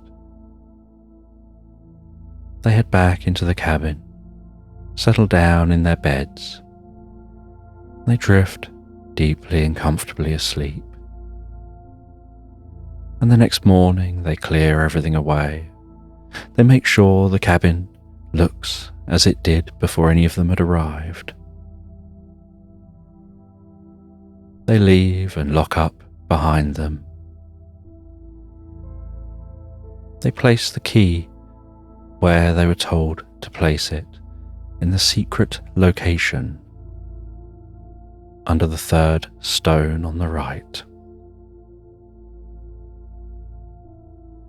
And they set off down a path. They see the signposts to the different towns.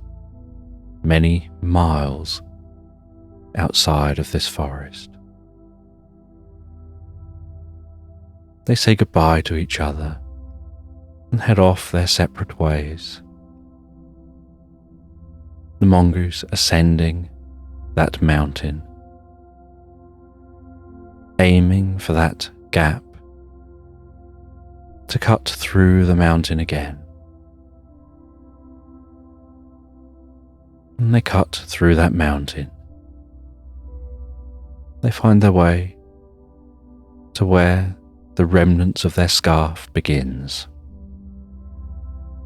and then gather up the thread of their scarf as they continue on through this mountain, really taking time to enjoy the journey.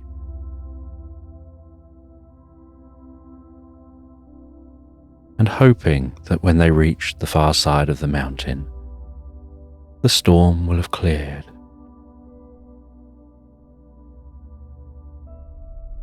And as they get to the far side of the mountain, the storm's cleared, but it's still very cold. They decide to sit by a fire and knit their scarf back together as they rest and wait before drifting pleasantly asleep for a little while, and then making the rest of their journey the next morning. And the next morning, with their scarf repaired, they wrap it round their neck. They brace themselves and then head out into the cold and crunch their way down through the snow this side of the mountain, finding their way all the way down to the base of the mountain, cutting through the forest.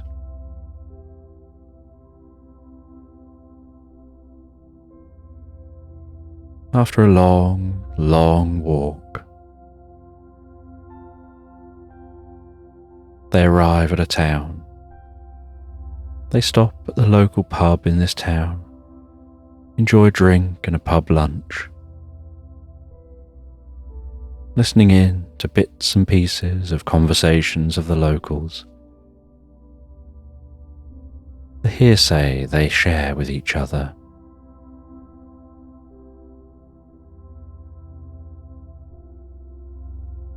Resting with a pint by the crackling fire,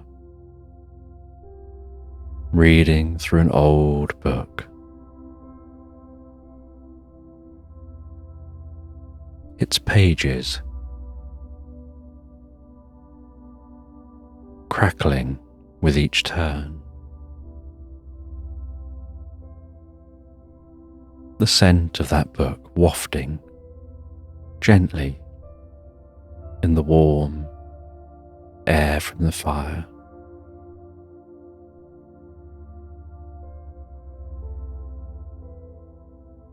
Staying at the pub for the night,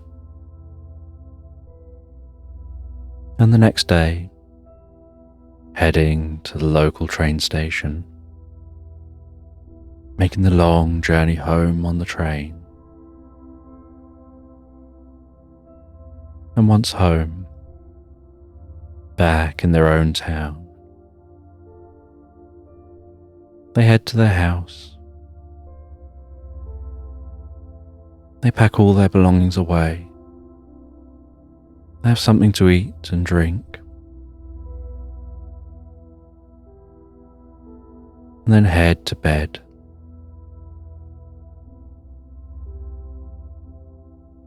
And while they drift and float peacefully asleep,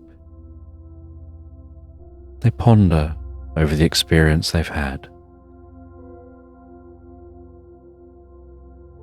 And with a smile on their face and warmth in their heart, from the time spent with friends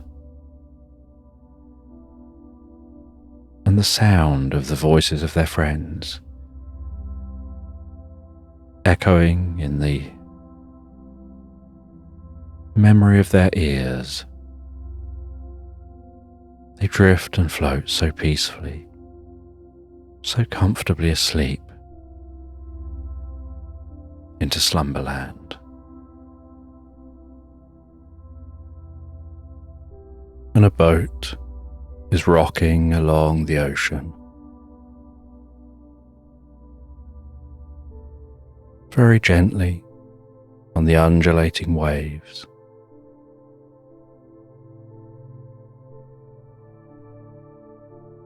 Following the stars as they cross the sky.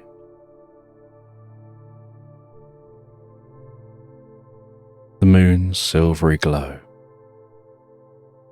sparkling on the surface of the water.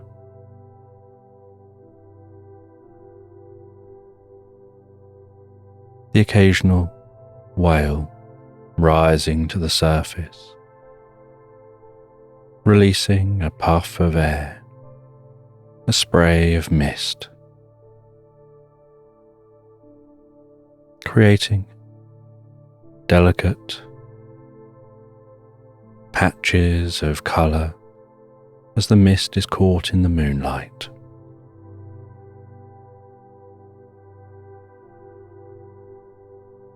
As the boat continues sailing through the ocean.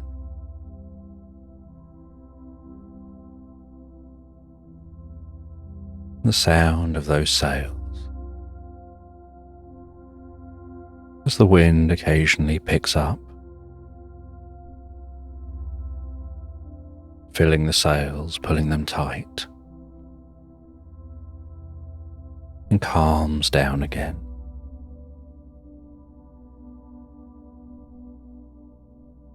And as you relax on the boat, while crew are doing their job, ensuring the boat stays on track, you take time to keep a diary of the experience that you're having, of your trip to this point.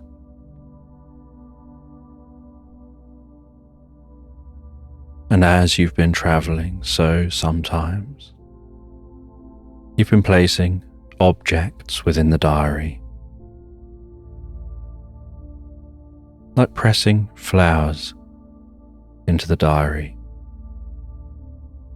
and other little mementos, while also keeping a small chest for some slightly larger mementos from your trip.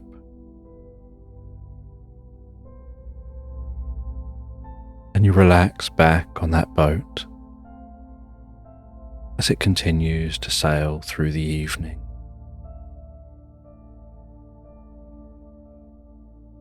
The sky filled with stars, all twinkling away so delicately. The sea salt smell filling your senses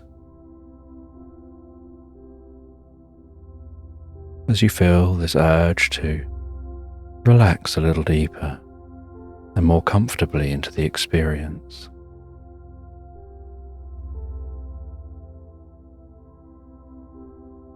And while you find yourself relaxing, sometimes your eyes gently close,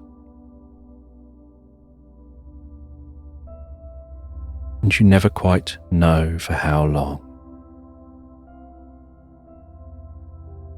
They just close as you drift with the experience, drifting into thoughts and ideas in your mind.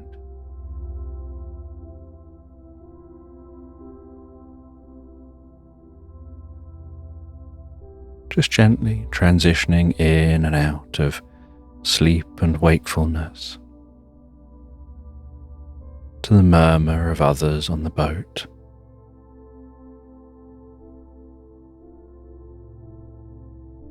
And as the night goes on, so the air takes on a slight chill And so you wrap up in a thick, furry blanket, pulling that up under your chin. You can feel the coolness on your cheeks and the warmth through your body.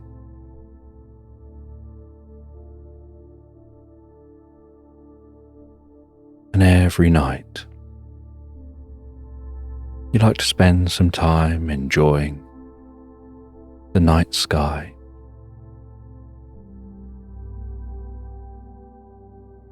Before you find you drift asleep too frequently that you know it's time to take yourself to bed.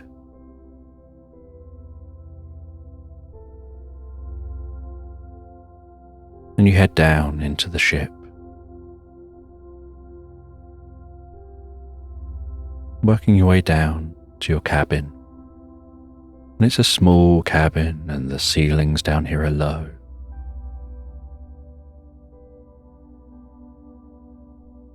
And as you walk, you can smell the wood of the ship.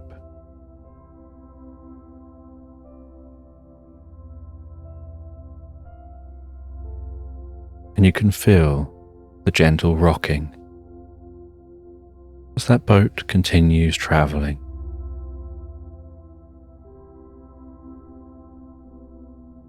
And you head into your cabin, climb into your hammock, and hang there as you gently begin to drift asleep.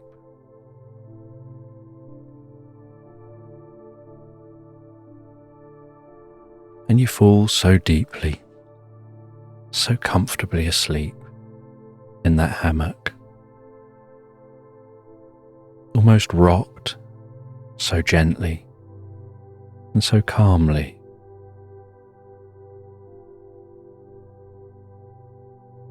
Like it's rocking the tension out of those muscles, leaving just relaxation.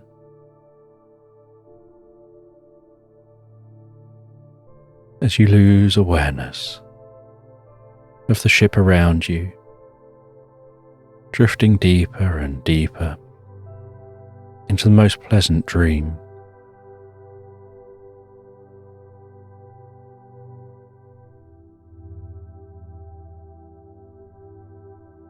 And the next morning,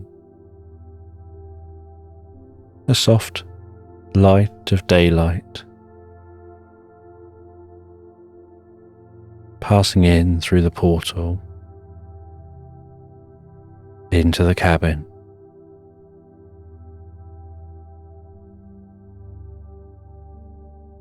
The dust dancing gently in that early morning light.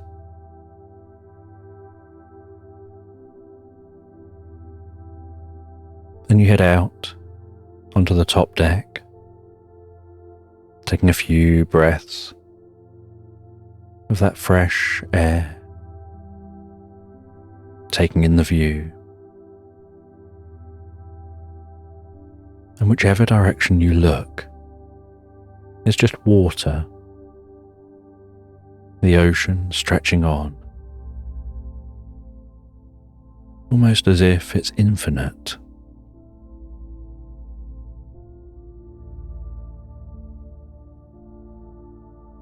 And you head up to see the captain, and you can see the map of where they say you are and where you're heading. And you're still a long way off.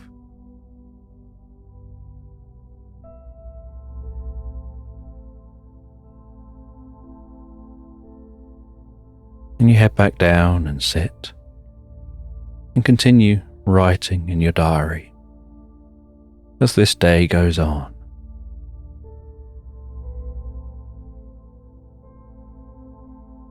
And as the day is nearing the end of the day, one of the crew comes and notifies you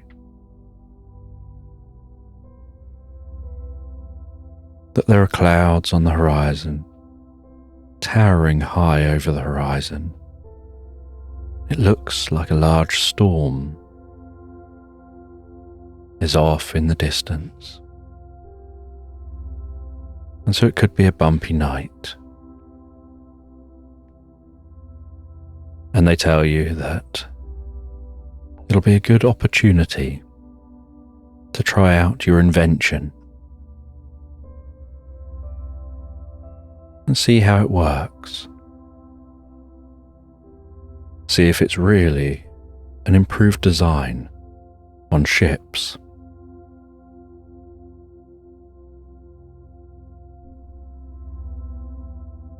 And as you approach that storm,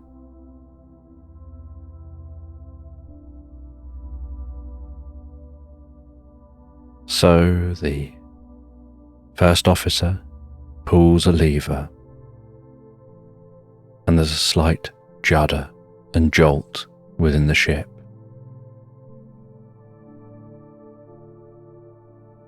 And they order for the sails to be drawn in. And everyone to brace themselves. And then there's a whirring from within the ship, coming from deep within the ship. And everyone gets below deck, seals up the ship. As that ship passes into the storm,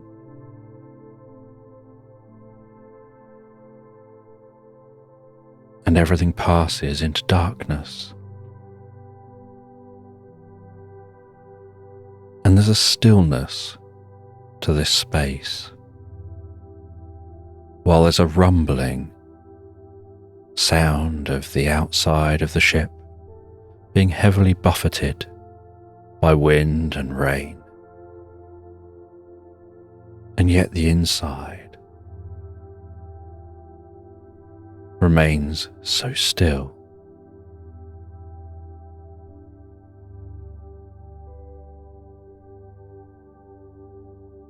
And this goes on for many hours of that storm passing around the ship. Waves as tall as houses, lifting the ship up, lowering the ship down.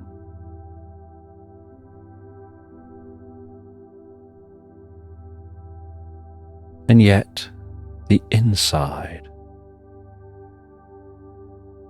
has some movement up and down, but remains level and smooth.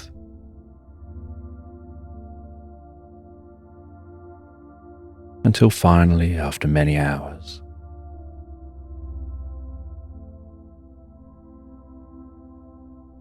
the rumbling from outside calms down. The distant sound of thunder becomes even more distant.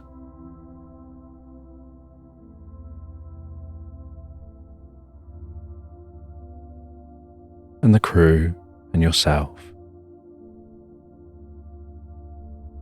head up out of this section of the ship and can see the faint slither of morning sun just about to peek over the horizon.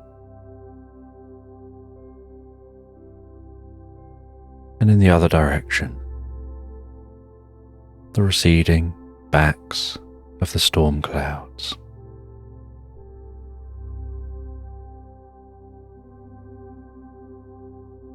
And the lever is flicked the other way, and the mechanism's turned off. And they confirm that your invention helped.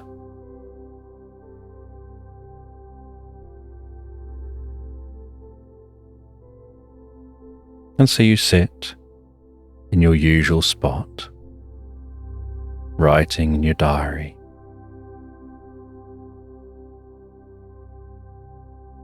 And between the words that you write, you just draw, just so that anyone reading the diary will know what you're talking about. A description and a diagram of the ship and that mechanism.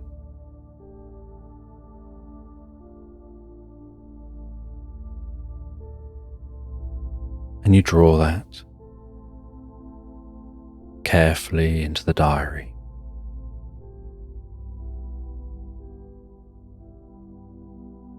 And you feel a sense of pride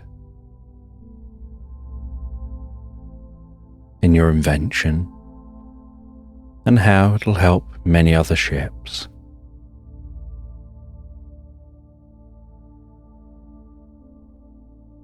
It just means that the ships have to be adapted and designed around the mechanism.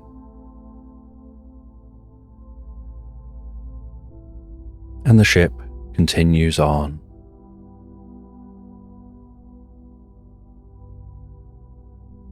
And you can see off in the distance, when looking north, the faintest hint of land on the horizon.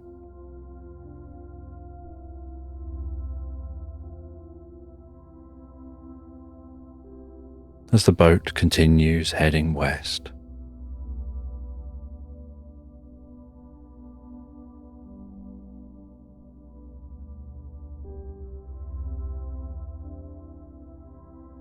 And you can see some dolphin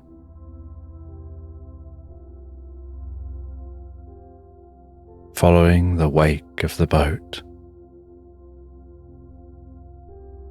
almost playing in that wake,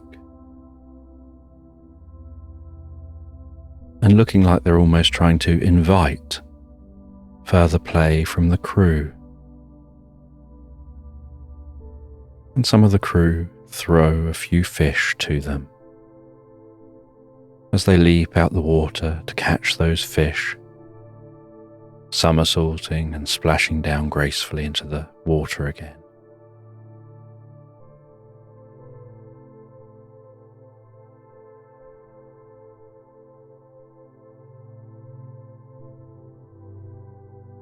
And then the captain announces that the boat has just passed into the Gulf of Mexico, and so it'll only be a few more days and nights until making landfall.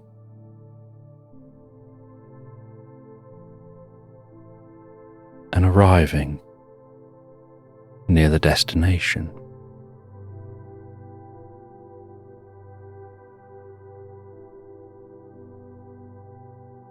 And this voyage has been going on for months already.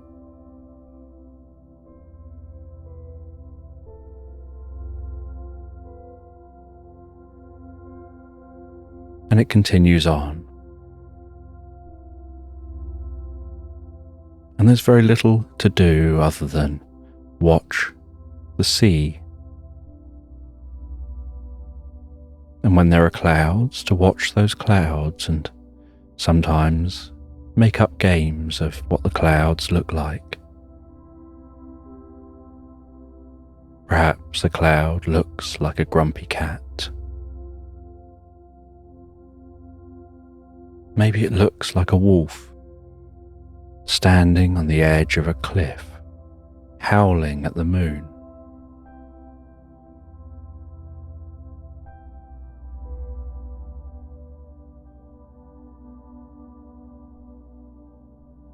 Maybe the clouds move, like horses running through the sky, just stimulating the imagination. And there's very little here to work with.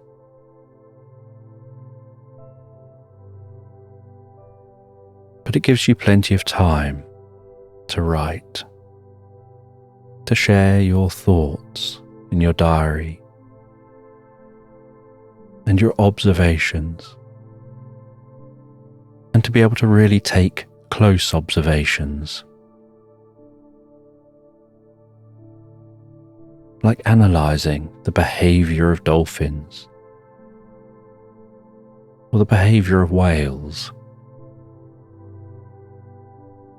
recording where they're seen and when, what direction they're travelling, how many you see.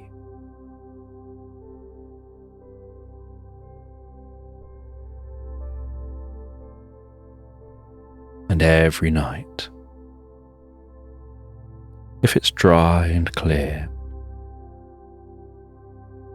you rest up on the top deck, wrapped up warm and comfortable.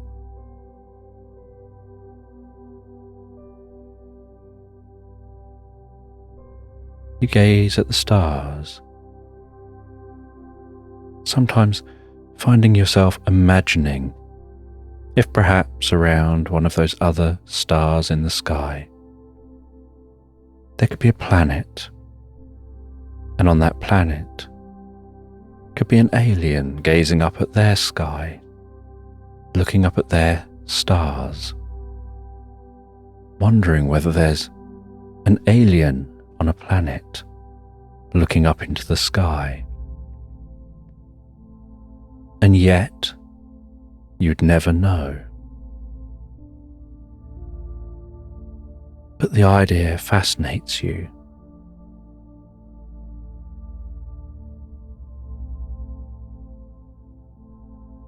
You wonder whether there could be anything greater than yourselves,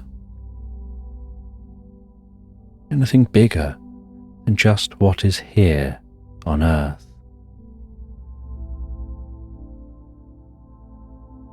With these wooden boats sailing across the ocean,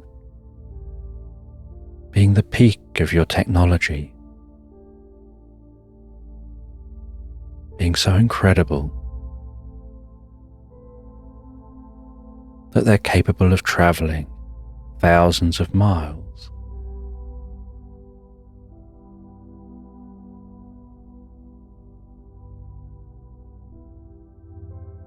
And every night you settle down in your hammock,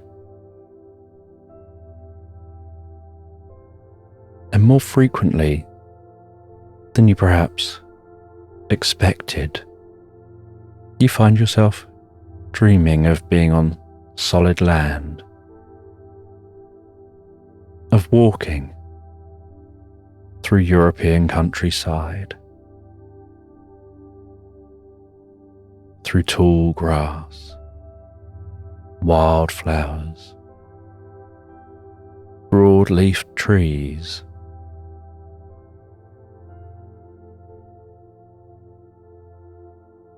even dreaming of walking through muddy landscapes while it's drizzling and grey with rain. But at least everything's steady and stable.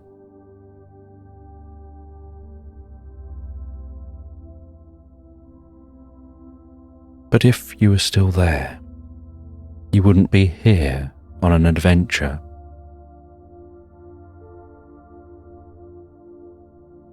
Going exploring strange new lands, seeking out new civilizations, boldly going where no one's gone before.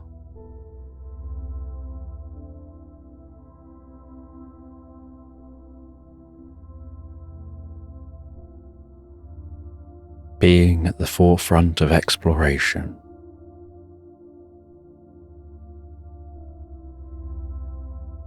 Makes the undulating lifestyle worth it.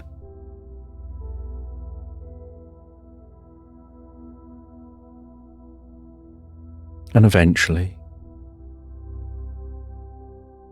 after more weeks of travelling, You see land on the horizon, and day after day, that land grows taller and wider,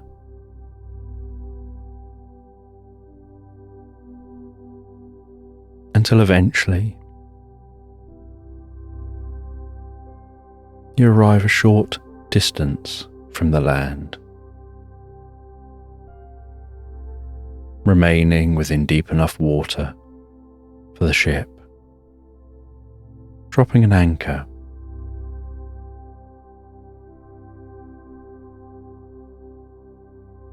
And then a team of you head in small boats to the shore, and a camp is set up along the shoreline. And a secondary camp is set up slightly higher up the shore and further away from the shore.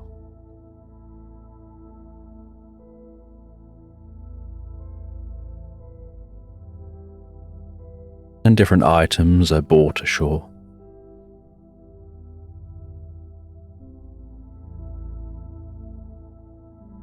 And you have a couple of days in this camp. And when you first touch the land, you have an unusual sensation in your legs. You're walking on this flat land, and yet your legs feel almost jelly-like, as if the undulating beneath you has ended. And so that undulating has now moved from beneath you to within your legs. And so you're walking on the flat land, and yet you feel like you're bobbing gently up and down with each step, as if the legs themselves are doing the undulating that previously was the preserve of the ship on the ocean.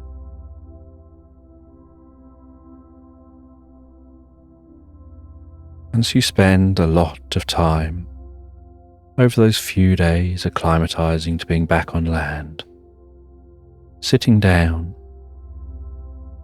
and being used to being stationary, listening to the water as it flows up onto the shore, the sound of it dragging on the sand and the stones as it pulls back out to sea.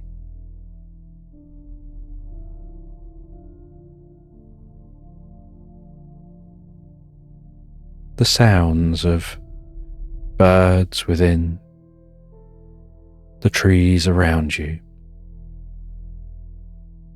the rustling of the leaves, the movement of grasses,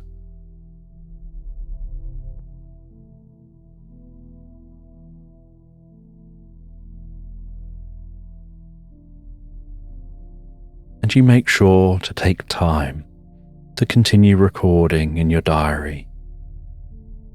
You write down things you're pleased to notice, things you've been grateful for, how grateful you are that you found this land and safely made it all the way here, how grateful you are to have been able to enjoy watching dolphins play, how grateful you are that your invention worked so well in the boat.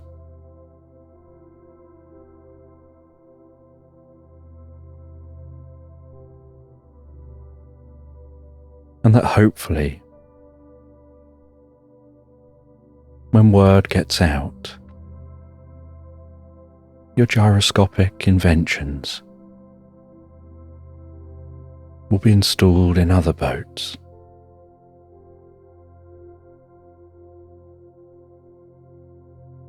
And how much you look forward to tomorrow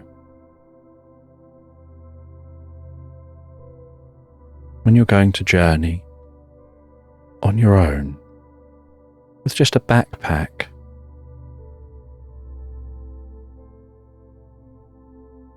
and you don't know what you'll discover, you're following a rumour that you'd heard about a civilization that you'd like to visit and see for yourself.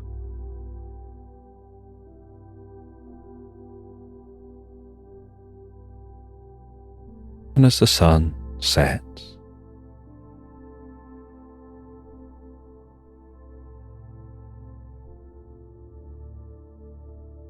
so you sit around a campfire,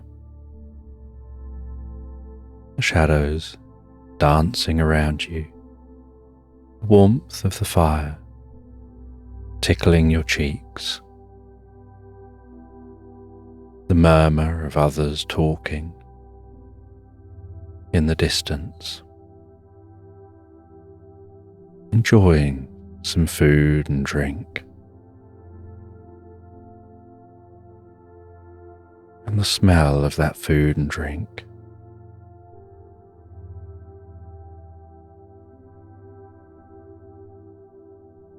finding the flames almost hypnotic.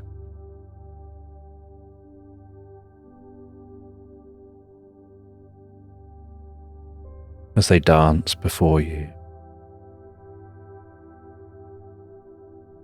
almost as if they're telling a story that ends with them going to bed, settling down and turning to embers.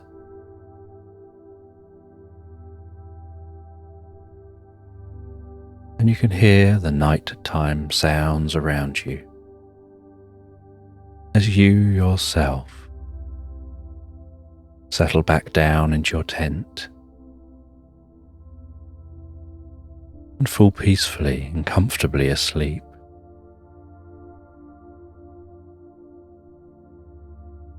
And the next morning, as the tent glows in the morning light, you awaken. You have something to eat before you set off. You pack away the tent. You let the crew know when you'll be returning, and they're going to explore the coastline and map this area while you travel off in a straight line through the trees, over hills and mountains, to find that civilization.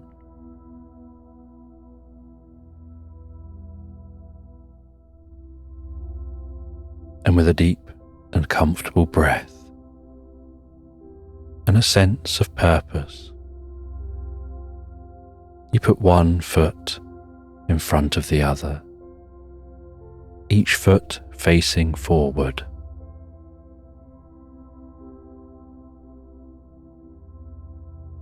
Sometimes your mind going off on its own train of thought, but knowing you're marking your own path as you set off through the trees, and you walk through those trees, away from the murmur of the people, that murmur becoming more distant with each step you take. The gentle crunching of the undergrowth beneath each footstep.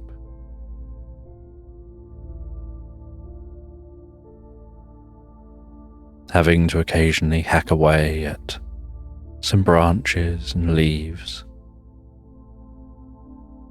carving out your path through this landscape.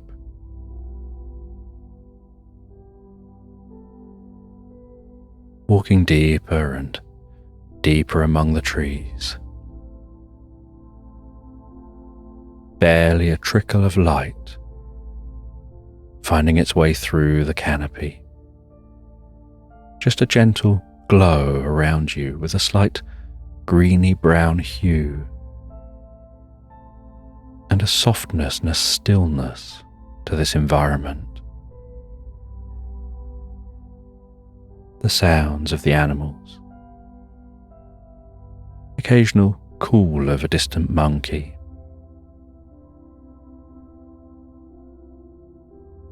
the one constant for you being your thoughts of where you're going, of hypothesizing what you expect to find. Thoughts that help you feel more relaxed, deeper and deeper in comfort.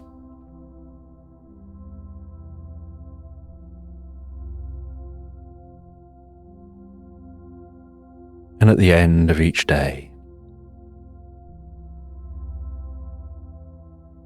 you set up your camp,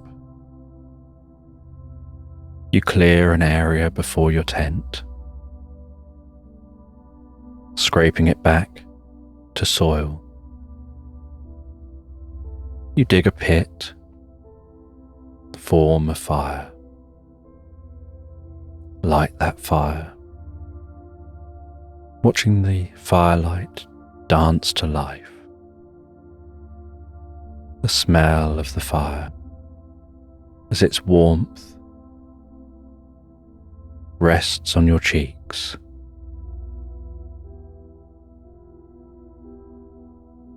As you cook up some food and enjoy some drink, and the ambience of the night, before settling down, drifting to sleep, to continue on the next day.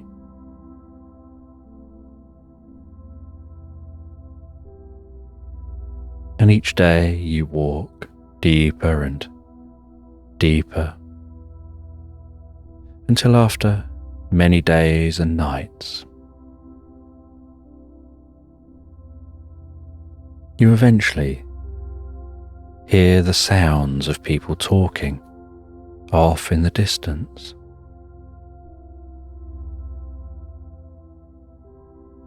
And so you walk in the direction of those people talking.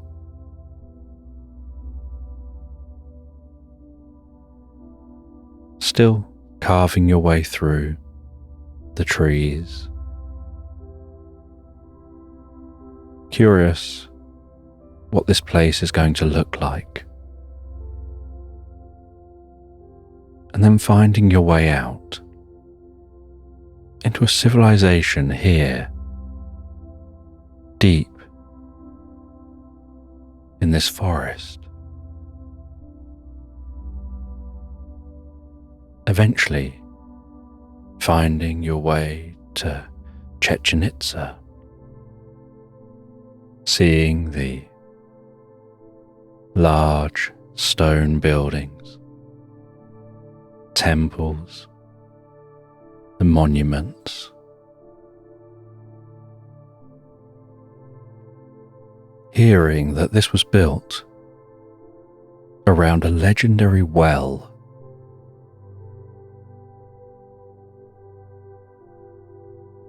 that had certain magical properties.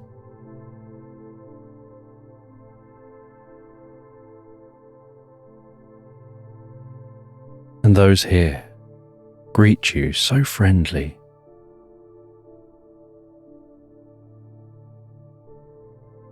And you find a way of communicating, of being able to engage with each other.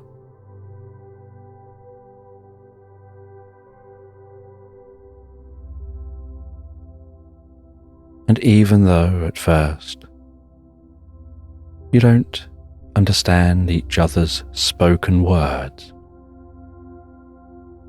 you can understand each other's non-verbal behavior of kindness and friendship.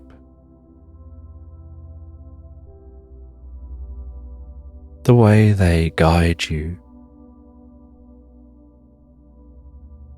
to a location where you can rest, where you can have something to eat and drink, where you can freshen up.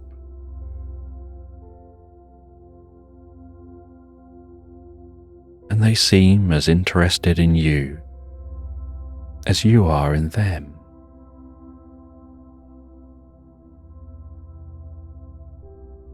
And you spend a number of days here. You take a close look at the temples. You have a curiosity about their beliefs, about what their different hieroglyphs mean, and the different images and statues.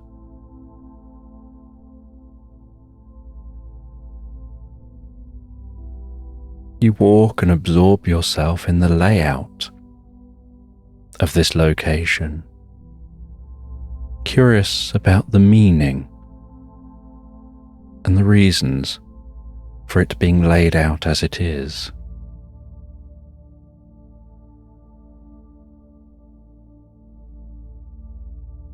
And one day,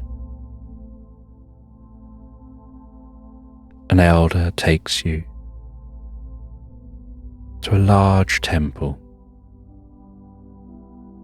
and gestures for you to enter this temple.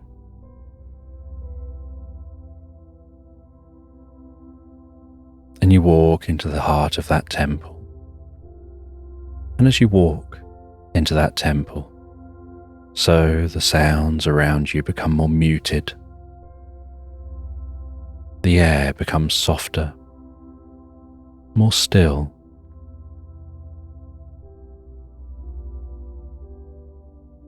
And you walk deep into this temple, arriving at a small room with two people wearing robes.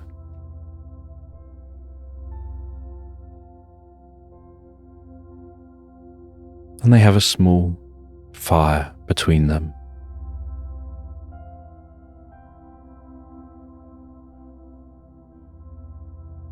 And they seem to be cooking up some kind of a concoction over that fire. You can see something bubbling gently in the pot. And it gives off the scent a bit like coffee. And one of them has a pestle and mortar and adds what looks like some almost electric blue mushrooms, chopped up, incredibly fine, added to the pestle and mortar. And you watch while sitting on a stone bench as they crush and squish that around.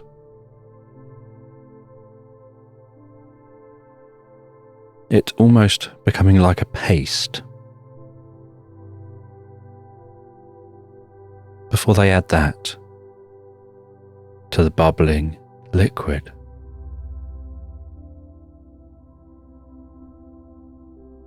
And with a wooden spoon, they continue to stir that liquid. One of them gently nodding slightly while saying some words as the stirring takes place. The liquid starting to turn electric blue, starting to gently fizz and pop.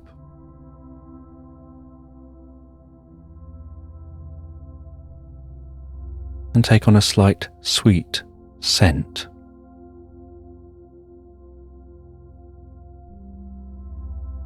And you notice as that liquid is bubbling away and fizzing and popping, a little bit like syrup, it starts to thicken the wooden spoon stirring it can be seen to be lifting some of it out with each stir, as it oozes and gently pours like honey back into the pot.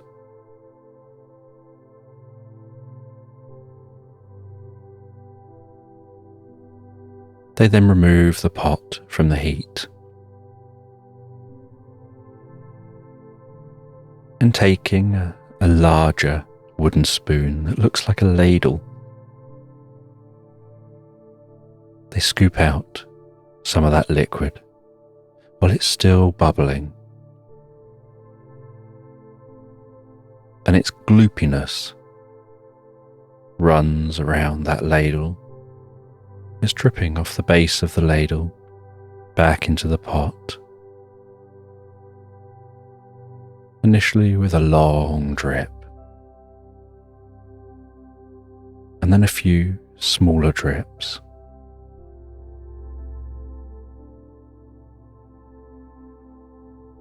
And then as the dripping stops, they move the ladle over in front of you, and talking in a language you don't understand, they seem to be gesturing as they move it up towards your mouth, and perhaps saying to drink.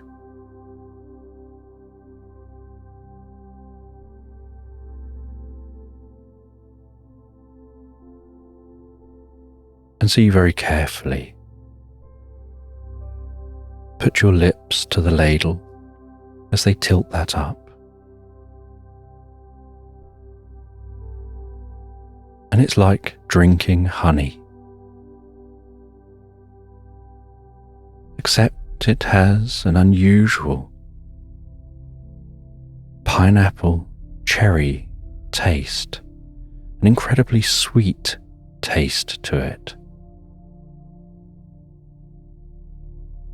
with a slight buzz to the senses, almost as if it begins to fill your body with a gentle tingling right down to the tips of every cell, as if it's somehow supercharging those cells in your body. And the blueness from the liquid softens and relaxes those muscles. You feel the scent of the liquid passing in through your nostrils, almost up to your brain and out your ears, and to the backs of your eyes, like peppermint, clearing your sinuses before passing down your throat, softening the muscles in your neck, your shoulders, down your arms, as all the muscles relax with each out-breath, tingling, relaxing down to the tips of your fingers, making your arms begin to feel heavy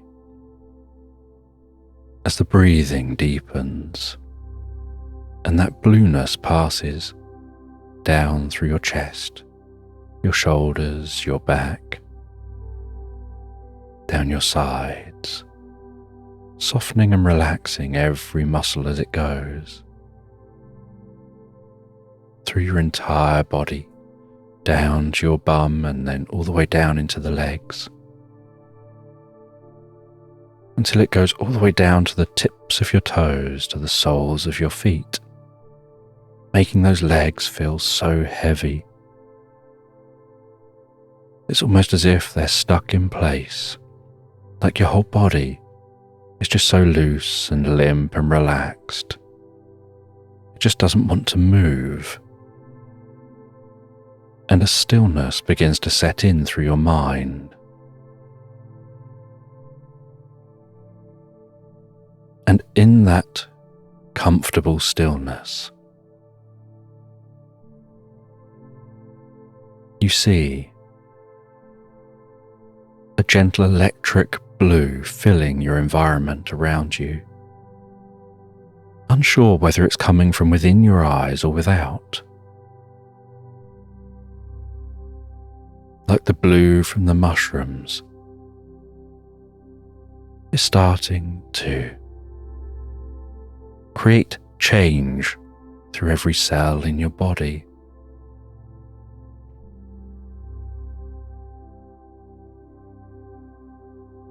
And the sounds of those people in this room begins to sound almost echoey. And as you drift deeper into this state, they stand and begin to help you up. And they help you through this small room and through a large door in the back of this room, which is covered in ornate descriptions and patterns and different gems, and through into a large chamber. And this large chamber is almost like a bell. And in the center of the chamber is a well. And surrounding that well is a brick floor and a brick wall built up around the well.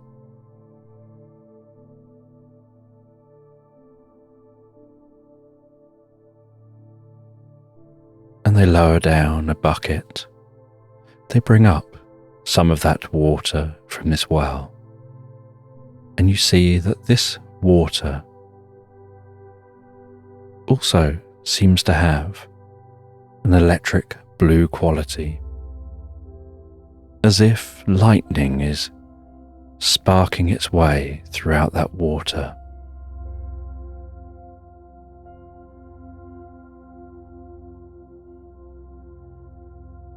And you see, floating in the center of that water is a single lotus flower.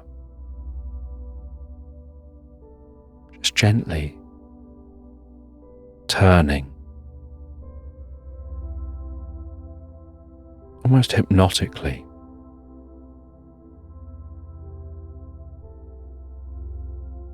And they give you some of that water to drink before taking you over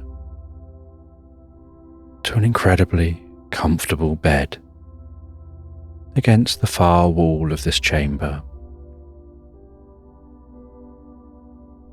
You rest down on that bed. You find your eyes closing, giving in to the experience. And this bed is so comfortable that as you drift asleep in this bed to this experience, you feel like it's a bed floating in the clouds, like it's so soft you can barely notice that you're touching it, like being weightless, floating in an ocean, gazing at the stars.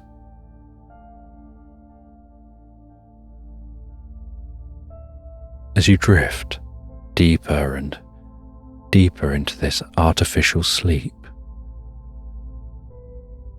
this deep somnambulism. And as you drift, so everything goes black, and out of the blackness, you see what looks like the sun swinging left and right like a pendulum in the sky. while watching the earth shift and change, trees grow and disappear, land rise and fall, the ocean draw in and out of beaches, rising over land and then retreating, buildings appearing and then disappearing, buildings appearing in nature and then nature reclaiming that space.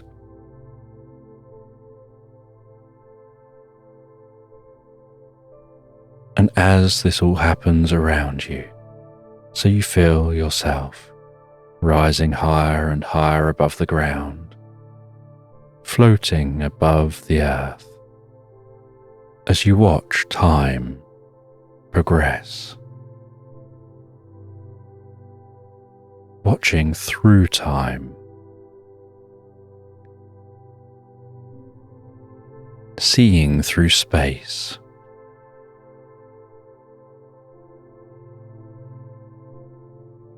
you see before you what looks like a magical brick road.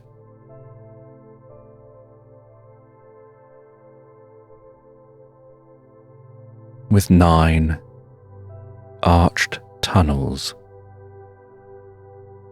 and a bright light off in the distance, and you feel yourself floating through those tunnels. And while floating through those tunnels, you have this sense of what it all means. As you're floating through the 9 realms of existence, working through from an earthly realm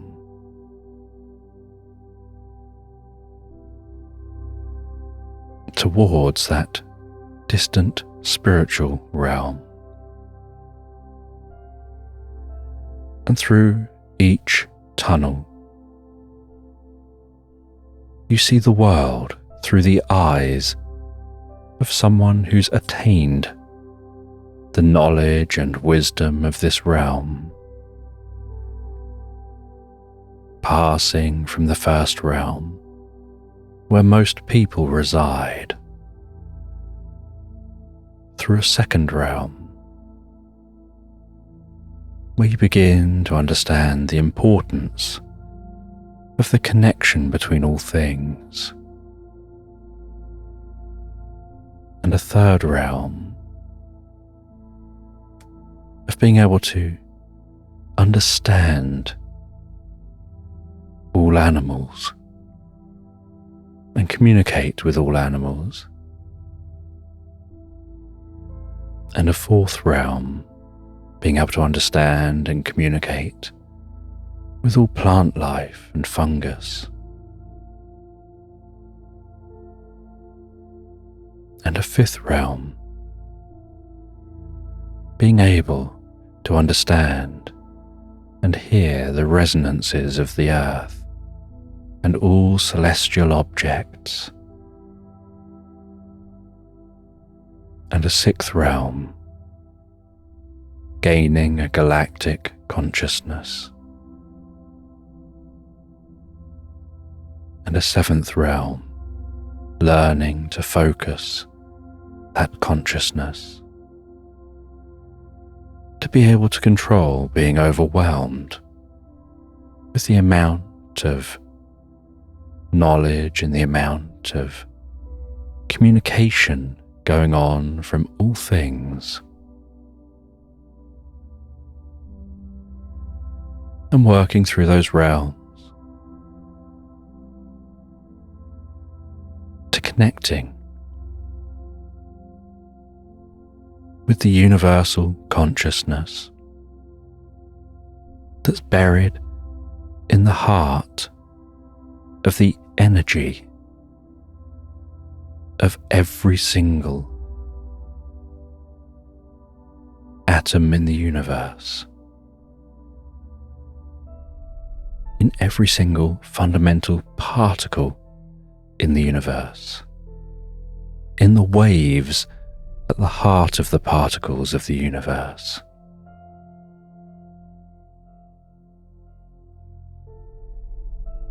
Until eventually you reach that ninth realm, passing through the ninth realm, where your consciousness has passed beyond the bounds of reality to a spaceless, timeless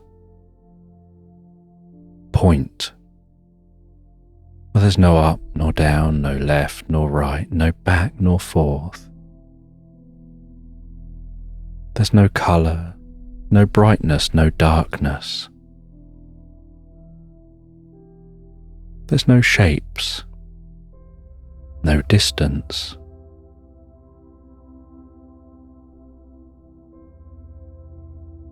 To a place that's indescribable,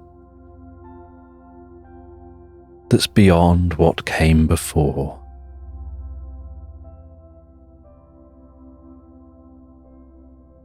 To a point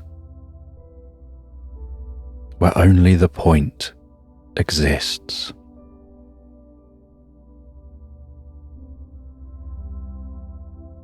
Where you understand things on such a large scale.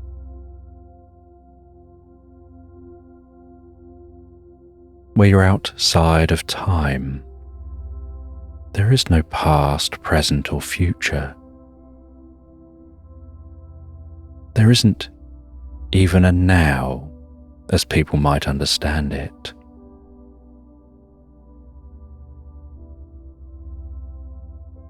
A point that's beyond words, beyond language. A point you can only understand, but not articulate.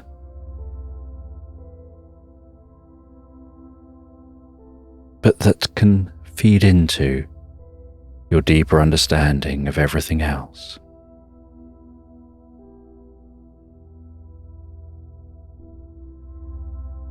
And in this place, you feel no sense of having a body or a mind or reality. And even saying you had consciousness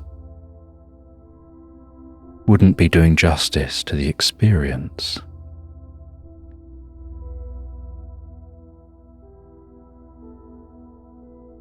Before beginning to drift back through those realms, but now being a new person,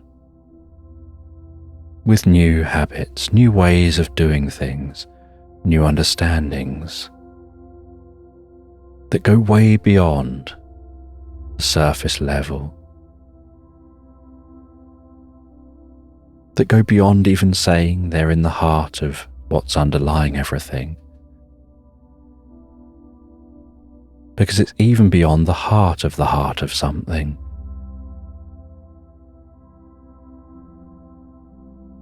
It's beyond a root cause of something.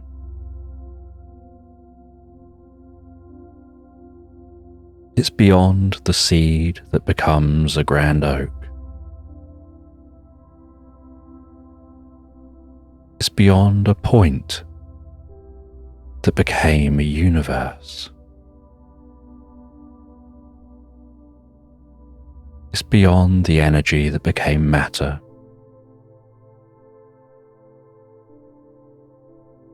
And matter that becomes energy.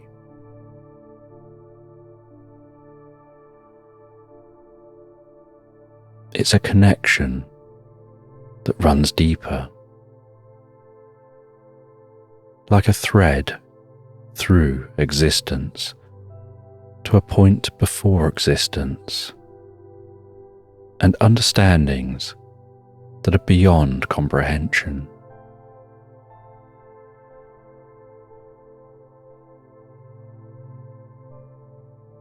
Like a deep, empathic connection beyond all connections. As you drift back,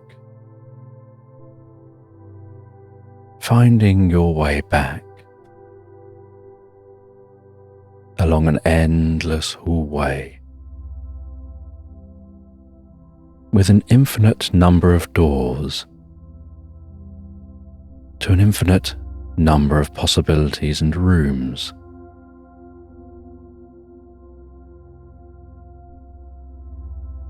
Towards a grand, creaking red windmill.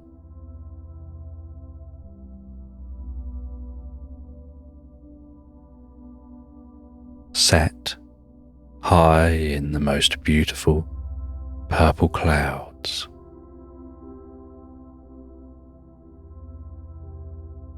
Watching as whales leap and splash down in those clouds. Humpback whales singing so gracefully through the sky. Dolphins swimming together.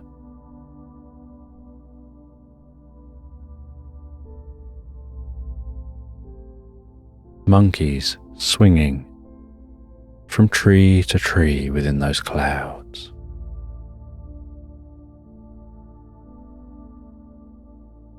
Fireworks exploding beyond the clouds, forming the stars in the night sky.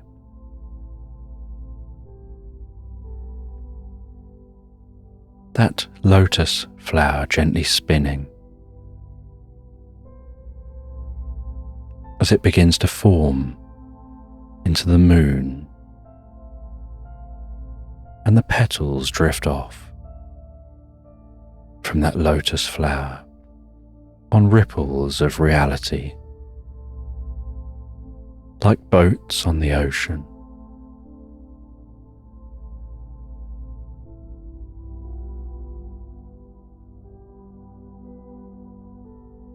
As you begin to pass through those realms to having a physical body,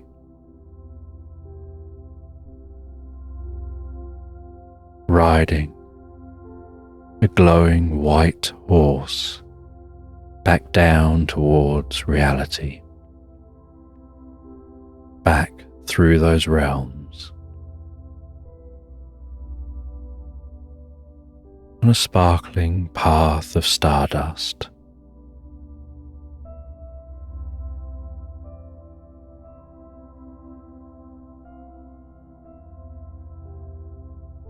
Before the horse disappears in a puff of mist, and your consciousness absorbs itself back into that you resting on that bed. Tingling through your body, from the top of your head to the tips of your fingers and toes,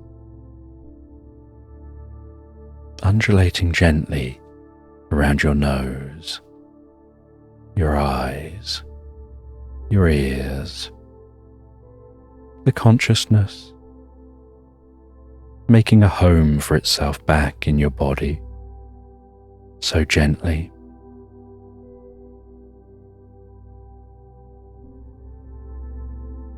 With the warmth of a cat purring on a lap.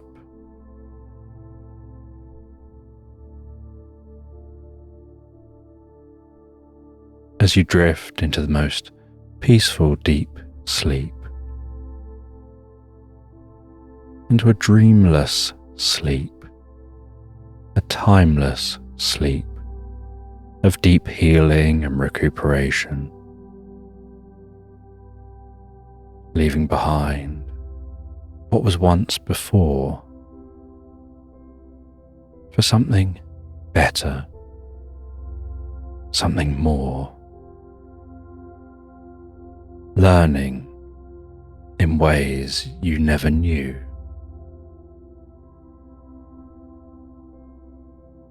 Like a magic wand had just been waved, and a lantern floats into the sky with the warmth of a candle, carrying with it a wish that only your heart knows.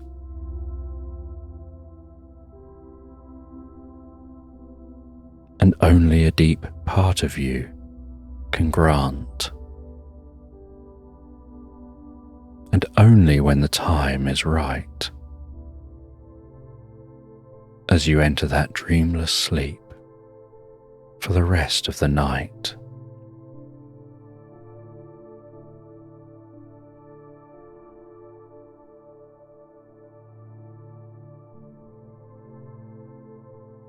And then, in a time that you're unaware of how long has passed, you come to in that chamber, and you find you can understand these people talking to you.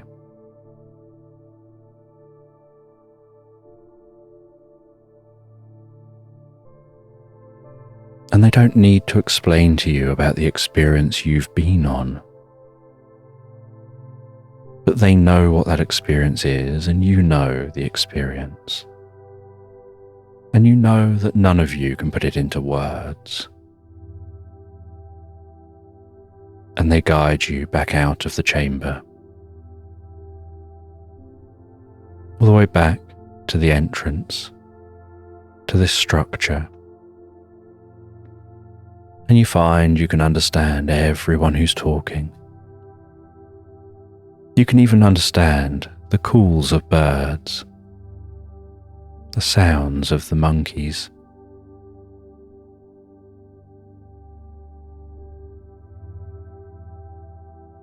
And you learn and record your experiences here, taking plenty of time to record everything about this place before heading back to the shore.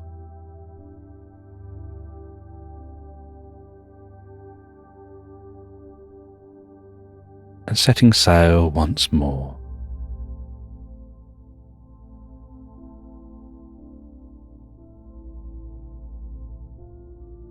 Spending weeks and weeks sailing all the way back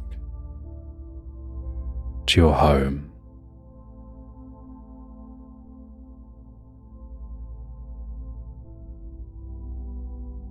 Reaching a dock,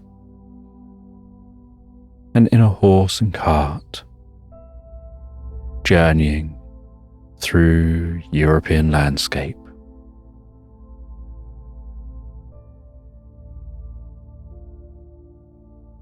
Until you eventually arrive back home.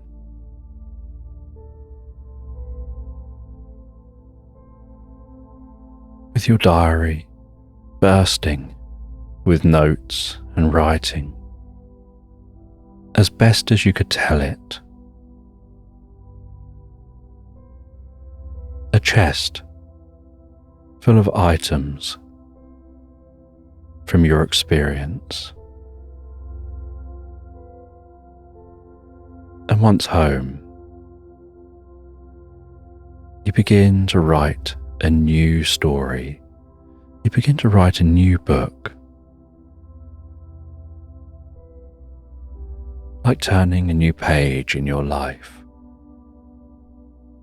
and telling a new story of your life, of a new person you've become.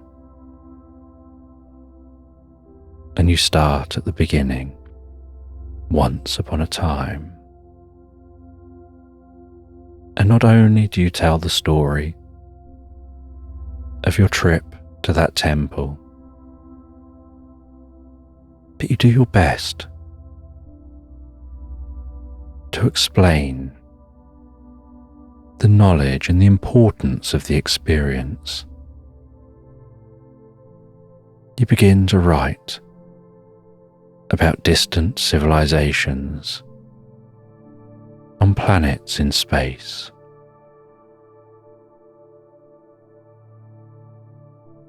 about other places here on Earth, about the past, the present, and the future.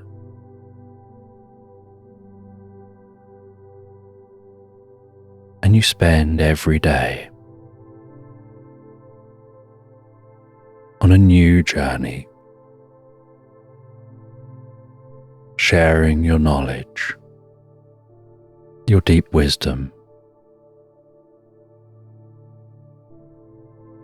becoming the wise one people seek out.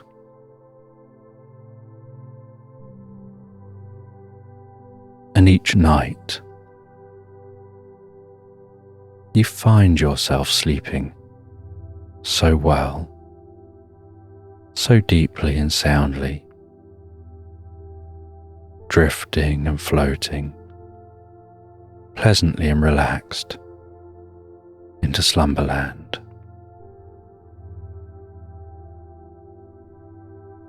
And in this bedtime story,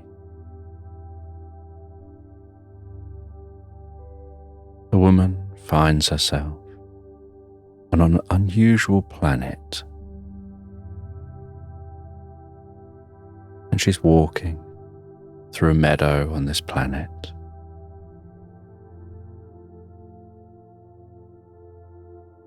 And as she gazes up into the sky, she can see a dim red sun and the faint shadow of a small moon, just taking a gentle bite out of the corner of that sun.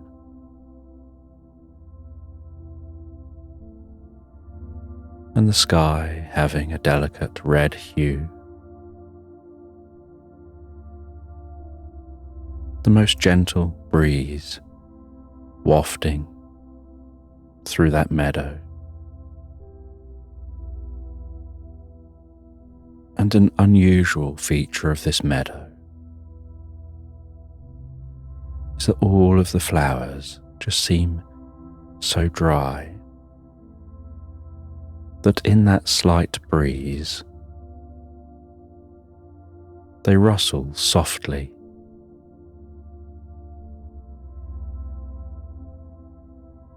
like rustling bits of paper together.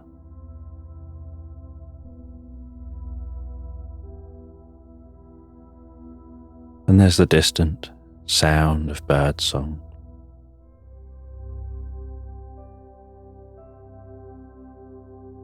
And those flowers in the meadow are pastel-y colours,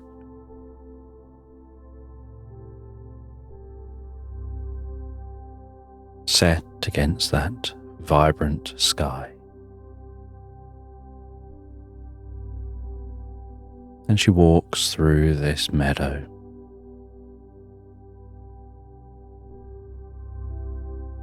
And as she walks, she can see some trees off in the distance, the sign of a small wood.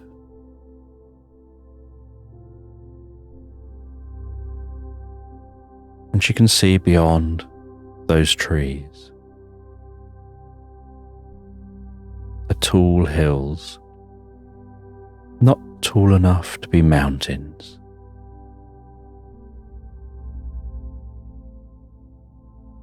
but just gently undulating hills.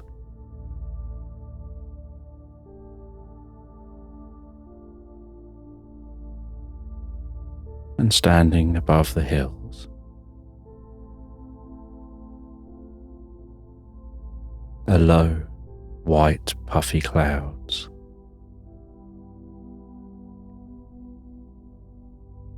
Sliding softly along the horizon as that moon carefully inches its way along in front of that sun, while she continues walking, absent-mindedly, just fully absorbed in the experience of the moment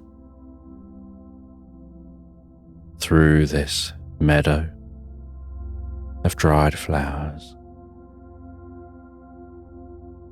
not really giving any thought to anything else.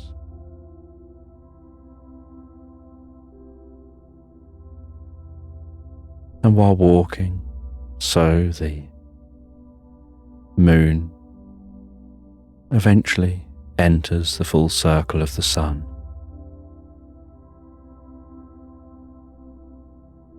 and very, very slowly that sun continues travelling across the sky, working its way gently towards the horizon. And as it gets closer and closer to the horizon, so the sky opposite the sun begins to turn a comfortable dark purple, and the first stars in this night sky begin to wake up for the night.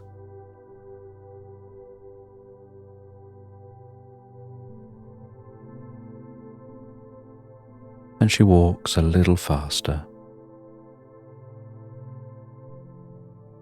determined to make it to the woodland before that sun fully sets.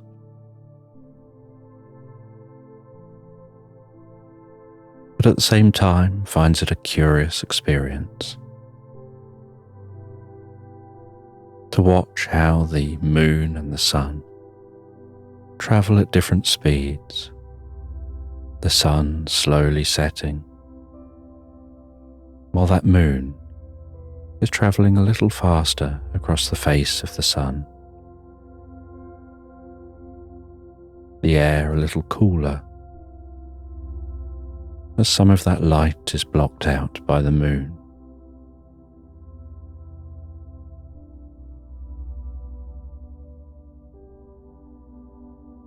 And as she approaches the edge of the woods, the sun now tickling the horizon, almost appearing to wrap itself in that soft, low blanket of cloud.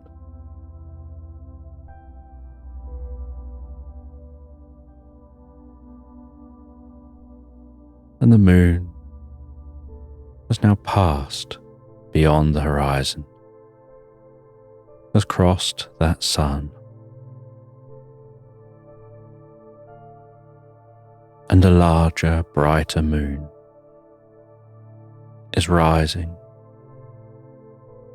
over the horizon, almost directly opposite the sun.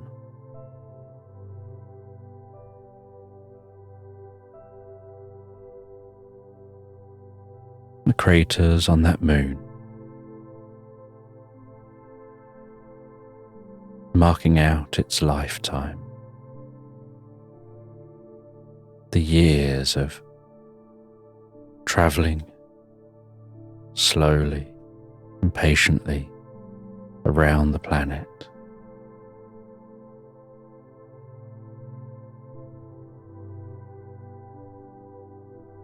And as that moon rises into the sky, so another small moon, looking almost like a giant star, but with a much softer glow, peeks its head up above the horizon.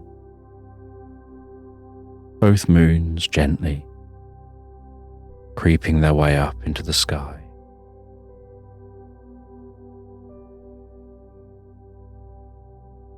both travelling at a slightly different speed.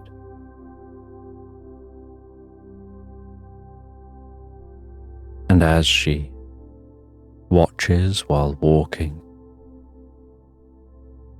towards the edge of the woods, a part of her mind is curious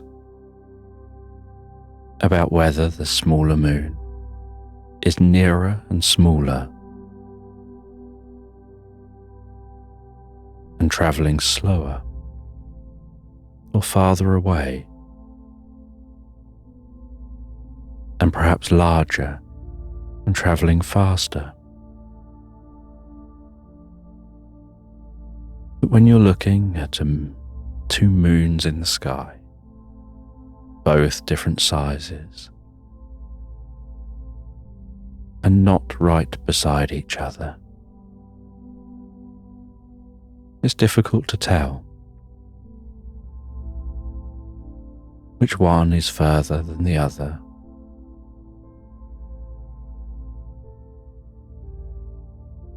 And as she arrives at the edge of that woodland,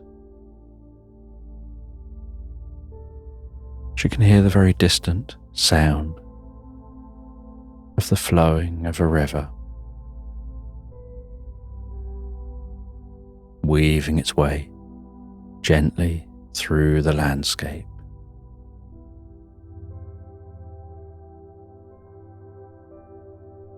And with the sun fully set, the tapestry of stars stretches across the sky like a million twinkling diamonds.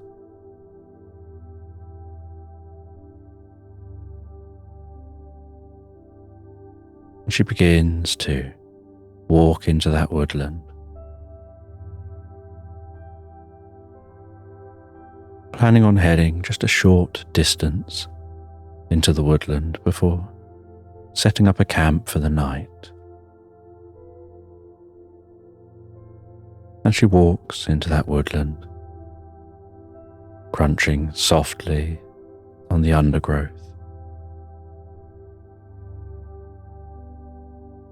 stepping over some outstretched roots and fallen branches.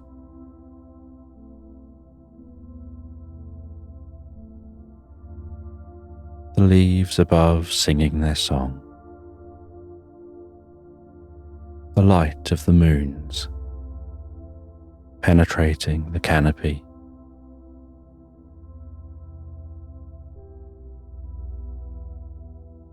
Creating areas of softly dancing light on the woodland floor.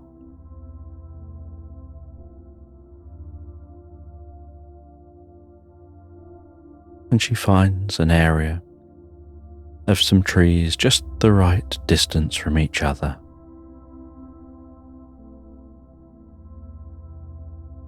And sets up her camp between those trees.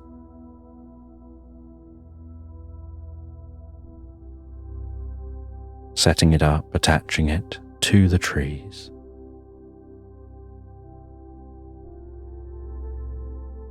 A ladder dangling down. The tent body set up. She climbs up into that tent, pitched between the trees.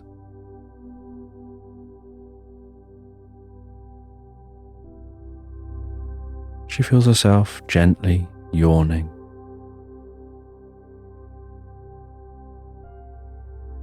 As the trees seem to almost be breathing with the breeze in a kind of hypnotic, deeply relaxing way. She finds her mind so drawn to the hypnotic breathing of the trees that she almost forgets her journey to this point.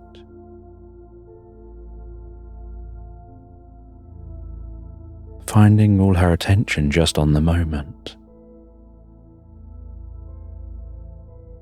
Forgetting to think about the future. Just being in the here and now.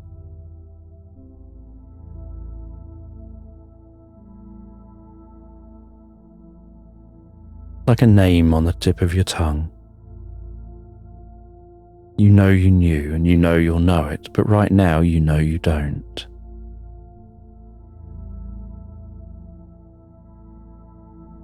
And she sits and drinks the most delicate chamomile tea,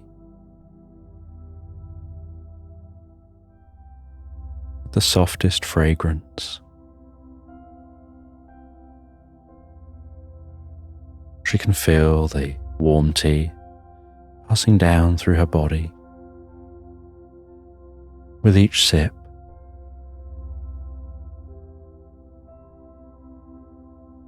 Almost feeling that relaxation, tingling from the head to the shoulders,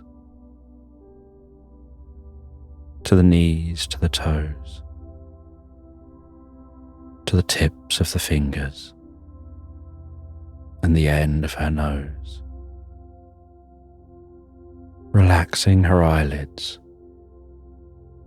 so deeply, so softly, that the more she tries to keep the eyes open to finish drinking her drink, the more relaxed they become, and the deeper she finds herself going into the experience.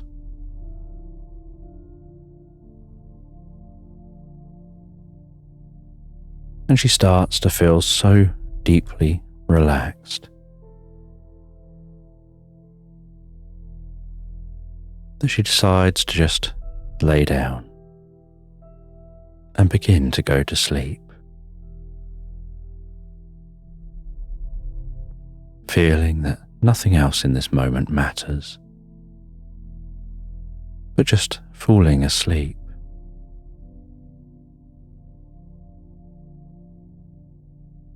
And she settles down, resting her head on the pillow, her head sinking so softly into that pillow. The air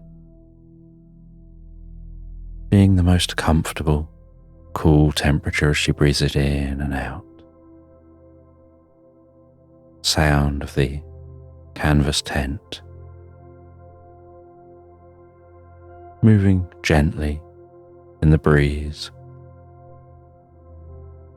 almost being rocked to sleep as the trees her tent's attached to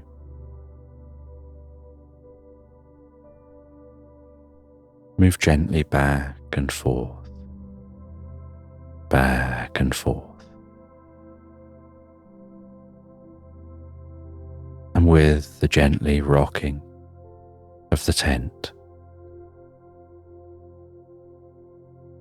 her mind starts to wander, and she starts to drift into a dream.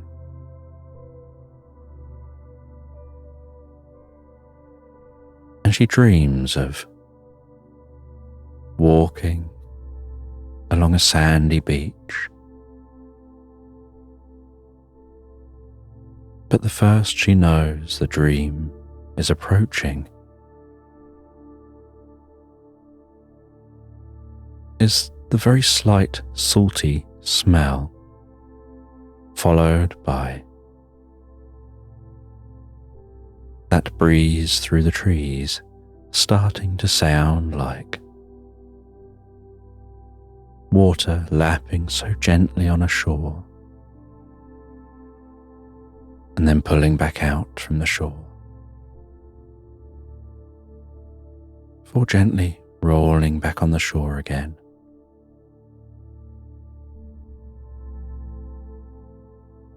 And then feeling her feet walking barefoot through the sand. The sand having a gentle warmth and a softness to it. From the water, which is soaking into the shore.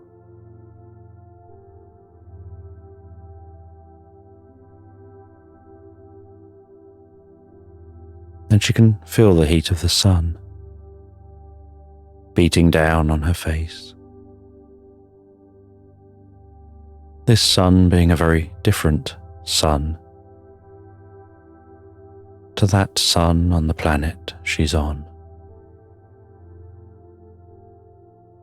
This being a memory from her time on Earth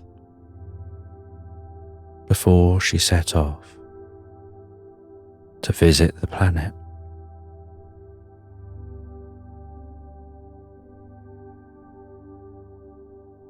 And she stops while walking along the beach to stand and face the water lapping around her feet, her ankles, the sensation of the surface tension of that water, the movement of that water, the temperature of the water, the way it drags the sand up over her feet and then pulls that sand back across her feet as the water flows away.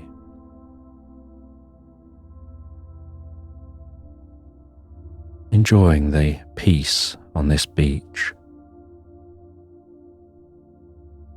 knowing that everything that happens here stays here, and knowing that she can always keep that in mind.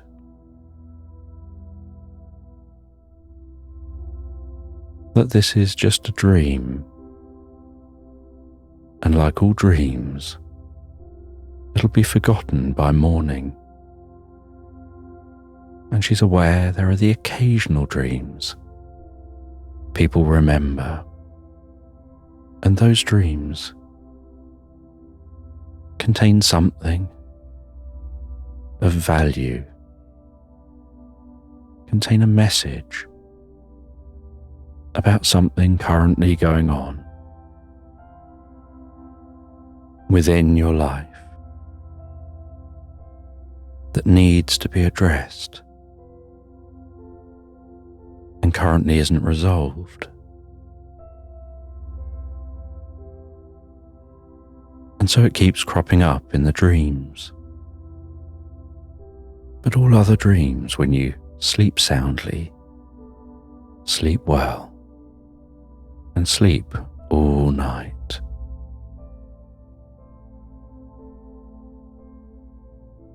Are like presents tied up with a little bow and stored nice and neatly on the shelves of the mind.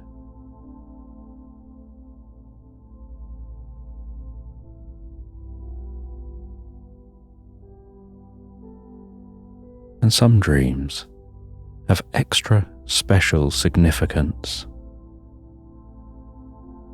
and are things that you want to just revisit again.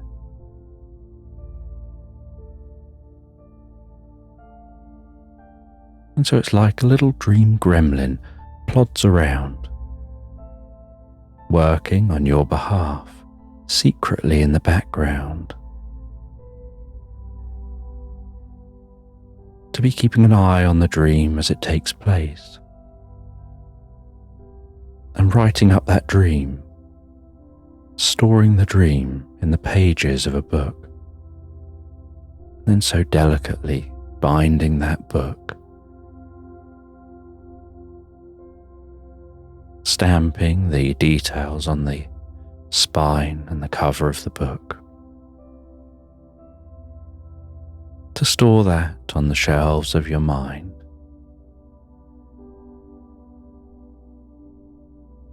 clearly able to be found,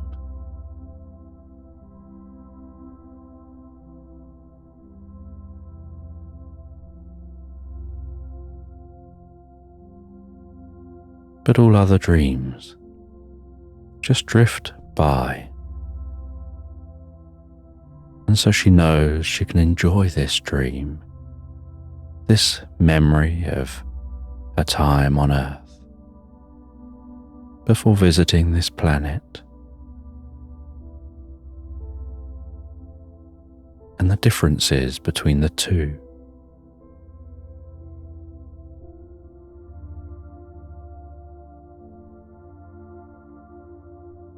And after standing for a while, she continues walking along this shore, unsure what she'll find along there.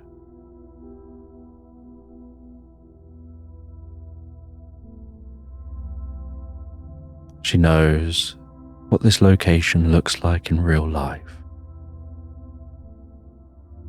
but she's unsure what it will look like in this dream world. And so as her dream deepens, and she walks a little bit away from the water's edge, where the sand becomes fluffy and soft,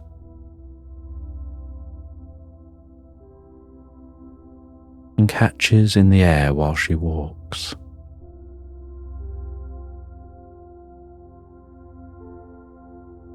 She wonders whether the dream will be hijacked for some benefit to her, as dreams often are, where they take something familiar and then add something in that seems strange when looking back on it, but perfectly normal while experiencing it. And so as she walks away from the water's edge and rises above that water higher and higher,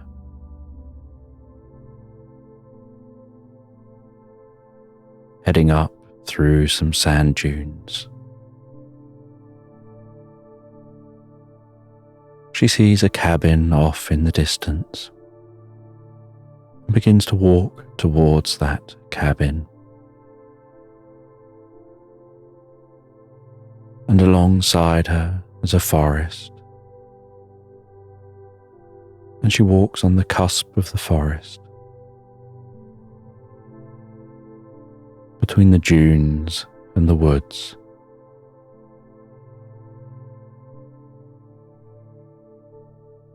With the wind whistling through the forest, the trees rustling, almost calling out to her, almost singing a song.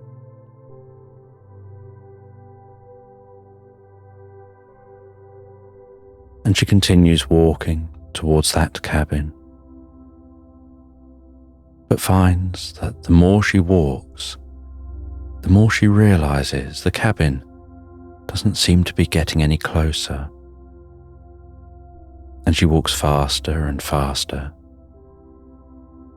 and then decides to jog. And she comfortably jogs along in the direction of the cabin, lost in thought, feeling so comfortable. And yet the cabin doesn't seem to be getting any closer. And so she starts to run. And she runs and runs. And while running, the cabin stays right where it is. And so she slows back down to a gentle walking pace. And the cabin still stays where it is.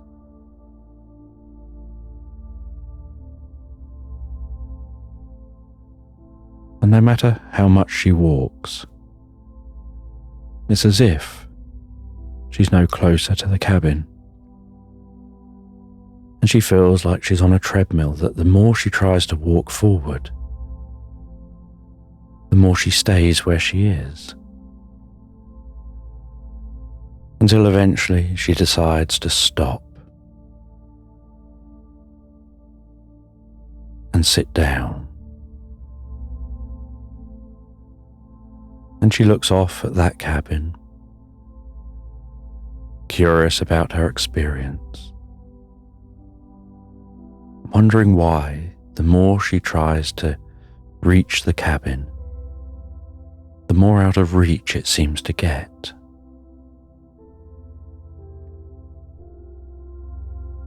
And she decides not to give that any thought, but instead think about being here. And she closes her eyes, absorbs herself in the moment, pinpointing in her mind where the ocean is, that salty smell, the whistling of the wind through the forest trees,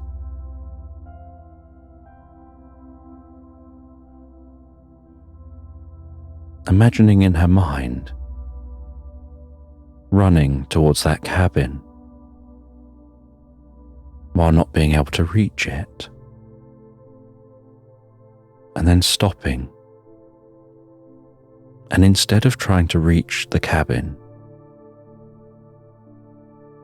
she imagines the cabin reaching her.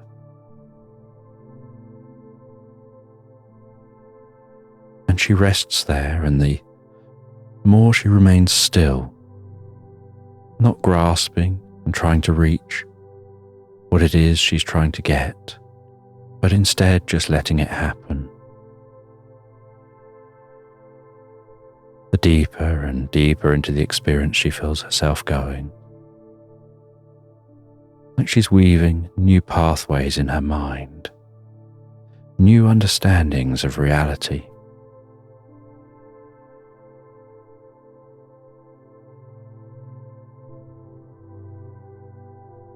And she imagines in her mind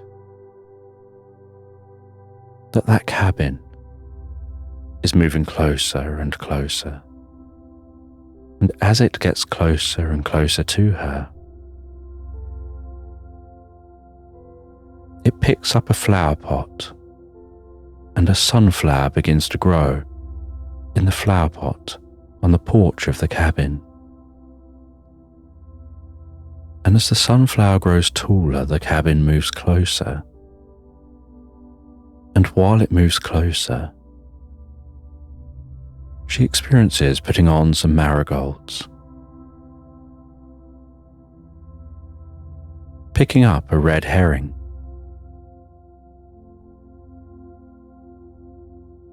and as that cabin arrives right in front of her, the sunflower now towering high above her, the window on the front of the cabin opens, and a pillow strikes her round the head gently, exploding on impact, with feathers filling the air. As she strikes the center of that sunflower with that red herring,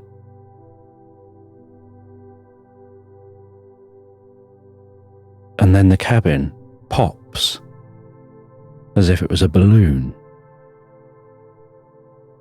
and the sunflower falls to the ground. And as it lands on the ground,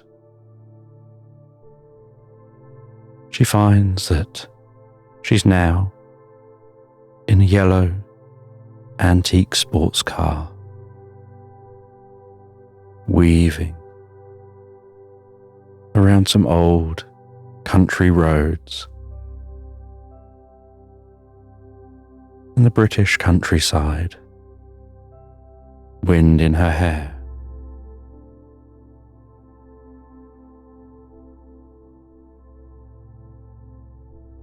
the sounds of birds in the distance, the sound of the engine whirring in front of her.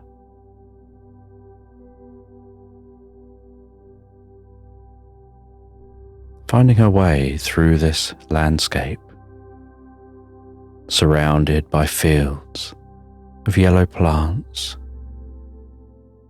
with the strongest, sweetest scent and the bluest sky.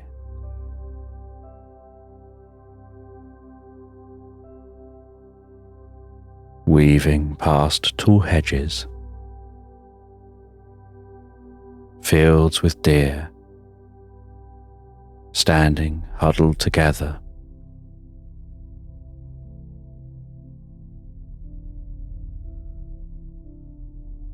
before driving and arriving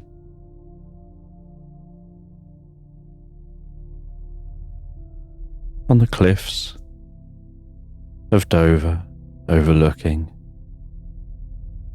the sea, seeing the distant French coast,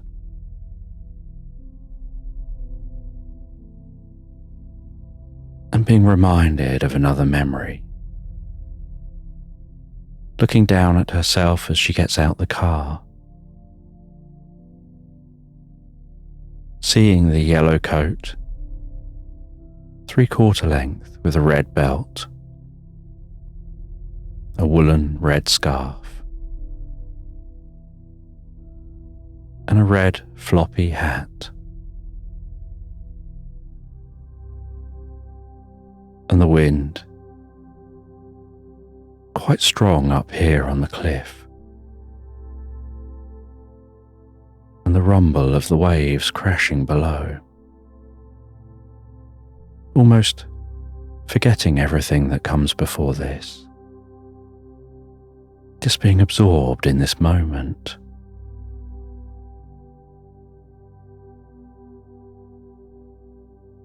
Seeing along the coastline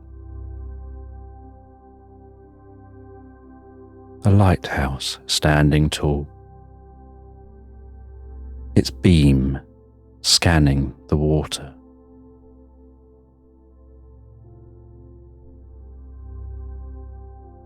The sun setting, knowing her mind is learning, processing her experiences.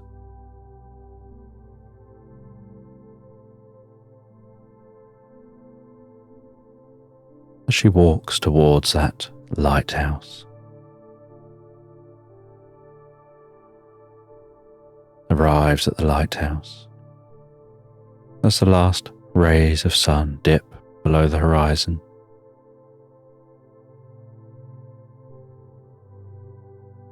goes to open the door, but as she reaches for the door, she finds that it has a certain texture and scent to it of chocolate, and when touching the door, it snaps open with the most satisfying snap. She tastes a bit of that chocolate door, likes the taste of that,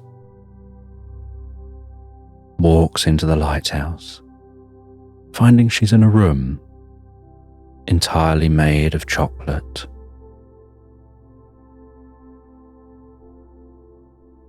With wagon wheels around the walls,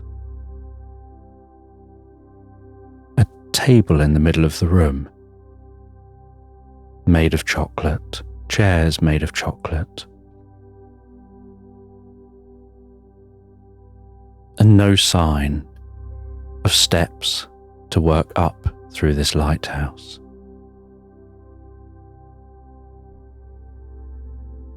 And she sits at the table, breaks a bit of the table off, tries a bit of that chocolate as it cracks off in her hand.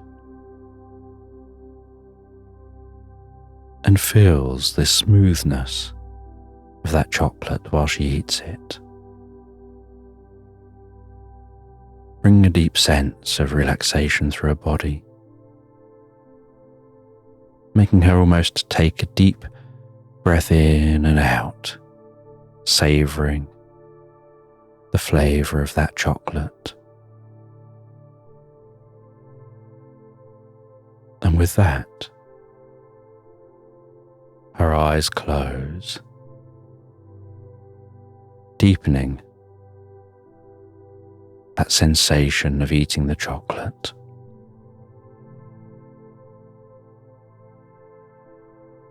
And then she feels herself moving, sliding, weaving,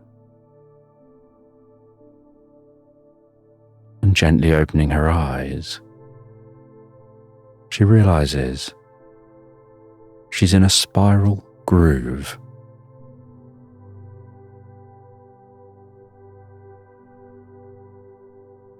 That's a bit like a water slide, following it down, splashing down into a stream. And there are others in this stream doing the same, some jumping from a cliff, some climbing up the side of a waterfall.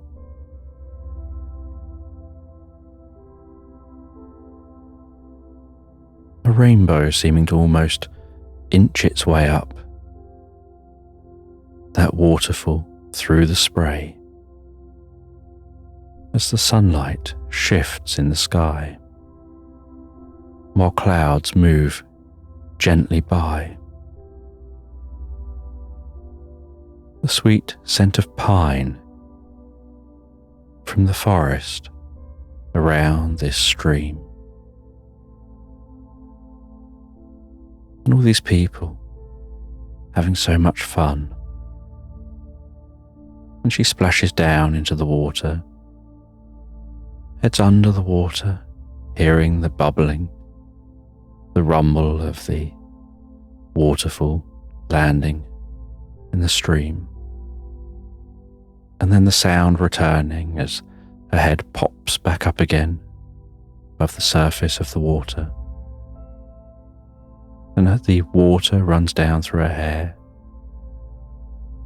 drips and drizzles down her face, and she wipes her brow and swims over to the shore and recognizes this as being a memory from when she was young, just a teenager having fun. And she sits on the shore watching her friends play, splash, swim, jump.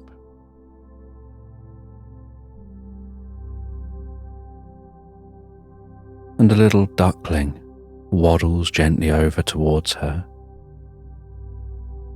and smiling and feeling so happy. She feeds that duck with some food on her hand.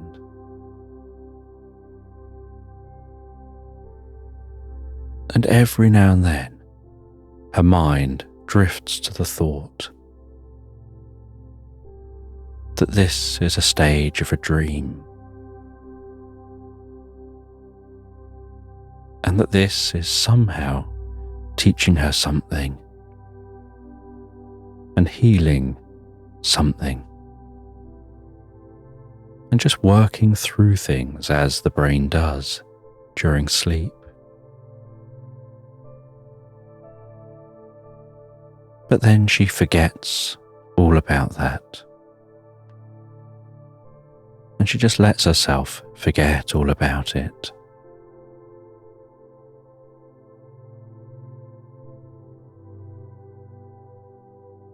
As she absorbs herself in the experience, enjoying the experience, as one of her friends comes over, sits beside her, dries themselves off, talks to her for a little while,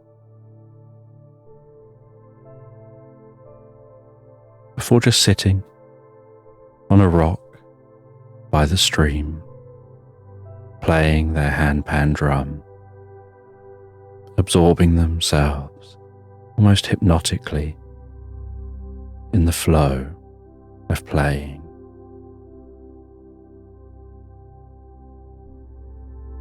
And while she listens to them play, and her mind gets absorbed in the music, so the scene begins to turn iridescent and take on an unusual glow. And she starts to feel like she's wrapped in the coziest of blankets. So still, so peaceful. And then has this feeling like she's just being gently rocked to and fro.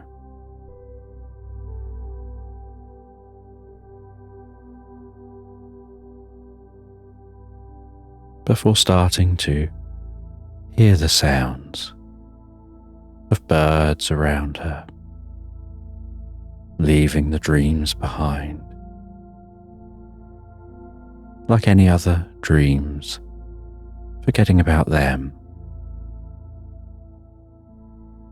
while she awakens feeling so refreshed the next morning in that tent.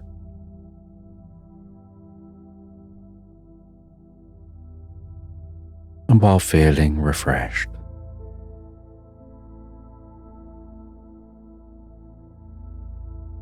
she descends the ladder from the tent.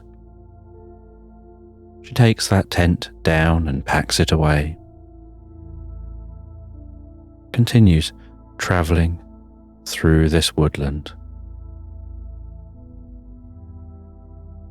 And while walking through this strange woodland, on this paradise planet, exploring a land no one from Earth has ever previously explored.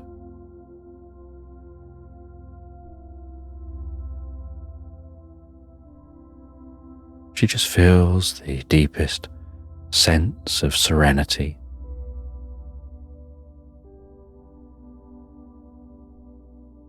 And a sense of open awareness to the honesty, the authenticity, and the nature of this space.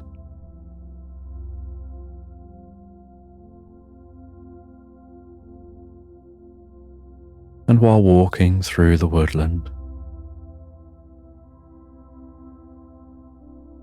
having seen very little around other than just the nature,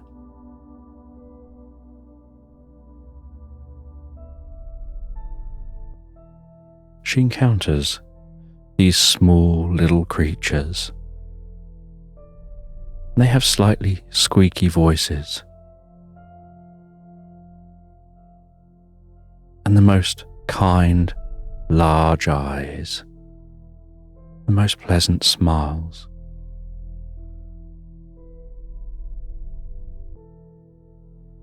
And they're so furry that she feels that if she picked one up, most of its body would probably be dense fur. And if she'd shaved one, it would probably just look like a stick, be really skinny. And the little creatures surrounded her feet,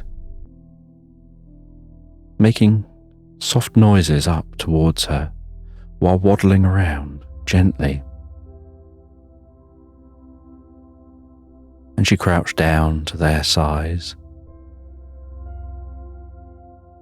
and one of them jumped up onto her knee,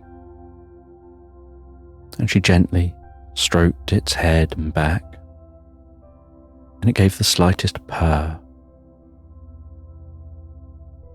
before they started acting like they wanted her to follow them.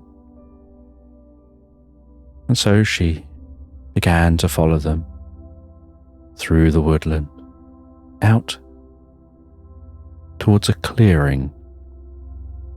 And in that clearing, she could see what she could only describe as a crystal bull.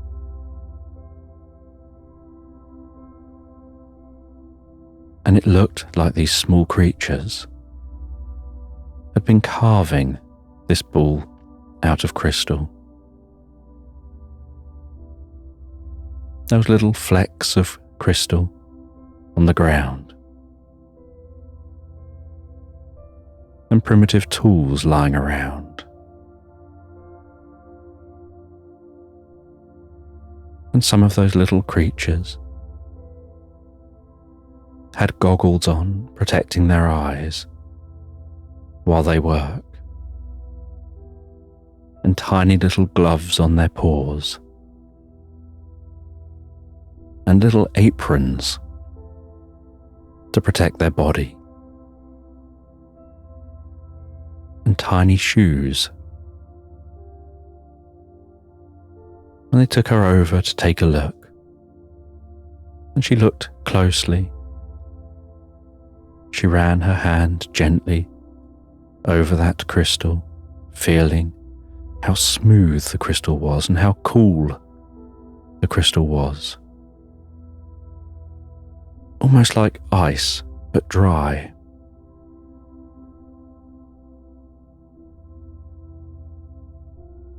And she wandered around it, looking at it from different angles, and trying to understand it and its significance to these small creatures and their reason for building it.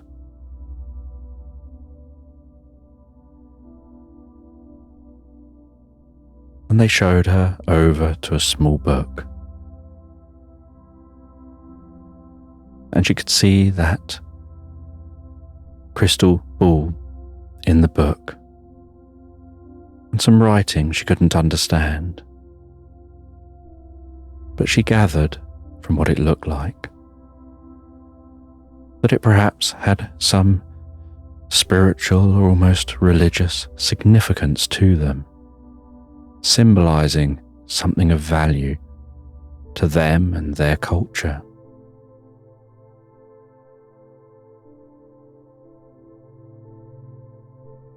And she didn't want to jump to conclusions of interpreting what it meant to them. She thought, she's sure that'll come to her at some time, if it's important to do so, but for now,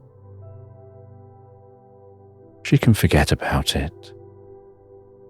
It's one of those things that, if it's important, she'll have an aha moment when the time is right.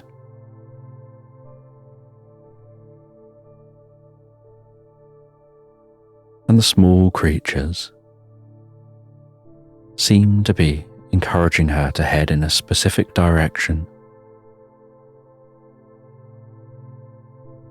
And so she sets off in that direction, and they bounce around, seeming to almost be waving at her as she goes. And she doesn't know what she's going to find. And this is her first time on this planet. She's the first person through to see this planet, having travelled through a portal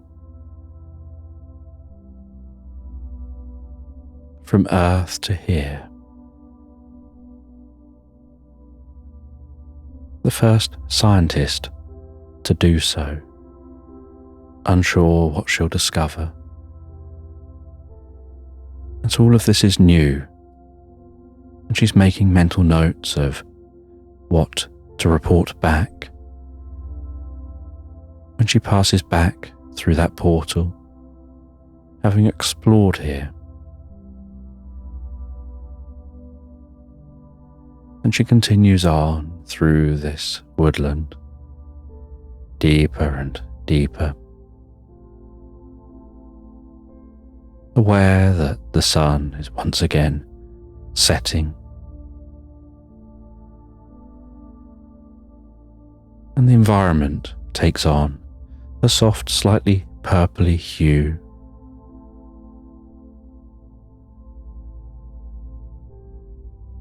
And she can hear the sounds of birds and other animals here in this location.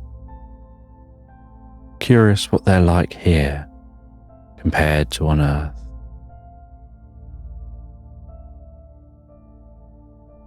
And she sees a gentle glow in the distance, seeming to come from high up in a tree, casting a soft, yellowy glow across the woodland floor.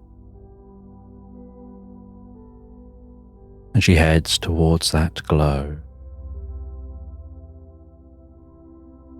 and finds herself at the foot of a tree, looking up, where she can see a tree house in that tree. She ascends, a ladder built into the side of the tree, knocks on the door in the base of that tree house, and the hatch opens and she gets invited in. And she climbs up through the hatch into the coziest of tree houses. The gentle glow of candles around shelves and sticking out from the walls. A gentle glow from the fireplace, dancing, making shadows move and weave around the walls and the ornaments. A stillness to this space. The comfiest chairs she thinks she's ever seen.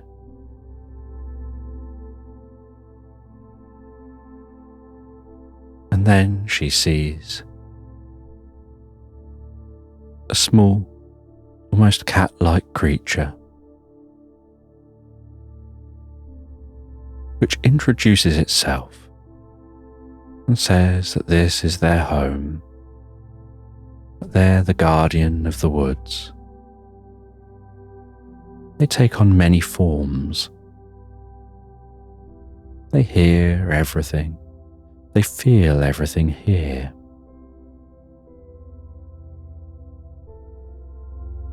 They invite her to sit beside the fire. And together they talk. She asks them questions of this place.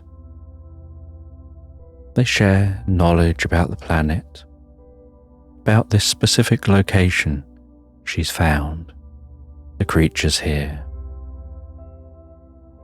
about why they're able to communicate with her and that she can understand them.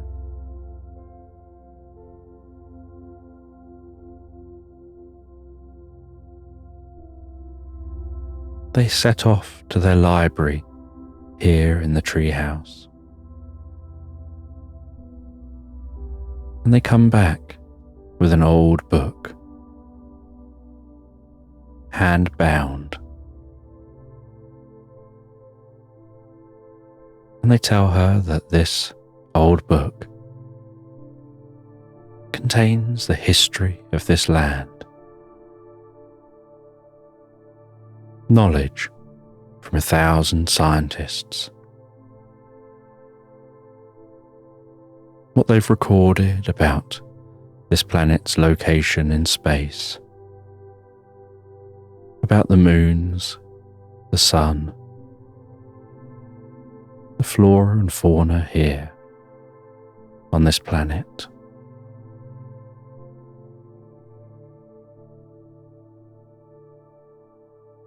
and she promises to return with a similar book about Earth.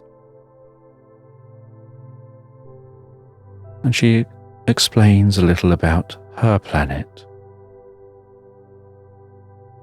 where it is, its sun and moon, what it's like on Earth.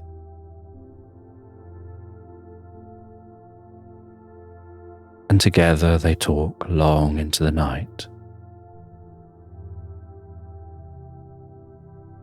before she's asked if she wants to spend the night,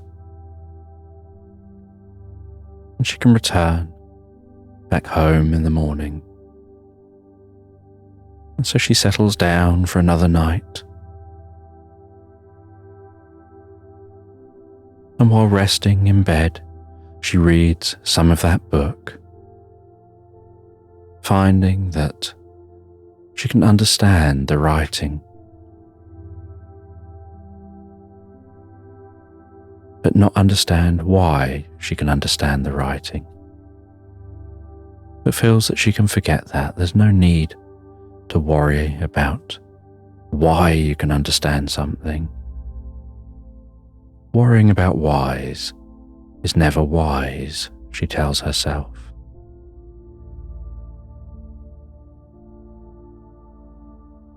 And as she reads, her eyes get heavier, until she drifts and floats so peacefully asleep. And in the morning she wakes up to the smell of a breakfast being cooked. And it's similar to the smell of breakfast she smelt before. But there's something subtly different about it, with the slightly different ingredients. And she enjoys that breakfast, says goodbye and says she'll return with a book from her planet. And she makes her journey all the way back through the woodland, walking through the day and heading back across the meadow until she can see the gentle electric blue glow of her portal. And as she gets closer and closer to the portal, she can hear its soft crackle and buzz, and that slight hum.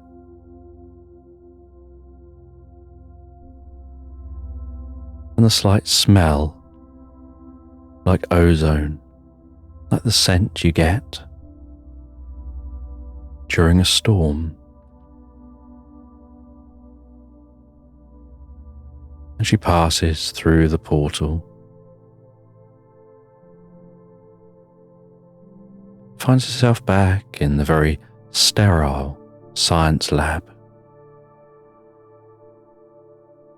stepping out surrounded by large windows, clean white surfaces, other scientists who've been monitoring her and taking notes on her experience.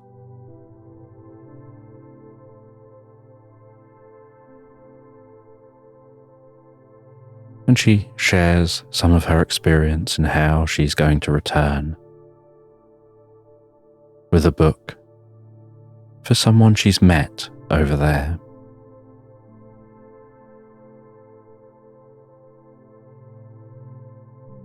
And she has to continue working for the whole day.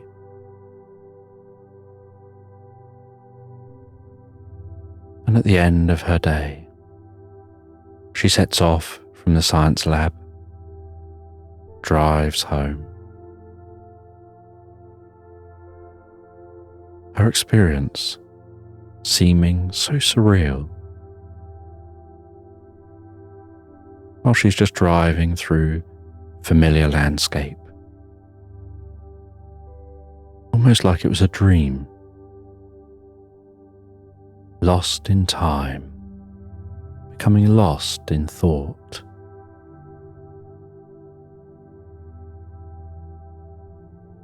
And once home, she finds a book, puts it to one side. She knows she'll remember that book when she sets off tomorrow, back to work.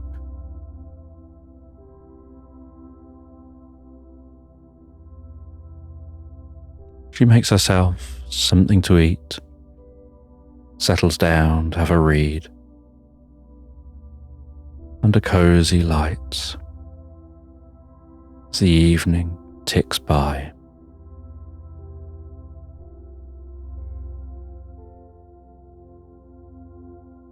Almost feeling like that old thing, the old experience, is gone. Like when you come back from a holiday and you end up in your everyday life,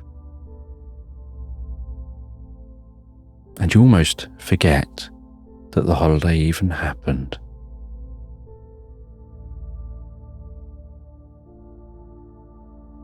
And after reading a while and feeling so relaxed, she went to bed and settled down.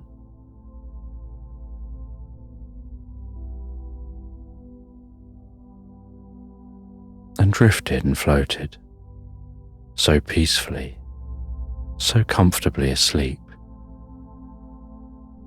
into Slumberland. And a small little elephant is plodding around his island, each footstep thudding gently on the grass. The sounds of birds wafting from a distant forest, water lapping on a sandy shore.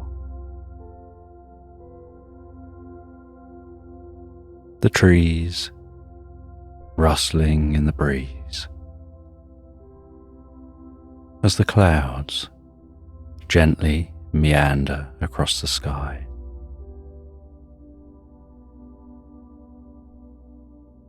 And this small little elephant, which walks on its back 2 legs, is bright pink, wearing a tie-dye shirt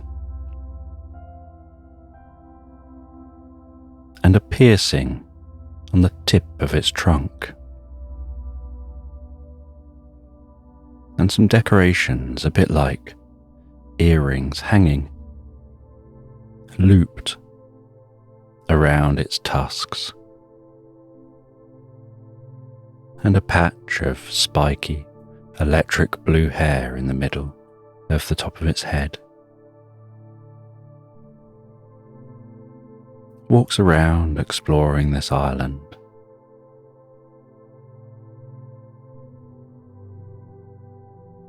And every day they leave their home, plod around the island, wander down to the beach, watch as the fish swim in that sea,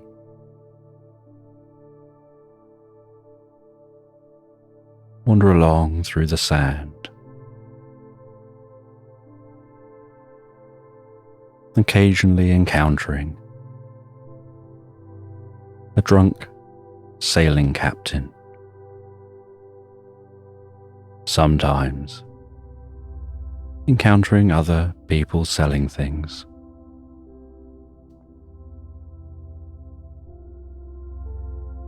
Occasionally they notice things in the ground, like marks where it looks like something's buried, and they stop and dig up different bits and pieces of treasure. They know they'll take that to the museum later, or take it to a shop. See if anyone wants it. And they wander around and talk to the other residents on the island.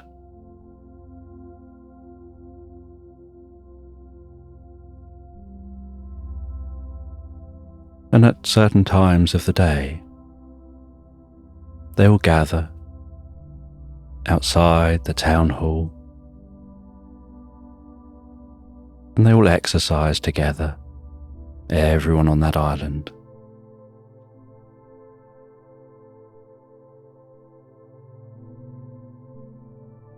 And while this elephant explores the island and goes from house to house, saying hello to all their friends, in one house, they spot something intriguing.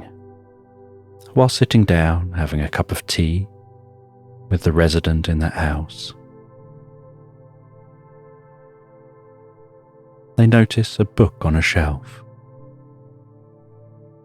And something about this book just seems to jump out at them. It seems like a very ancient book of deep historical significance.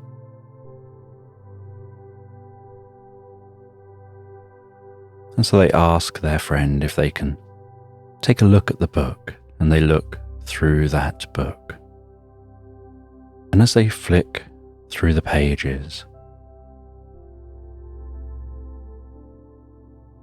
the scent of that book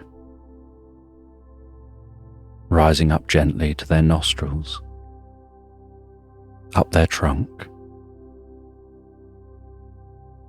breathing in that old book scent, almost a feeling of taking themselves back into the past through the smell of the book. They read in that book about an item that you can get which unlocks universal love. But it isn't an item you can get on this island. You have to align your thoughts and feelings and almost will yourself to the location to find that item. And it says to do this, you need to build yourself a bed. And the instructions for building the bed are written within the pages of that book. And after some time drinking that tea, they set off and they head to the trees going to the forest. They walk into that forest, and in the forest, noticing the way the sound changes, and everything seems to calm down and relax, deeper and deeper here in the forest, the way the shards of light dance through the branches overhead.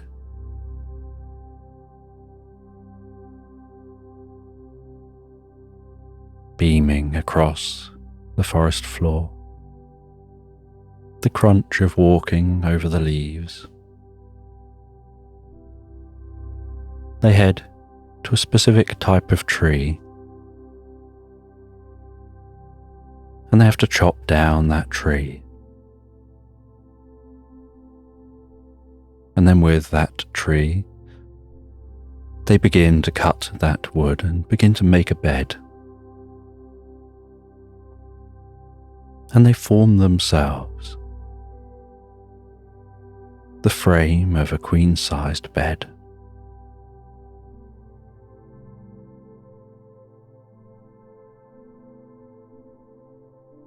And then they weave themselves over many hours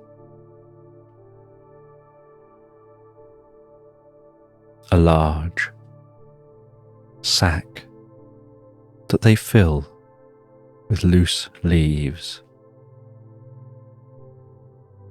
something soft for them to lie on, and their queen-sized bed comes apart and folds down, so that although heavy, they can carry it on their back.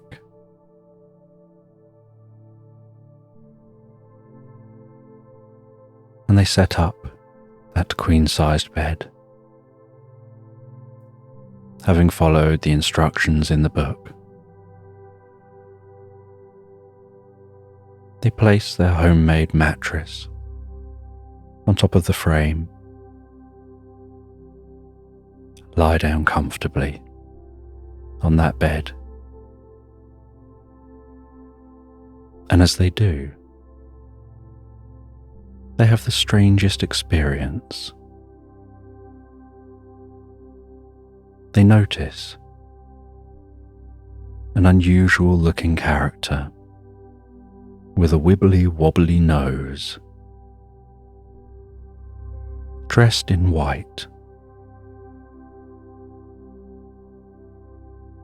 appearing beside the bed.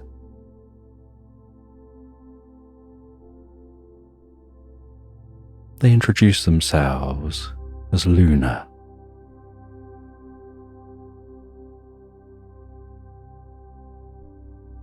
And they begin to very comfortably talk to that elephant, guiding them gently to sleep, suggesting they're getting deeper and deeper relaxed, feeling more comfortable. And as they notice their eyes closing, their body feeling heavier and heavier, they notice a purple mist forming around them. That mist becoming thicker and beginning to spread up around them higher and higher, thicker and thicker, until it's higher than the bed, and then it starts to go white as it gets thicker and more dense. And then in what feels like a brief flash, out of that white, the purple mist begins to fade.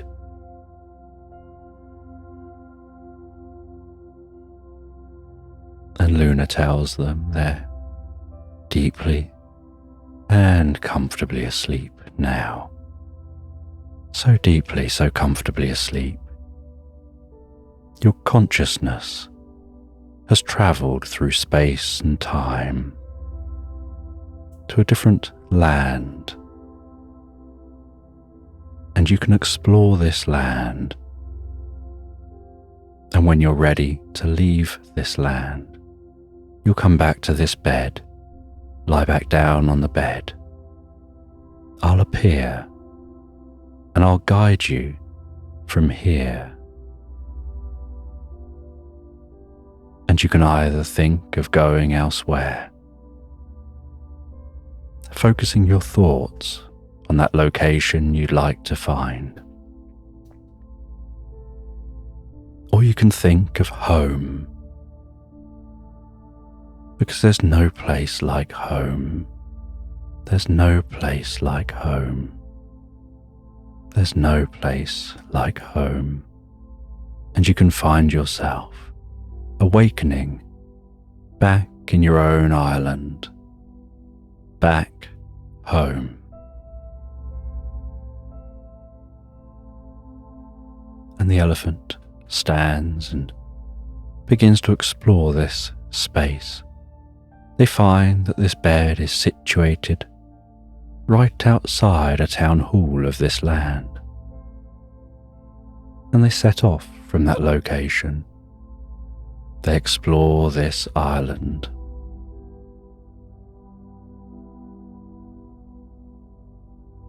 And this searching for universal love seems like an almost titanic task. And they begin by exploring the meadows of this island. They see dragonflies flitting around the meadow, bees buzzing in and out of flowers, butterflies landing on flowers, drinking from those flowers. The warmth of the sun pushing gently on the cheeks of the elephant.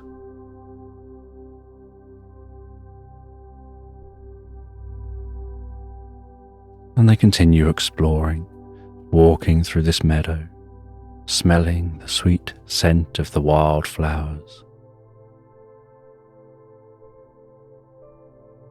And as they explore, they find a path, and they walk along that path here. And as they walk along, they see what looks a bit like a rhinoceros, standing at a lemonade stand.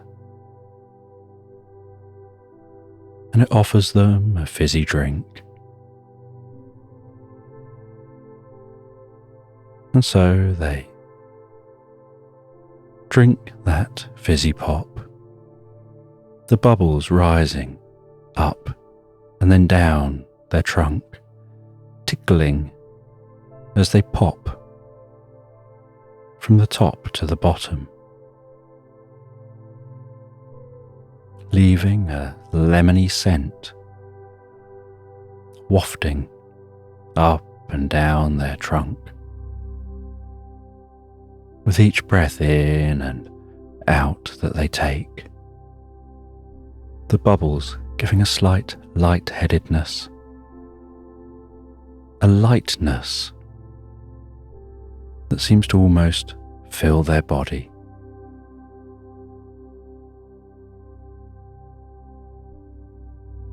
And as they continue drinking that drink while they walk,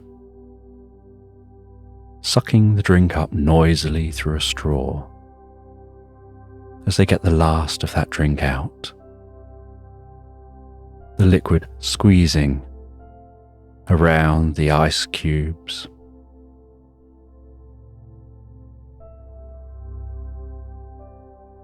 They head into the town. They go to the local shop here. They don't see what they're looking for there. They head into a bakery, followed by their nose. In the bakery, they buy themselves some breadsticks and a donut. They save that donut on the end of their trunk as they munch and crunch through the breadsticks while continuing to explore this land. They head up a slope to a higher level, looking down around the land. They head over a small river with fish just gently and delicately swimming around, following a path down, heading past a telephone box which happens to be ringing. And so they stop at the telephone box. They answer that telephone. But it isn't for them. It's just a penguin calling, saying that they're overdue on their igloo insurance. They need to give their bank details to make sure that the payment can be processed so that their igloo is well insured.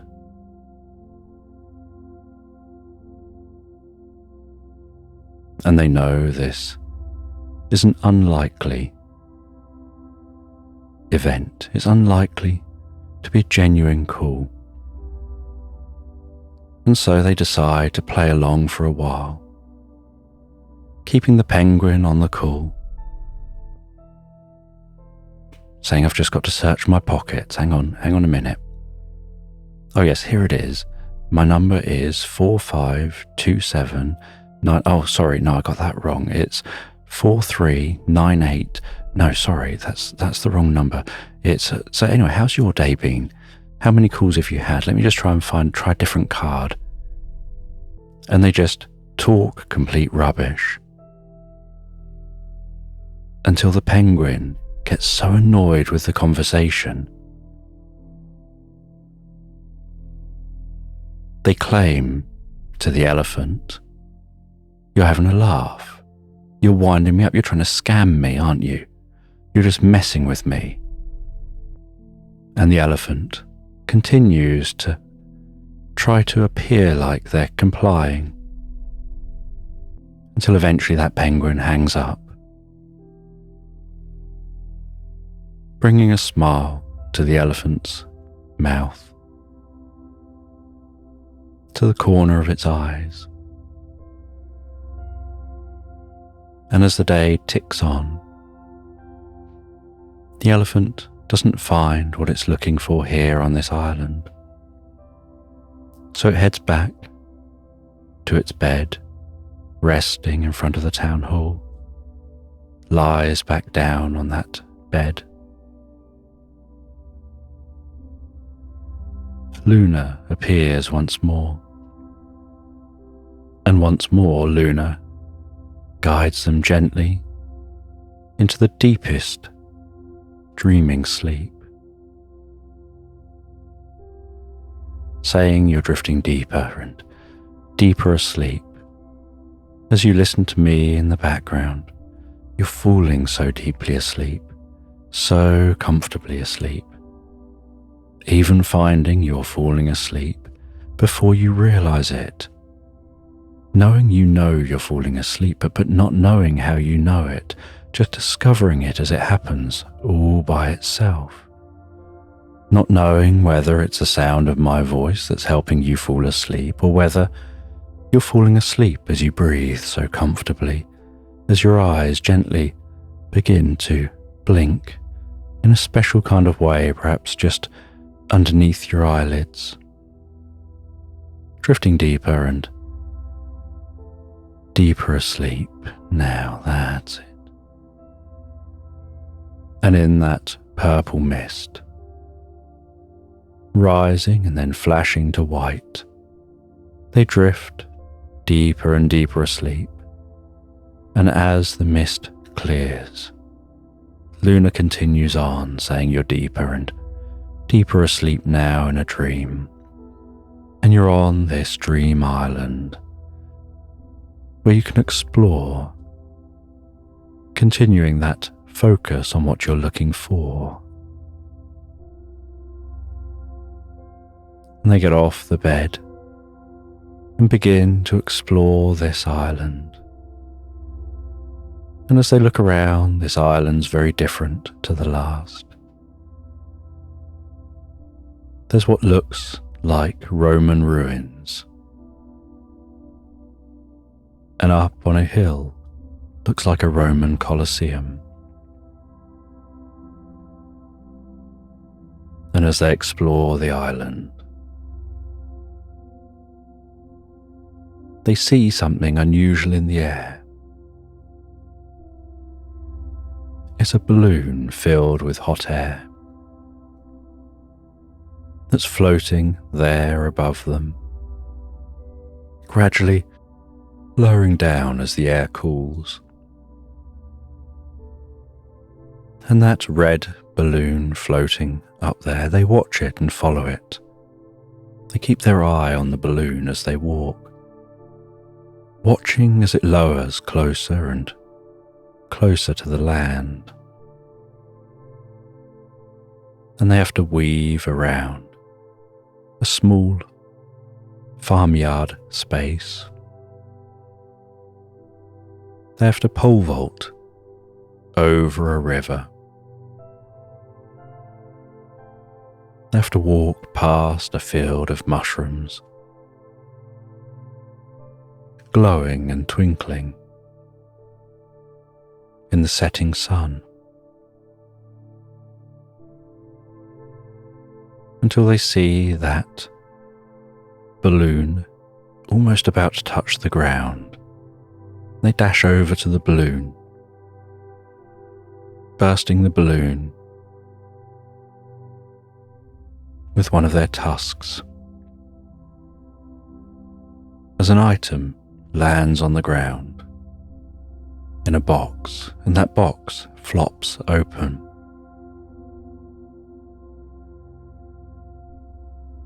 And inside the box is what looks like a doll, except that instead of arms, it has fins. And on its head, it has a hat which is far too large for it.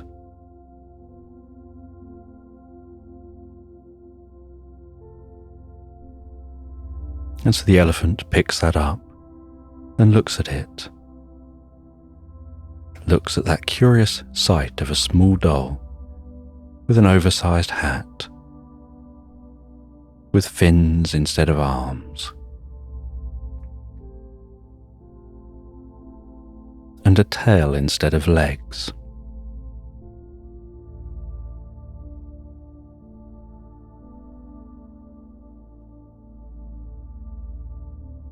And the elephant doesn't know what to make of this doll, but decides to carry it on them, for now anyway, as they continue to explore. And while exploring and heading through what seems like Roman ruins,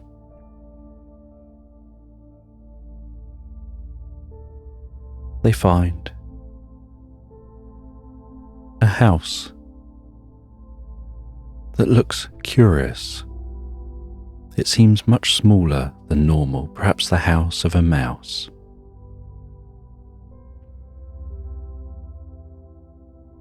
And it's in the base of a tree.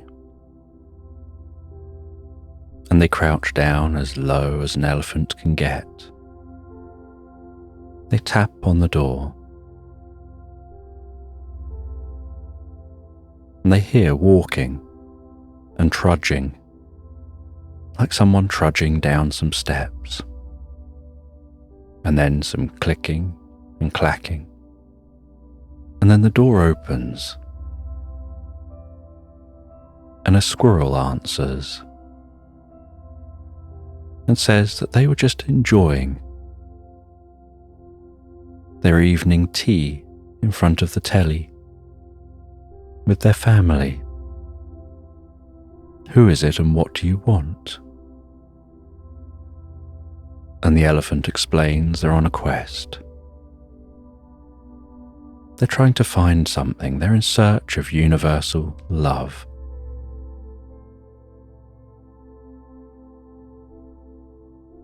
And the squirrel says that it isn't here, but they'll go and ask the family if any of them have seen it. They ask what it looks like, and the elephant says that they're not sure what it looks like. They've just been told it's an object, and when you find that object, you'll find universal love. And they say, I don't think I know what you're talking about, but I'll go and ask the wife and kids. And the door shuts, and the elephant hears trudging and stomping up the stairs, muffled voices coming from high up in the tree.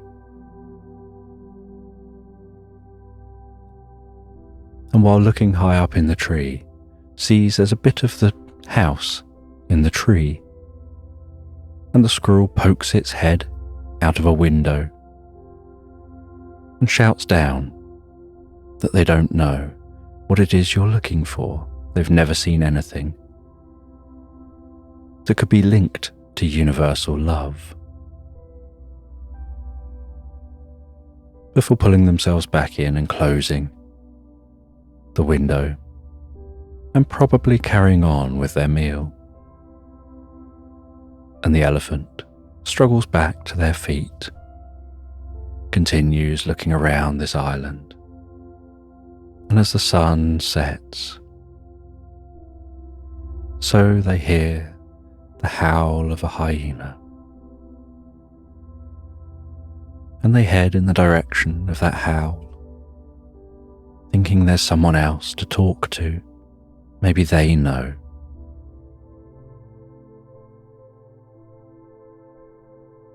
And they see that hyena lit by the moonlight,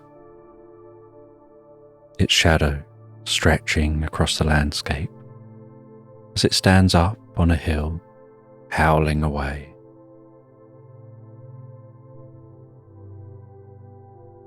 They head up the hill to that hyena and politely interrupt its howls.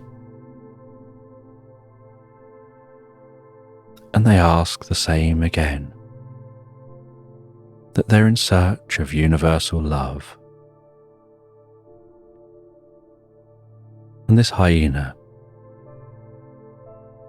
stops howling for a moment and says that they don't know how to help you to find universal love, but they do know someone who perhaps could.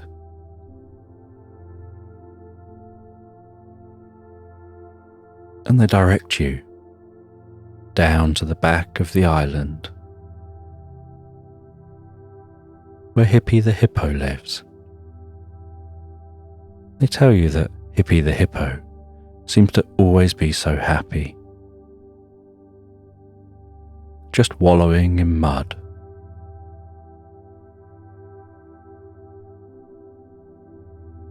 And seems to take a very chilled approach to life. If anyone here can help you to find universal love, it'll be them.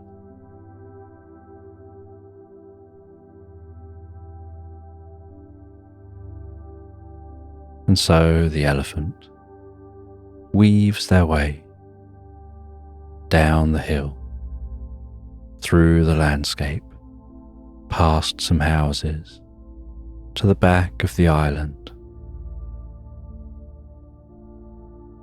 and can hear sloshing and sploshing and splishing and splashing, and some slipping and sliding sounds, and some squelching, and the occasional gurgle and grumble, sounding almost like an oversized cat's purr.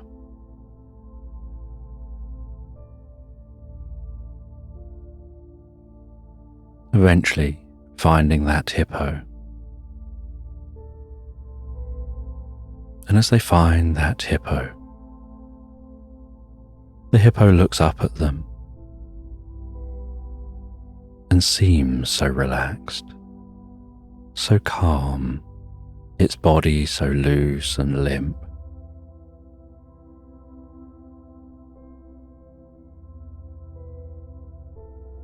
And the elephant explains what they're after. And the hippo says that the best way to find universal love is with your heart.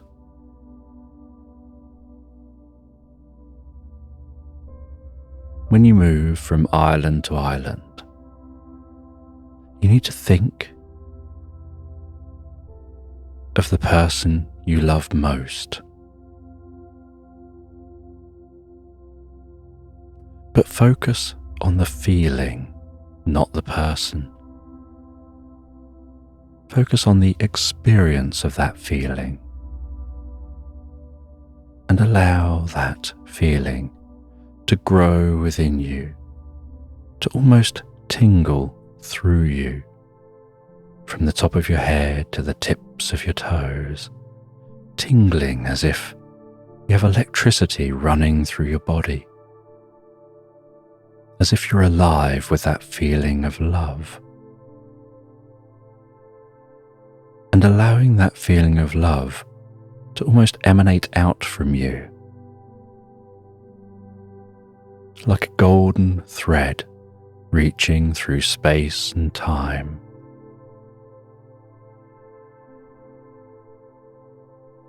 And by doing this, you'll actually be creating a quantum thread. And that thread will take every possible path there is to take, in search of something which matches it. And once a part of the thread has found something that matches that experience,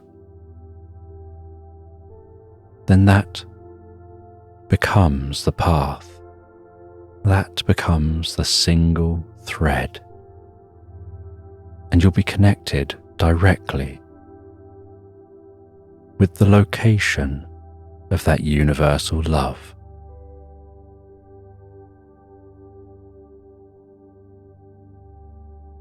And the elephant explains they're unsure how to do that. They don't know if they're capable of doing that.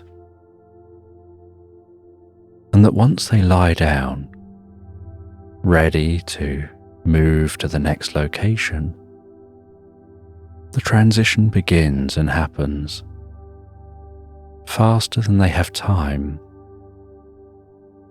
to get themselves prepared in that way. And so Hippie says, they know someone who may be able to help teach them. If they just head along the coast a little bit further, they'll come to a small cabin.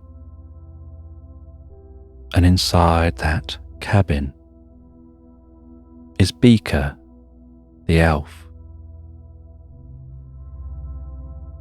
And Beaker is skilled at being able to help people develop altered states,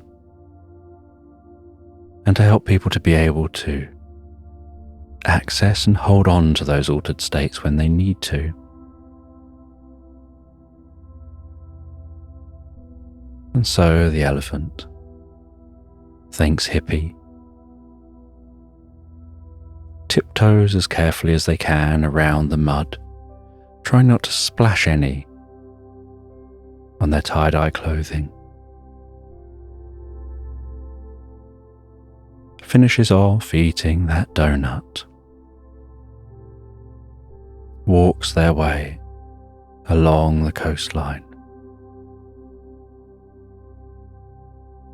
dragging their feet gently through the splash of the water along the edge of the shoreline as they go. The sound of the waves lapping up onto the shore and pulling back out to sea, lapping back up onto the shore and pulling back out to sea.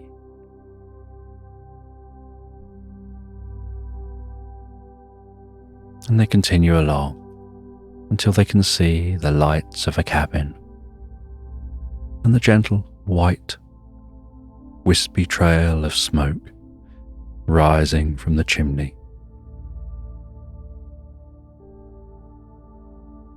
They arrive at the door.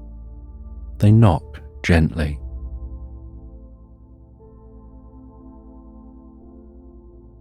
And an elf answers the door. and the elephant introduces themselves.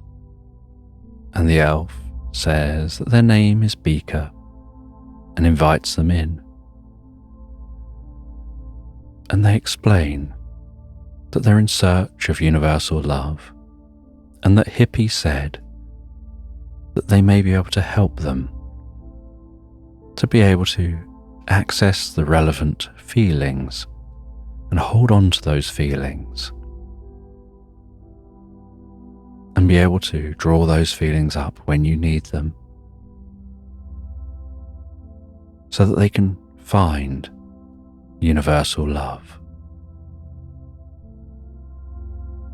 And Beaker says, yes, they can help.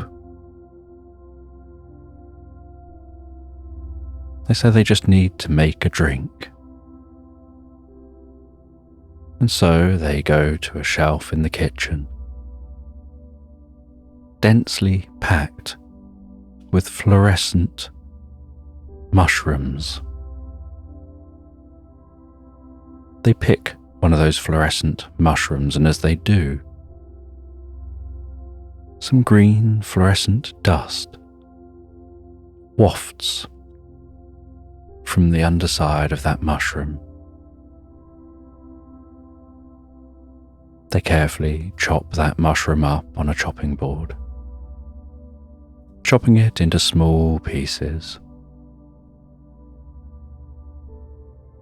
They place it into a saucepan.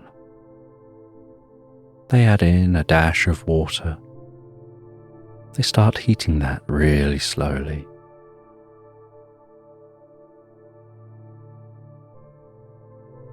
They mix in a few herbs. They add in a few other ingredients. And it begins to form a light paste in the base of the saucepan.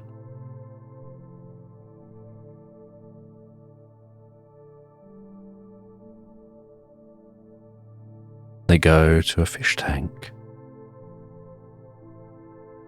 They lift up a puffer fish in that fish tank. They squeeze out a little bit of puffer fish juice, a bit like ink from the puffer fish. They add a drop of that to the concoction they're creating.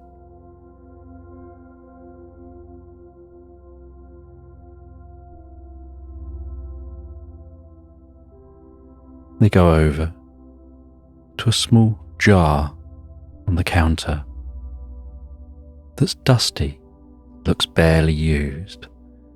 They blow the dust off the top of that jar. They struggle for a little bit to open the jar while holding it at arm's length. They take a very small spatula's worth of what's in that jar and place that into the saucepan, sealing the jar quickly and then stirring that saucepan. A purple puff of smoke now rising from the saucepan. And the elephant asks what was in that jar. It has a very strong smell. And they say that it's kiwi that's been absorbed through 1,000 years through the digestive system of a bingo bird. They consume things very slowly, and they live a very long time. But it absorbs and mixes as it passes through and creates an almost magical substance.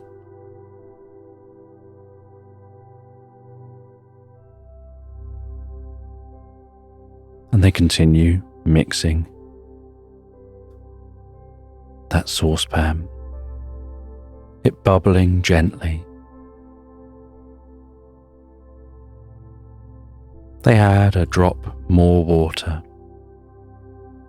They squeeze in a couple of grapes to take the edge off the flavour. They say that that should make it so that it tastes far nicer to drink.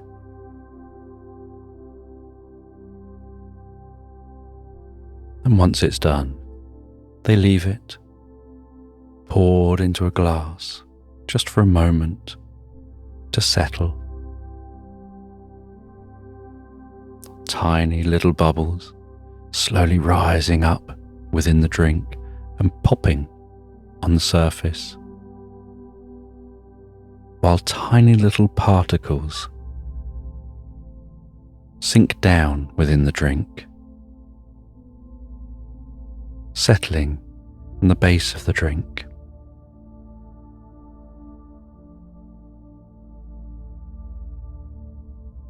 And the elf hands that drink to the elephant and tells the elephant to just down it in one. And so they quickly gulp that back in one.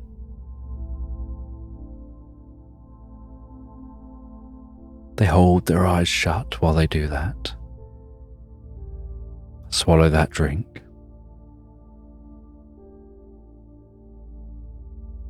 And then it feels almost like a hurricane exploding within their body, the wind that comes out of them.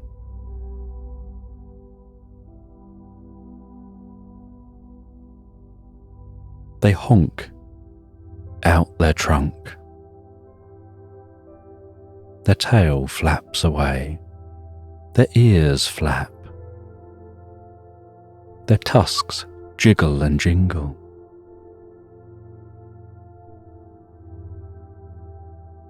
And then they feel peace and calm. They feel a certain level of clarity.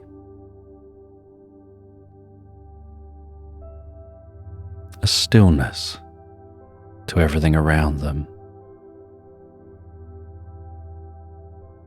And in that stillness, their eyes start watering slightly in an incredibly happy kind of way, as their body fills with so much love.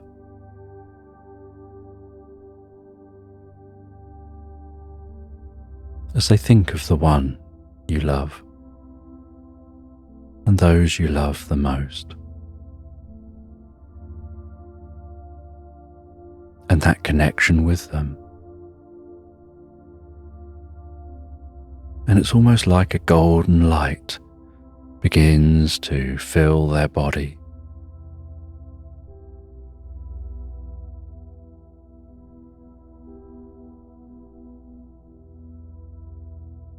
And the elf explains that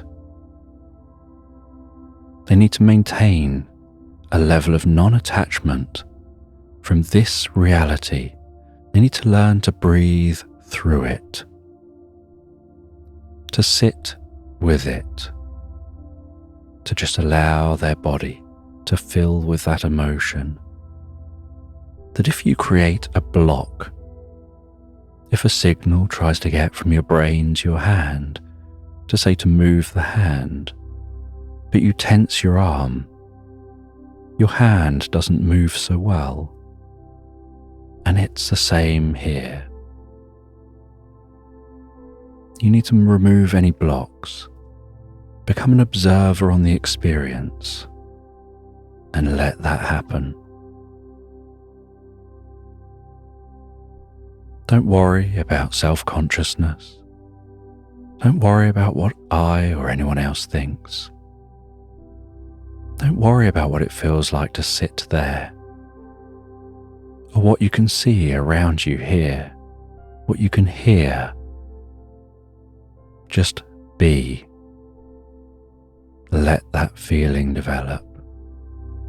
Let that love fill your body, your heart, with each pulse of your heart. And so the elephant allows that love to fill their body, filling their entire body with that golden, powerful emotion. The elf then says, the trick is to be able to trigger this exact state again, so that it doesn't reset, so that you can just trigger it and keep it and hold on to that. And to do that, you need to give yourself some kind of a trigger. Something unusual, something you wouldn't normally think of.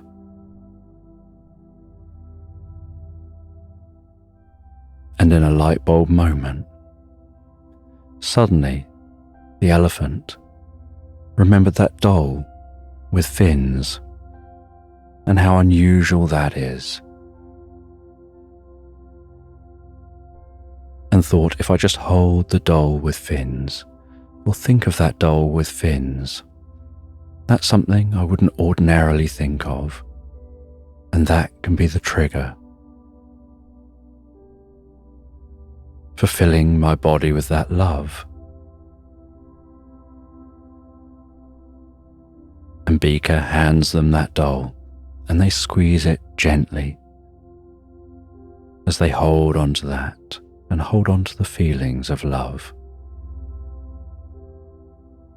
The feelings of that love tingling through the body, reverberating within the chest, perhaps quivering gently in the chest, maybe in the eyes. It totally fills them up.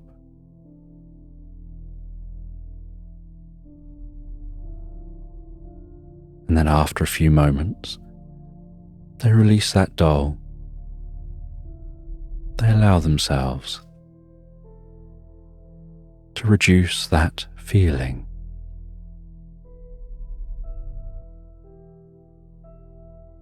That experience that's enhanced by that drink.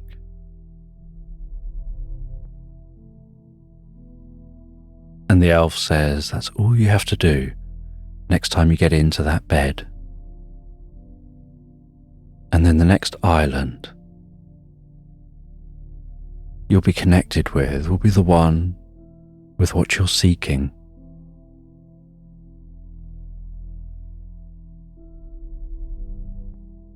And after a brief rest here,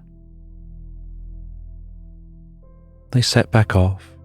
They find their way back to the bed. As they lie down on the bed, so Luna appears again and tells them they're drifting and floating deeper and more relaxed asleep. And as they begin to drift asleep, so they hold that doll with fins. They feel that feeling instantly begin to spread around their body, filling them from the top of their head to the tips of their toes, pulsating around their ears, quivering their trunk, like a golden light within them, and a golden thread spread out through space and time to connect with where they're heading. And that purple cloud raises up around them, turns to white, and as that cloud fades, and they hear Luna saying, "You're on a dream island, drifting and floating so peacefully, so relaxed asleep."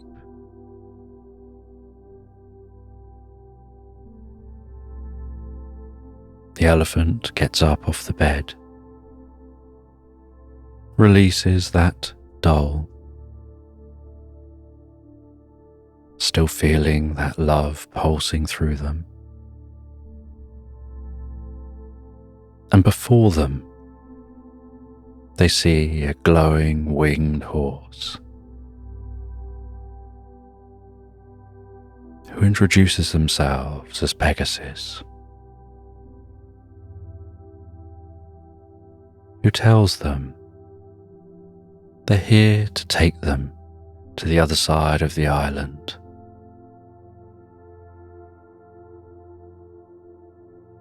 And they climb heavily on top of Pegasus. And Pegasus launches into the air on a cloud of sparkling light, flies across the island, lands in a meadow on the far side of the island. The elephant dismounts, and this side of the island just seems so calm and quiet.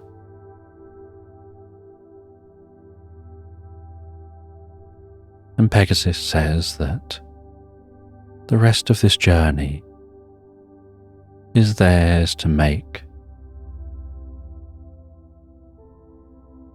And they begin to walk through this meadow. Crickets jumping through that grass, the sounds of their legs rubbing together as the sun is rising on the horizon.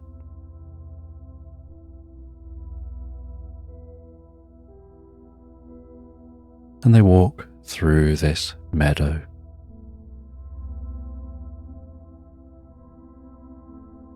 And they see somebody in the distance walking along holding a candle. And as they get closer and closer,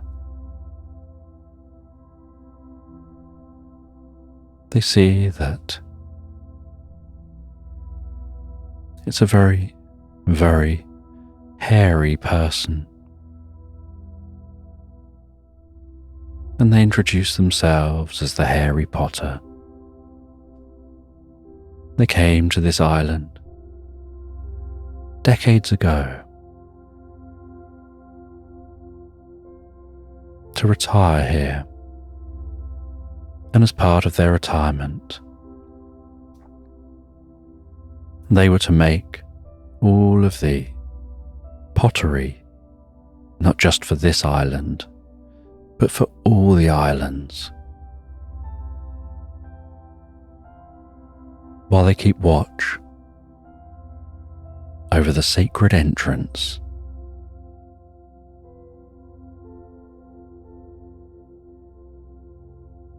And as they say that, they glance over towards what looks like a small cave in the side of a hill.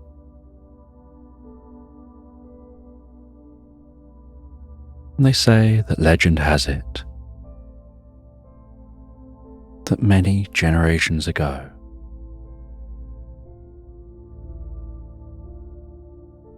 lizard people built the land. And those lizard people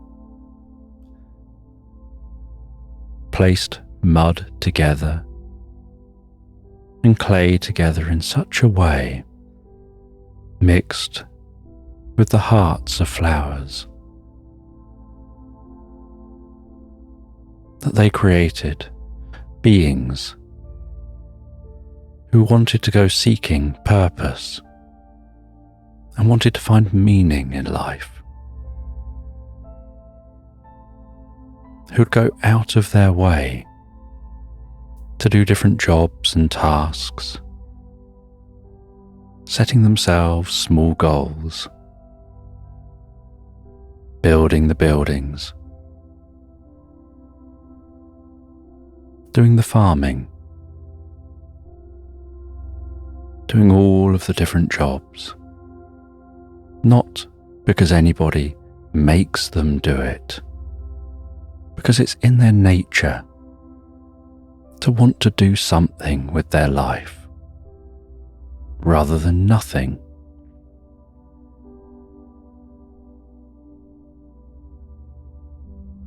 But the heart of all those flowers that made all the life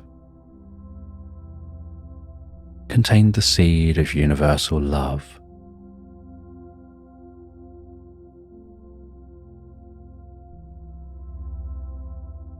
And the ultimate seed of universal love was placed within that cave.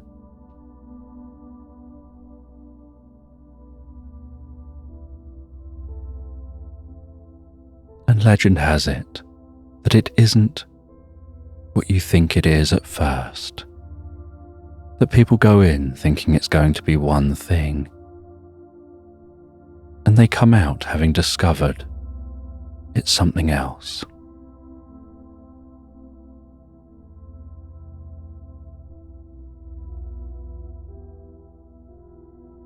And they walk with the elephant to the entrance to the cave. The sun still hanging low in the sky. The birds singing softly, as if singing in anticipation of what's to come. As if all life here is watching and waiting.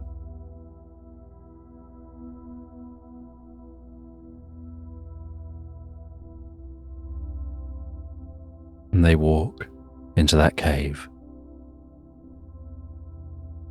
Footsteps echoing around the cave walls. The occasional drip of water within the cave, softly reverberating. A hum coming from somewhere deep within this cave.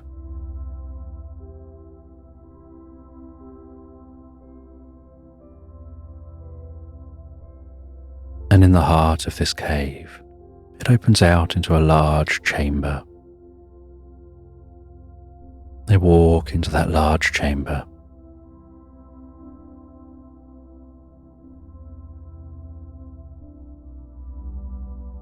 And they suddenly feel that overwhelming sense of love in this space. The same deep sense of love they felt when they were channeling that love through themselves.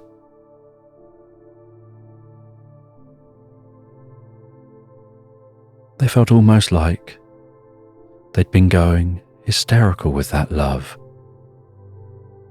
like they had to breathe calm and slow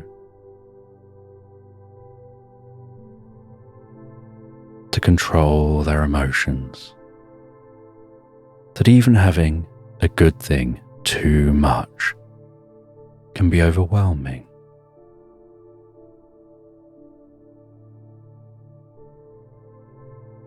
And they walked to the center of this space.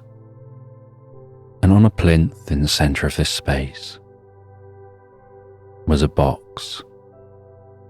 They carefully clicked open that box. And inside the box was a small book.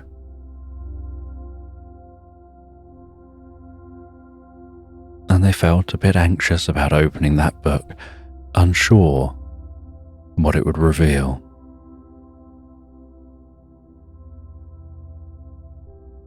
And so, opening the book while looking away and trying to force themselves to look back, they had to fight with themselves. They knew that looking was a good thing, and yet something about their head and their hands were going against their heart, as if the more they tried to look at that thing they wanted to look at, the harder it was to see. And they knew this was going to be a good experience. And eventually, those words of non-attachment went around in their mind. Just let go. And when you let go, only then will you be free to see. So they told themselves, letting go, letting go, letting go. And as they repeated that to themselves, so they felt their heart rest. They felt their breathing soften, their muscles relax. They felt themselves letting go. They felt the love gently flow as it built within them, as if the drips in the cave stood still for a moment to give pause, to give time for their experience to happen. As if the cave stopped breathing for just a moment.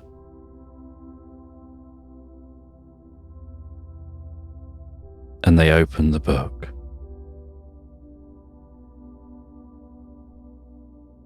And as they looked at those pages, so all they saw was their own reflection.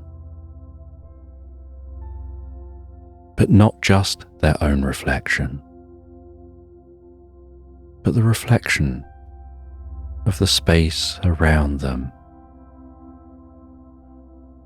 And they saw that the space around them seemed to be reflecting back.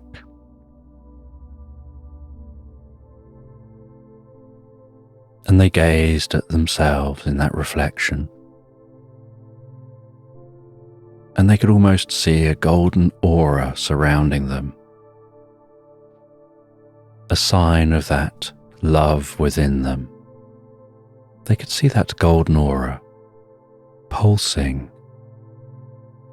and that pulsing almost making their ears undulate gently to the beat of their heart. Pulsing and pulsing, and seeming to pulse and synchronize with their own reflection, spreading out to fill this cave. That universal love filling the cave, filling their body, giving them an aura of love, a connection to all living things. They found themselves instinctively sitting themselves down in this cave, finding that they've naturally sat down right in the heart of the cave, as if this cave is shaped in such a way that it amplifies that love. And closing their eyes, they were aware of the golden strands of love spreading out from within them easily and effortlessly, touching the hearts and minds of all living things on this island, and then bouncing from the island through the ether, connecting with all other islands in all other realities.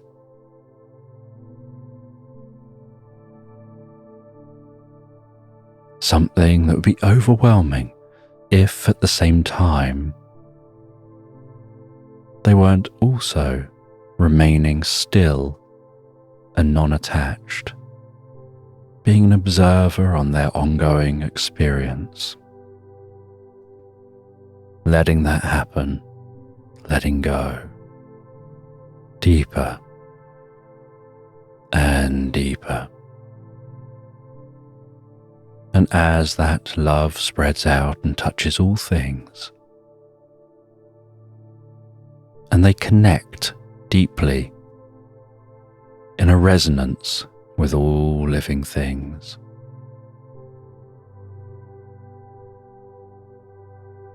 they start to think.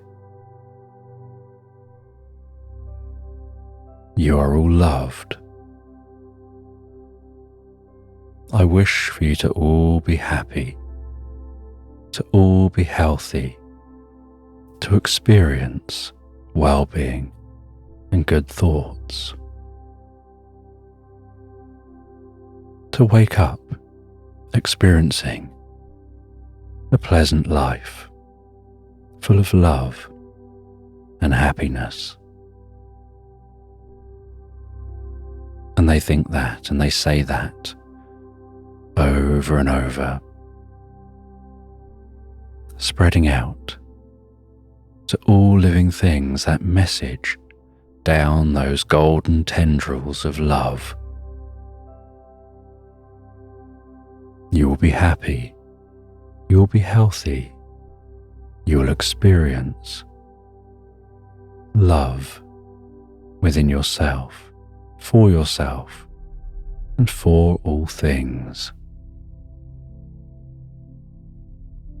And they keep reciting that over and over again, seeing the way that strengthens the universal love, the bond, those golden threads, that universal connection that all living things have. And an awareness. Everything is just stardust in a different form.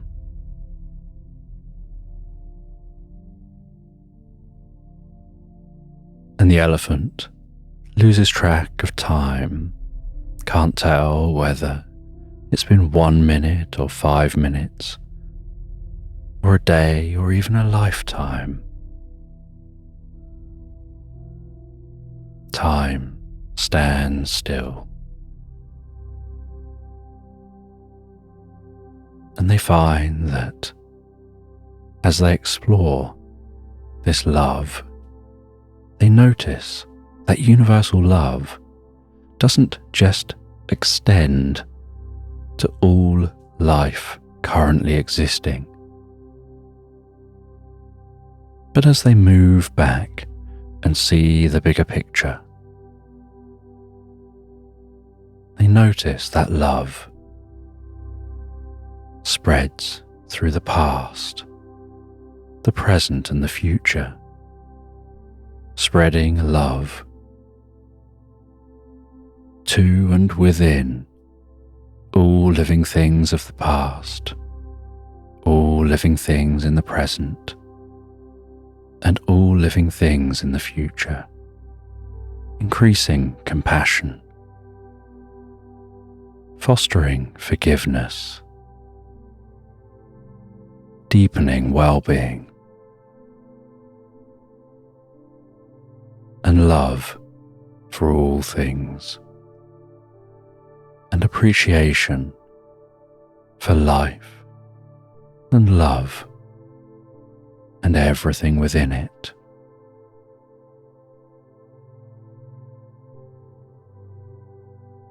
And then drifting back into their body, connecting with themselves and the love they now hold for and within themselves, for who they have been, who they are, and who they will be. They close that book, place it back where they found it, and as they walk out of the cave,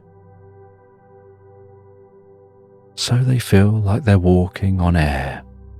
They somehow feel lighter than they felt before. They head out of that cave,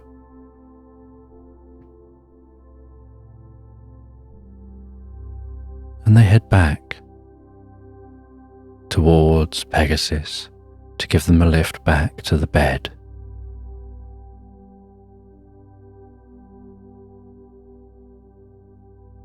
And while flying on Pegasus, they're aware of that connection they fostered with all things here and everywhere else.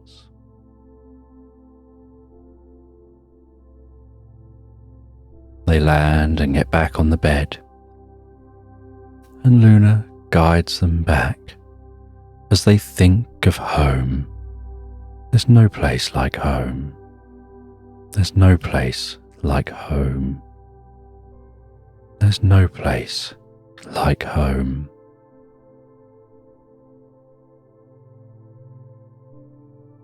And Luna says you're awakening at home, back in your own island. And they awaken on their bed as it was first laid.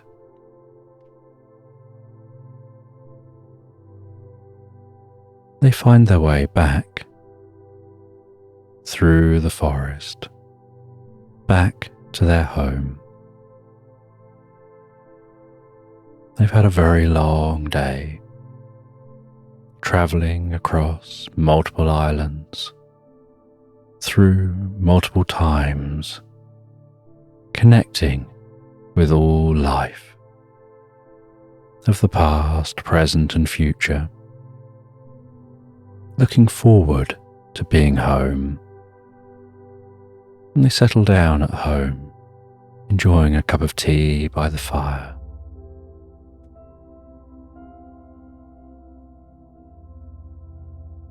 The sound of that fire gently crackling in the fireplace.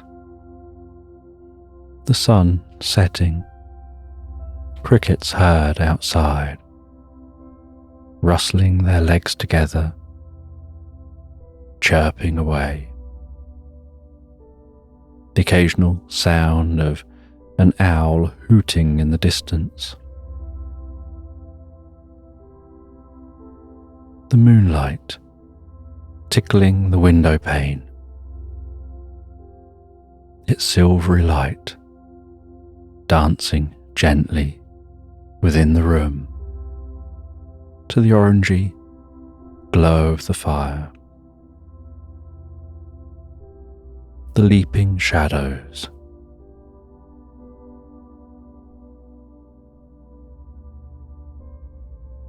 They enjoy a slice of birthday cake.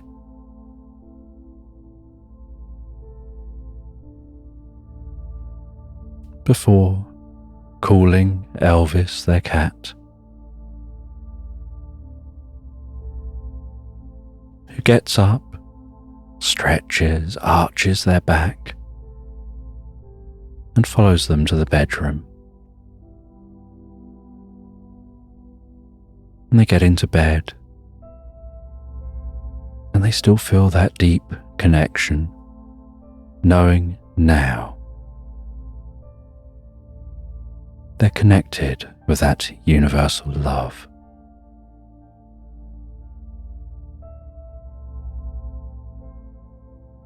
As they begin to drift and float, asleep, hanging on to that love,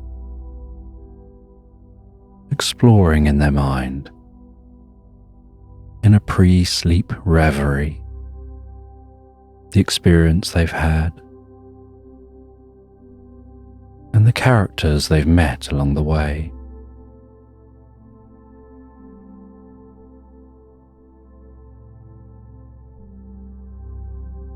Drifting gently, peacefully, deeply, relaxed asleep into Slumberland, sleeping so well all night long.